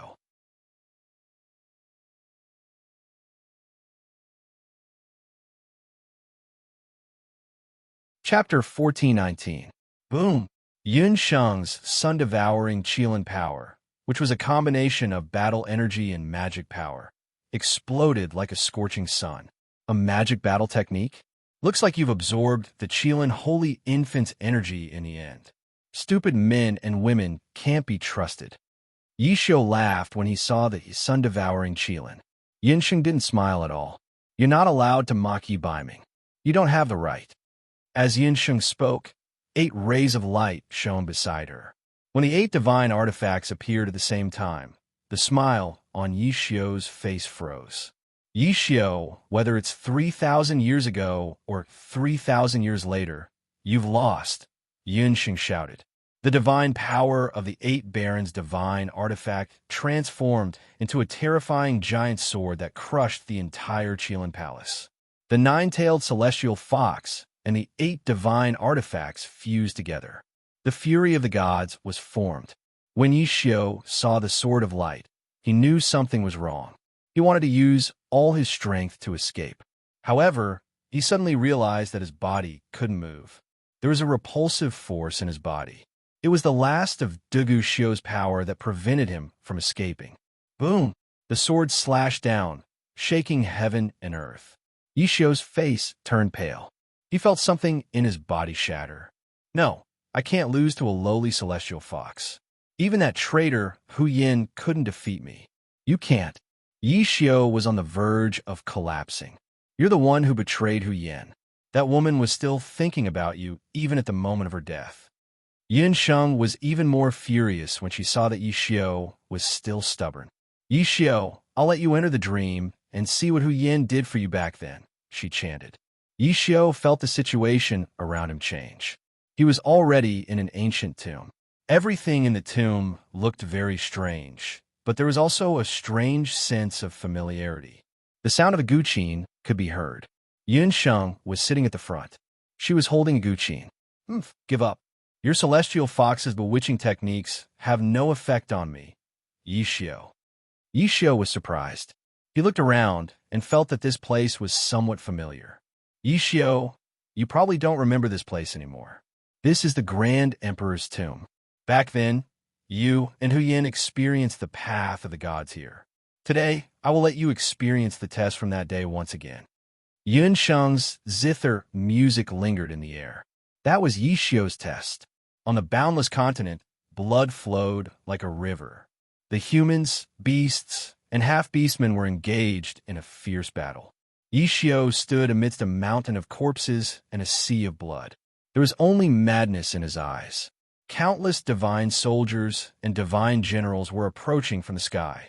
Yishio, you've killed countless innocent humans and half-beastmen. You've even harmed your fellow beasts. Your evil deeds have infuriated both gods and ghosts. Today, under the orders of the 4 divine emperors, I will kill you. The Black Chelan tribe will fall into the 9-layered ghost prison and never be reincarnated. Yishio's body trembled. What is this? This is the test you went through in the Grand Emperor's tomb. It's a test given to you by the God Realm. At the same time, it's also a prophecy. You're good at killing and greedy. If you occupy the boundless continent, your greed will know no bounds. You'll even slaughter other beasts. In the end, the entire mortal world will be covered in blood because of you. It will be impossible for it to recover in 10,000 years. Yun Sheng sighed. Back then, Huyen had also learned from the 4 cardinal deities that Yishio would commit such heinous crimes in the next 100 years. In the end, after a struggle, she finally chose to help the humans and turn the tables. The scene changed. The war between the humans and the beasts had come to an end. After the Bakra orcs were defeated, Huyen activated the magic formation and sent the remnants of the Bakra orcs to the 8 Desolation continent. However, at that time, she was already at the end of her rope because of the damage to the celestial fox's Sarira. Yishio, I couldn't stop you in the end.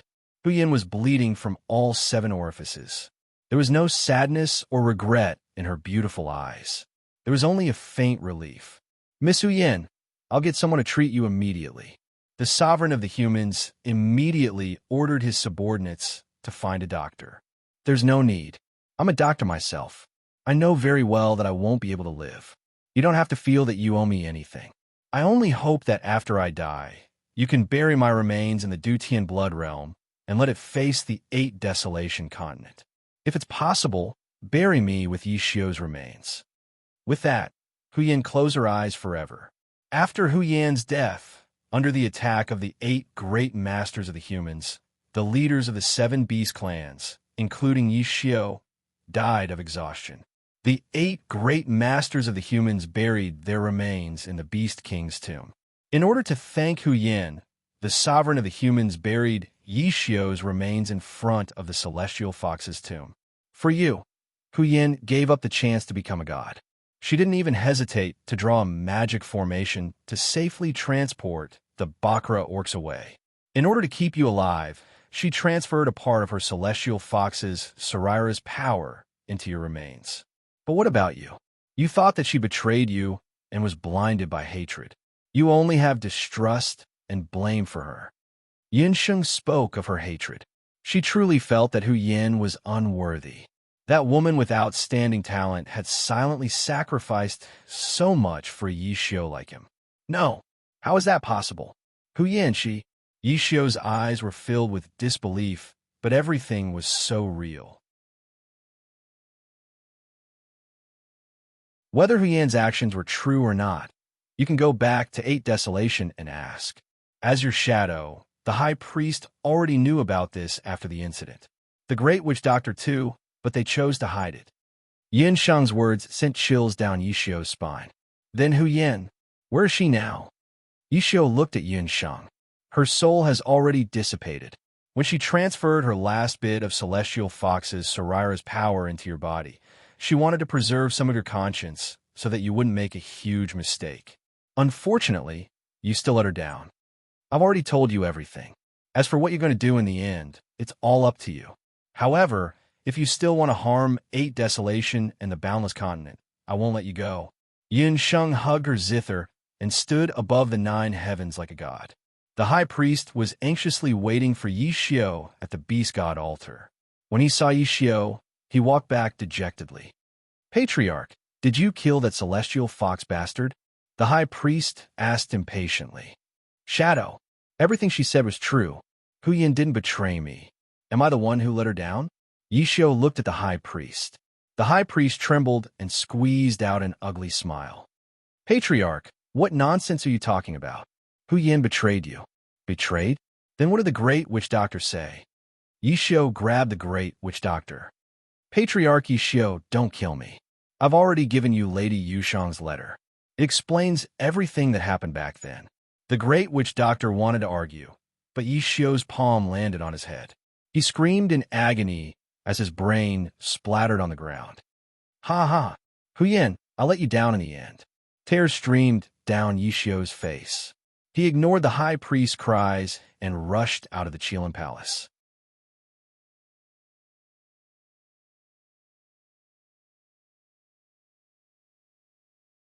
Chapter 1420. The battle that took place in the 8 wastelands was earth-shattering. Even the God Realm knew that the first 9-tailed celestial fox had appeared in the human world. Whether it was the Black Qilin King or the 9-tailed celestial fox, they were both existences that could rival the God Realm. After that battle, the Black Qilin King Yi Xiu was defeated and his whereabouts were unknown. As for the 9-tailed celestial fox, it was rumored that she was most qualified to become a god. After the 8 wastelands and the boundless continent suffered a heavy blow, the flames of war ceased. The new world god of a human world, Bo, came forward and pulled the strings between the 8 wastelands and the 4 great nations, the temple, and the elite camp of the boundless continent to sign a ceasefire agreement. The Duqian blood world that originally represented the thousands of years of hatred between the 2 major beast tribes finally completed its historical mission. The blood clouds dispersed and the sky returned to its peaceful blue color. The original Duqian relay station also became a part of history. Now, regardless of whether it was the human race or the beast tribe, they could freely travel between the 2 continents. The hatred between the human race and the beast tribe faded with time and was gradually forgotten by both the human race and the beast tribe. Time flew by, and in the blink of an eye, half a year had passed. Another year of spring arrived. In an unknown mountain village in Zhou State, in front of an inconspicuous thatched house, the fiery red hemostatic flowers bloomed just in time. A pot-bellied woman was half squatting in front of the herb field. Although her body was a little inconvenient, her movements of pulling the weeds were very agile. Her golden eyes flashed, and soon, all the weeds in the herb field were pulled out. The woman raised her head and used her hand to block the bright sunlight. The sparkling and translucent sweat on her forehead made her face look like a jade plate, emitting sparkling and translucent light. Yin Sheng, I have some sweet rice wine here. You can use it during your confinement. The village chief brought a jar of rice wine and walked over with a smile. Thank you, Grandpa Village Chief. Yun Sheng smiled as she received the rice wine. Half a year ago, when Yun Sheng returned from the 8 wastelands, the blood fog on the continent dissipated. The newly developed vaccines were also distributed to the people of the continent. She rejected the invitations from Zhou State and the Dharma Temple and returned to Banana Leaf Village. Not long after she returned, she discovered that she was pregnant. After hearing the news, Hu Jiuxing and Yun Songhai both asked her to return to Taiyuan Mountain, but Yun Sheng politely refused. She stayed in Jiaya Village and even took over the position of magician in the village temple. She planted various herbs in the local medicine fields and selected some children with potential to learn magic. Her body was already 6 months old, and it was gradually becoming inflexible. After sending off the village head, Yun Sheng returned to her room. She put down the rice wine and walked into the inner room. The furnishings in the room were simple but neat. Yi Baiming lay quietly on the bed. Half a year ago, when the ancient forbidden curse took effect on Yi Baiming, Yun Sheng obtained the last quarter of the celestial fox relic in Yi Baiming's body. However, Yi Baiming didn't die immediately. Instead, he lay there quietly like a vegetable. His breathing and pulse had almost disappeared, but his appearance was exactly the same as when he was alive. Yun Sheng knew that it was possible that the life and death talisman in Yi Baiming's body had taken effect. However, he didn't wake up again. Night Fox, why aren't you waking up? Our child will be born in a little more than 3 months. From the pulse, she should be a girl. You said that our daughter's name is Yi Lingwei, Yun Sheng said softly. Every day, she would wipe Yi Baiming's body, shave his newly grown stubble, and massage his muscles. This man was still as handsome as he was when he was alive. In the room, the destiny mirror shone, and Ji Rumo appeared behind Yun Sheng. Yun Sheng, don't be too sad. You have to think about the child in your stomach. Seeing Yun Sheng's appearance, Ji Rumo couldn't help but feel sad. However, he knew that Yun Sheng wouldn't listen to him. Rumo, I have a feeling that he can't hear what I say. Yun Sheng smiled and wiped away the tears at the corner of her eyes. She placed Yi Baiming's hand on her bulging stomach and gently caressed it. Night Fox, listen. Our child is already kicking her stomach. She's even stronger than the average boy. With that, she smiled sweetly. Ji Rumo sighed and glanced at the silent Yi Baiming again before quietly disappearing into the destiny mirror. Yin Sheng said softly.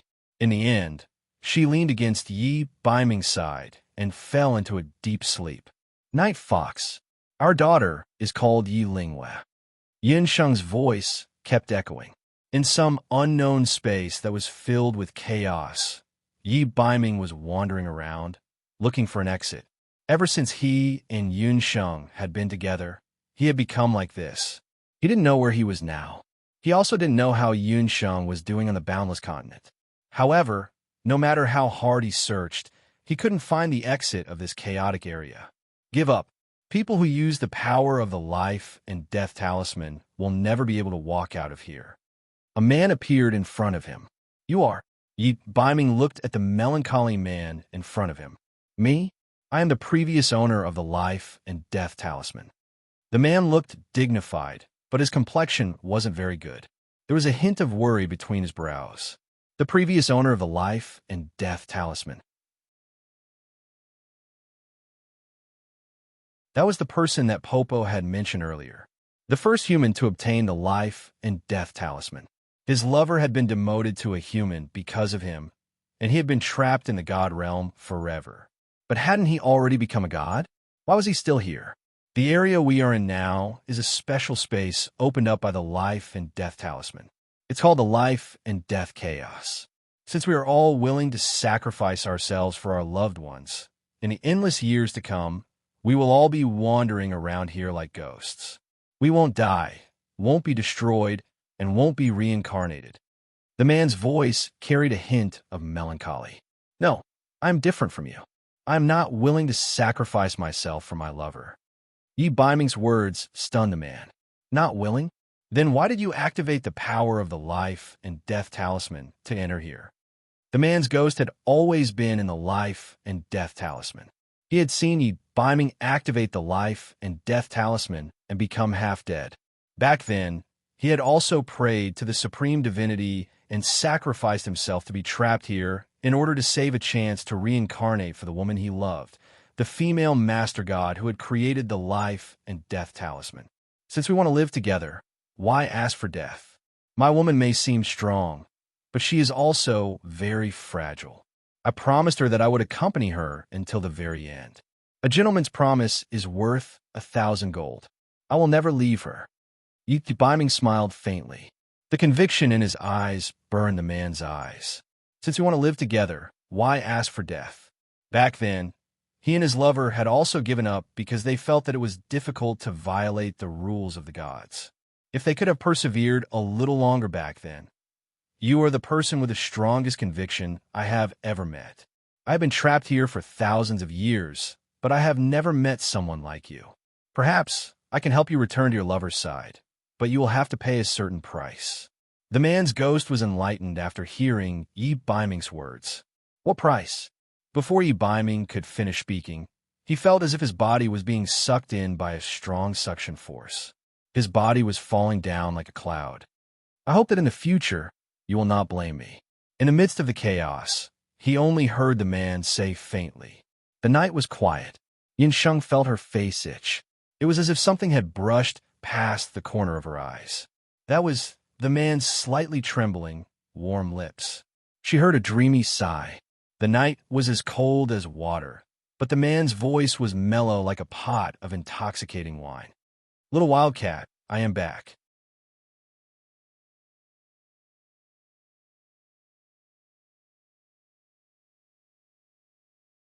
Chapter 14:21. Several days had passed since Yi Biming woke up. Ever since Yi Biming woke up, Yun Sheng's mood improved a lot. She ate and slept well every day, and her stomach grew bigger day by day. By the time she was 7 months pregnant, her stomach was already bigger than a full-term pregnant woman's stomach. In order to prevent a difficult birth in the future, as a modern person with modern medical knowledge, Yun Sheng knew that at this time, she had to exercise appropriately. For example, she had to take a walk. Therefore, every morning and evening, Yun Sheng would run to the village for a walk.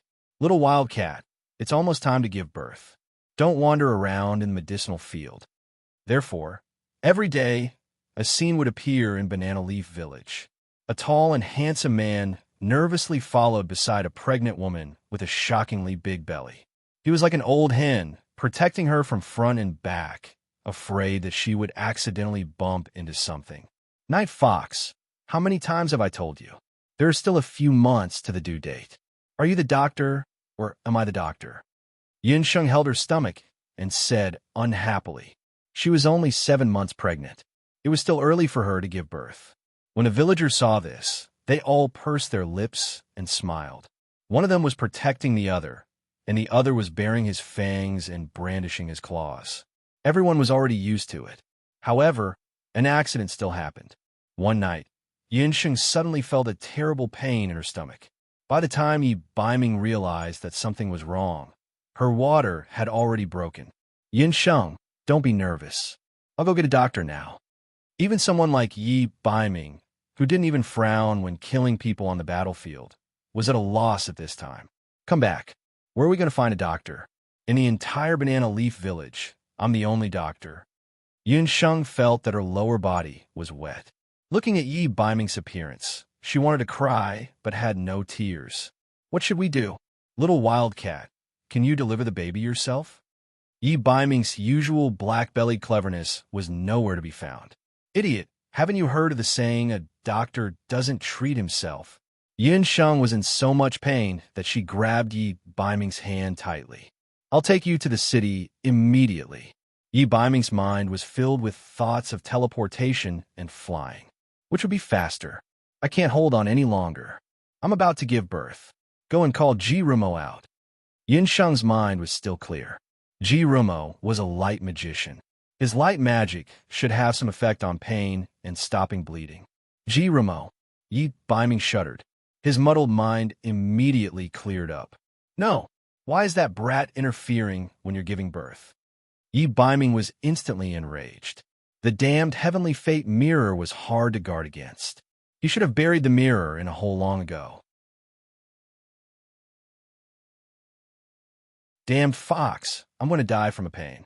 Yun Sheng no longer had the strength to reason with this jealous guy. Tell me the steps. I'll deliver the baby. Yi Biming was hot-headed. He rolled up his sleeves. Wasn't it just delivering a baby? He was the regent of Great Zhou. He could govern the country with his literary skills and stabilize the country with his military skills. He didn't believe that he couldn't do such a simple thing as delivering a baby well. Yun Sheng was speechless. This jealous night, Fox really wanted to kill her brain at a time like this. However, there was no other way now. Fortunately, she had already asked someone to create a set of surgical tools for her convenience. It was more than enough to deliver a baby. Half an hour passed. When the loud cry of a baby came from the room, Yi Biming and Yun Sheng heaved a sigh of relief at the same time. Yi Biming also heaved a sigh of relief. According to Yun Sheng's instructions, he cut the umbilical cord and tied a knot.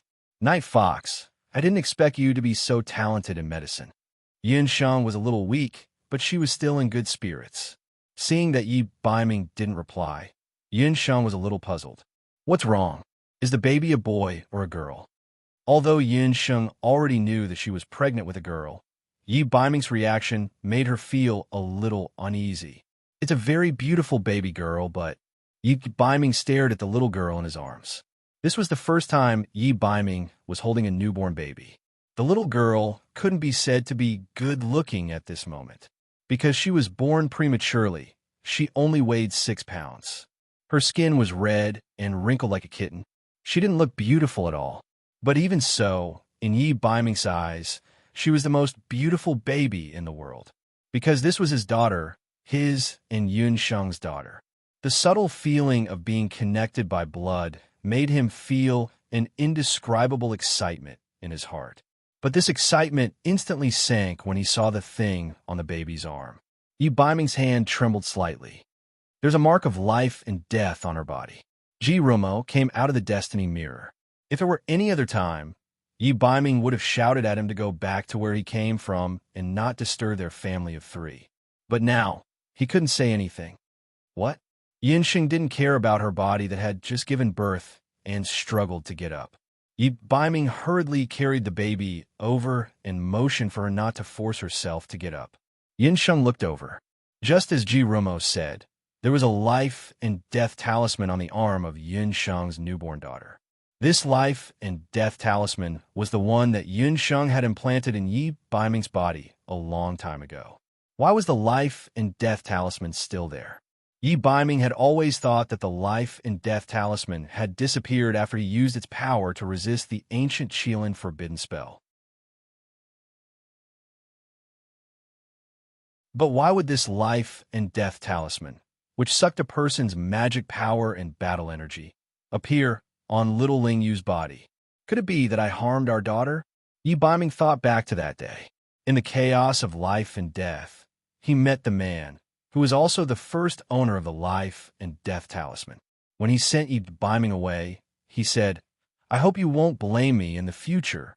I'm afraid it's just as you suspected.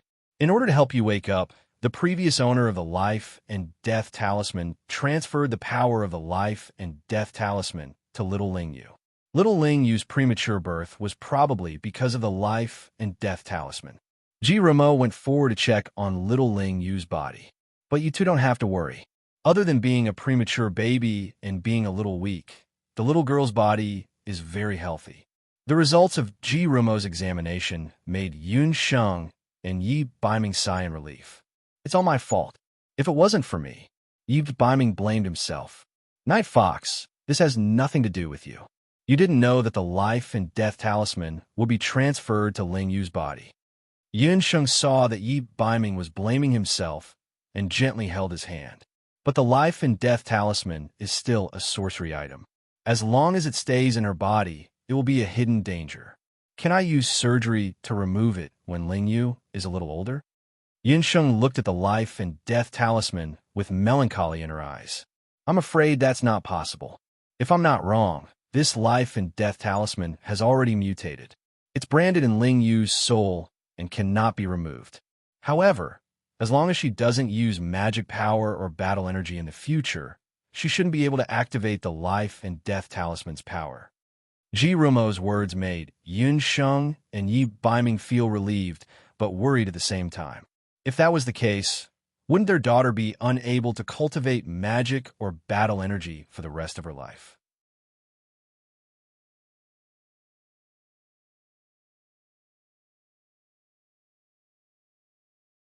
Chapter 1422. Before she was 3 years old, little Ling Yu was considered the happiest child in the entire continent. Her father and mother were the most respected couple in the entire Banana Leaf Village. Her parents were the best looking in the entire village. Not only that, her father knew Duki and her mother knew magic. In the words of the villagers, little Ling Yu's parents were awesome. However, what little Ling Yu was most proud of was that her father and mother were very loving. Ever since little Ling Yu could remember, she had never seen her parents fight. As long as her mother was unhappy, her father would coax and lie to her. He would either secretly pull her mother into the room to play kisses or bring her mother to the roof to look at the stars. In any case, little Ling Yu's family had never had any conflicts between uncles and aunts in the village. Not only that, her mother also had many friends.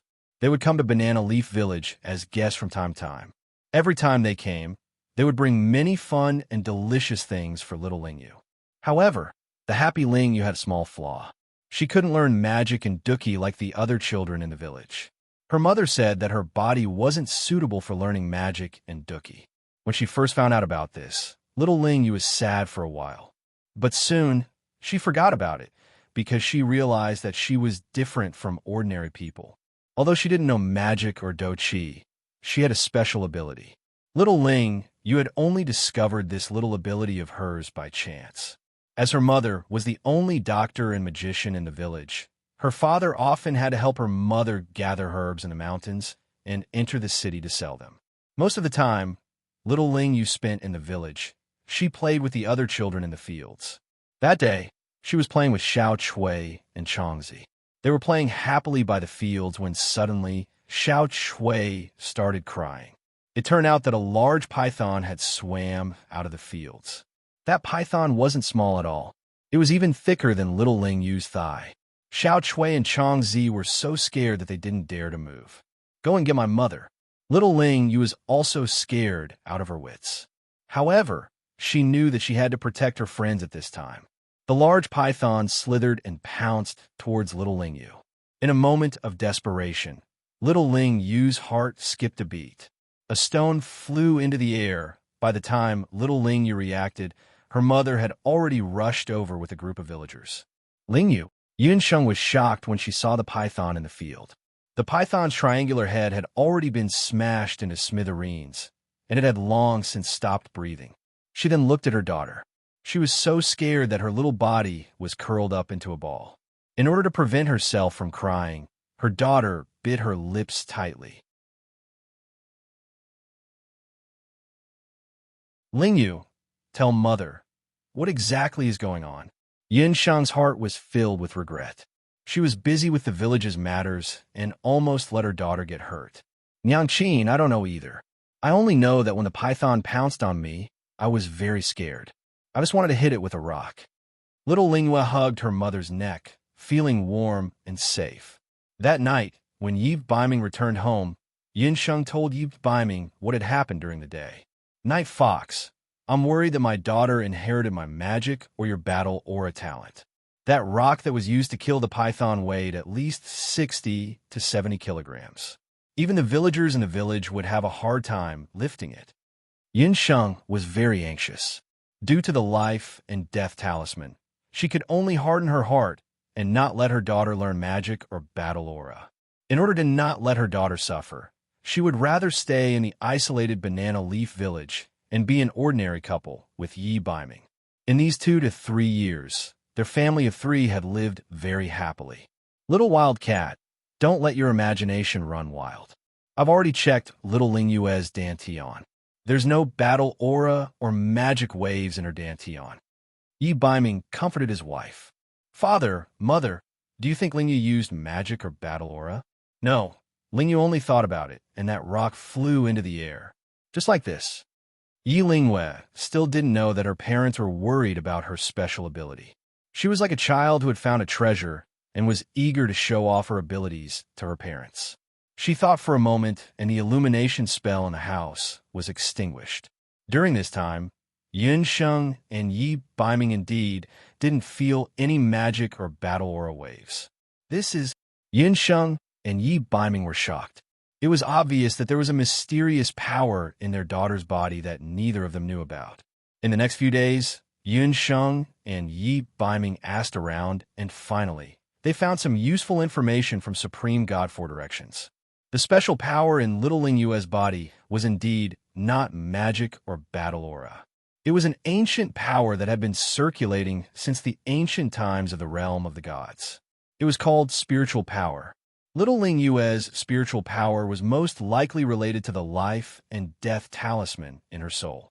However, Supreme God Four Directions couldn't be sure if Little Lingyue's spiritual power would be activated after she used it.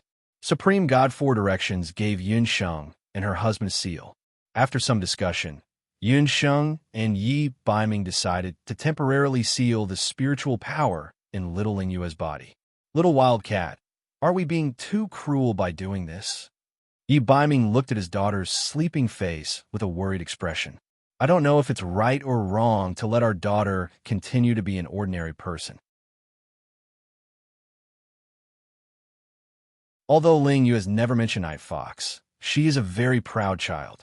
I've secretly seen her outside the temple a few times, watching the children in the village learn magic. Yunsheng sighed. Other than a few people, very few people knew that Yun Sheng had experienced a very tragic childhood. Before the age of 6, Yun Sheng couldn't learn magic or battle aura for a period of time. If it wasn't for the fact that she had an unyielding adult soul in her body, she would have lived in inferiority and pain throughout her childhood.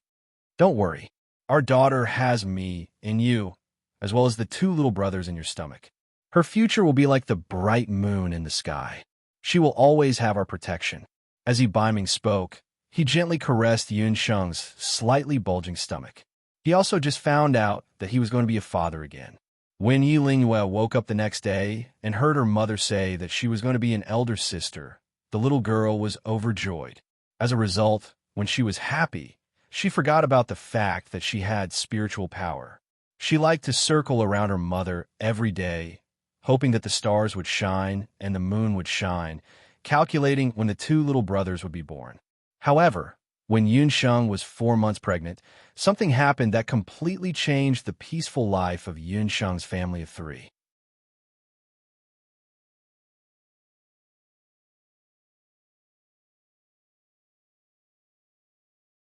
Chapter 1423. The story started when Yun Sheng and her husband lived in seclusion in Banana Leaf Village. One day, a man and a woman came to Banana Leaf Village. How should this couple be described? The woman had a head of pink hair and was energetic like a scorching sun. She was incomparably enthusiastic.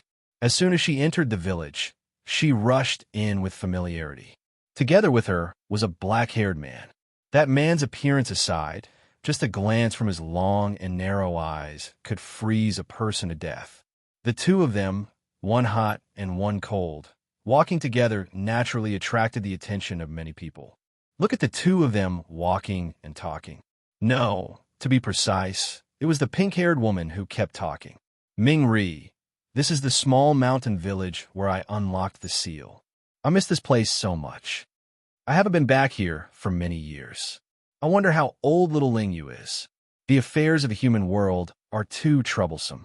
I didn't even get to drink little Ling Yu's 1-month celebration. I wonder how Master is doing. Has she gained weight or lost weight? I miss Master so much. I really miss the old days. The pink-haired woman kept talking.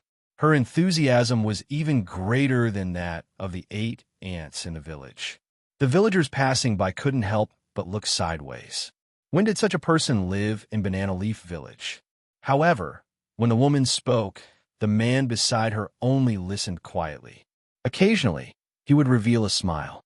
Looking at the direction the 2 of them were heading in, it was the home of the village's model couple, Yun Sheng and Yi Baiming. At this time, the couple happened to be at home.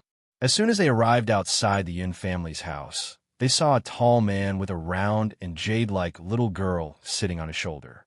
"Daddy, charge forward." The little girl was like a general on the battlefield. With a wave of her small hand, Yi Baiming, who was treated as a horse, immediately rushed forward. That scene was really very disharmonious. After successfully becoming a slave to his wife, Yi Baiming, the dignified war god of Zhou State, successfully advanced to become a slave to his daughter. Both Bobo and Ming Ri were stunned. Who would have thought that Yi Baiming, who was feared by both the people and the underworld, would be ordered around by a little girl? "Father, turn right. The target is the pink-haired enemy." Yi Baiming was having a lot of fun with his daughter. When he heard about pink hair, he couldn't help but raise his head. He saw Ming Ri with his mouth wide open and an awkward expression on his face. Yi Baiming, on the other hand, had a calm look on his face. He did not feel embarrassed at all as he carried his daughter down. "Go back to the house and see if your mother is awake. Tell her that your Aunt Bobo and Uncle Ming Ri are here to see her." Yi Baiming hadn't seen Bobo and Ming Ri for several years. Before Yun Sheng went into seclusion, Bobo, with the help of Ming Ri, managed to reconcile the 8 wastelands and the boundless world. Bobo, the universe deity, was so busy that he was nowhere to be seen. As for Ming Ri, wherever Bobo was, there would be Ming Ri. Yi Baiming wasn't surprised that he appeared here. After a while, Yun Sheng walked out of the house. When they saw Bobo, both of them let out a cry of surprise. "Ying, my dear master." When Bo saw Yun Sheng, he didn't care about his image as a universe deity. Just like when he was young, he pounced on Yun Sheng. Little Ling Yu, who was watching at the side, felt strange. Why was this weird Annie with pink hair more like a child than her when she was 3 years old? Mingri, we haven't seen each other for a long time. You two going first. Yi Baiming knew that since Yun Sheng and Bo met, they must have endless things to talk about. He smiled and invited Ming Ri into the house. After Ming Ri entered the house, he looked around. Although it was simple, the decorations were very warm. Yun Sheng and Yi Baiming were really affectionate. The two of them had done so many things for the boundless world and the 8 wastelands, but in the end they pushed away all the glory and lived in seclusion in the mountains. However, such a life made Ming Ri slightly envious. At least, Yi Baiming had Yun Sheng and little Ling Yu. To him, the happiness of his wife and daughter was far more important than anything else. After Yun Sheng and Bo chatted for a while, she pulled little Ling Yu over. Ling Yu, this is your Auntie Bo. She is Mother's good sister. Back then, she accompanied Mother through life and death on the continent. The friendship between Yun Sheng and Bo was something that ordinary people couldn't understand. During the most difficult times for both of them, they gritted their teeth and persevered together. Auntie Bo, give me a hug. Little Ling Yu wasn't shy and sweetly called her Annie. Little Ling Yu is so obedient. Sigh, look at how careless your Auntie Bo is. I actually forgot to bring a greeting gift. Bo's face was gloomy as she thought about it. Little Ling Yu, how about this? Auntie Bo will give you an uninhabited primitive continent and let you be the landlord. Uninhabited continent? Landlord? What was that? Little Ling Yu's little head still couldn't wrap around it. Thank you, Auntie Bo. I love being the landlord the most. However, little Ling Yu was very quick-witted and quickly nodded her head like she was pounding garlic. When Bo and her daughter said that, Yi Baiming and Yun Sheng couldn't help but laugh, giving an uninhabited continent as a greeting gift. Such words were really typical of Bo's style. However, only a human world deity, Bo, would be able to give such a greeting gift. Although little Ling Yu didn't know what was going on, seeing how happy her parents were, she knew that it must be something good. She quickly kissed Bo's face as a form of thanks. Bo, stop fooling around. Don't forget that you're not a world deity yet. If the deity emperor of the deity world finds out about this, you'll be impeached again. Mingri was also very helpless about the kiss. With such a big method of kissing, if Yun Sheng gave birth to 8 or 10 more, wouldn't she have to give the entire human world away? Not a world deity yet? What's going on? Bo, aren't you already a world deity? Yun Sheng heard that and felt that something was definitely wrong.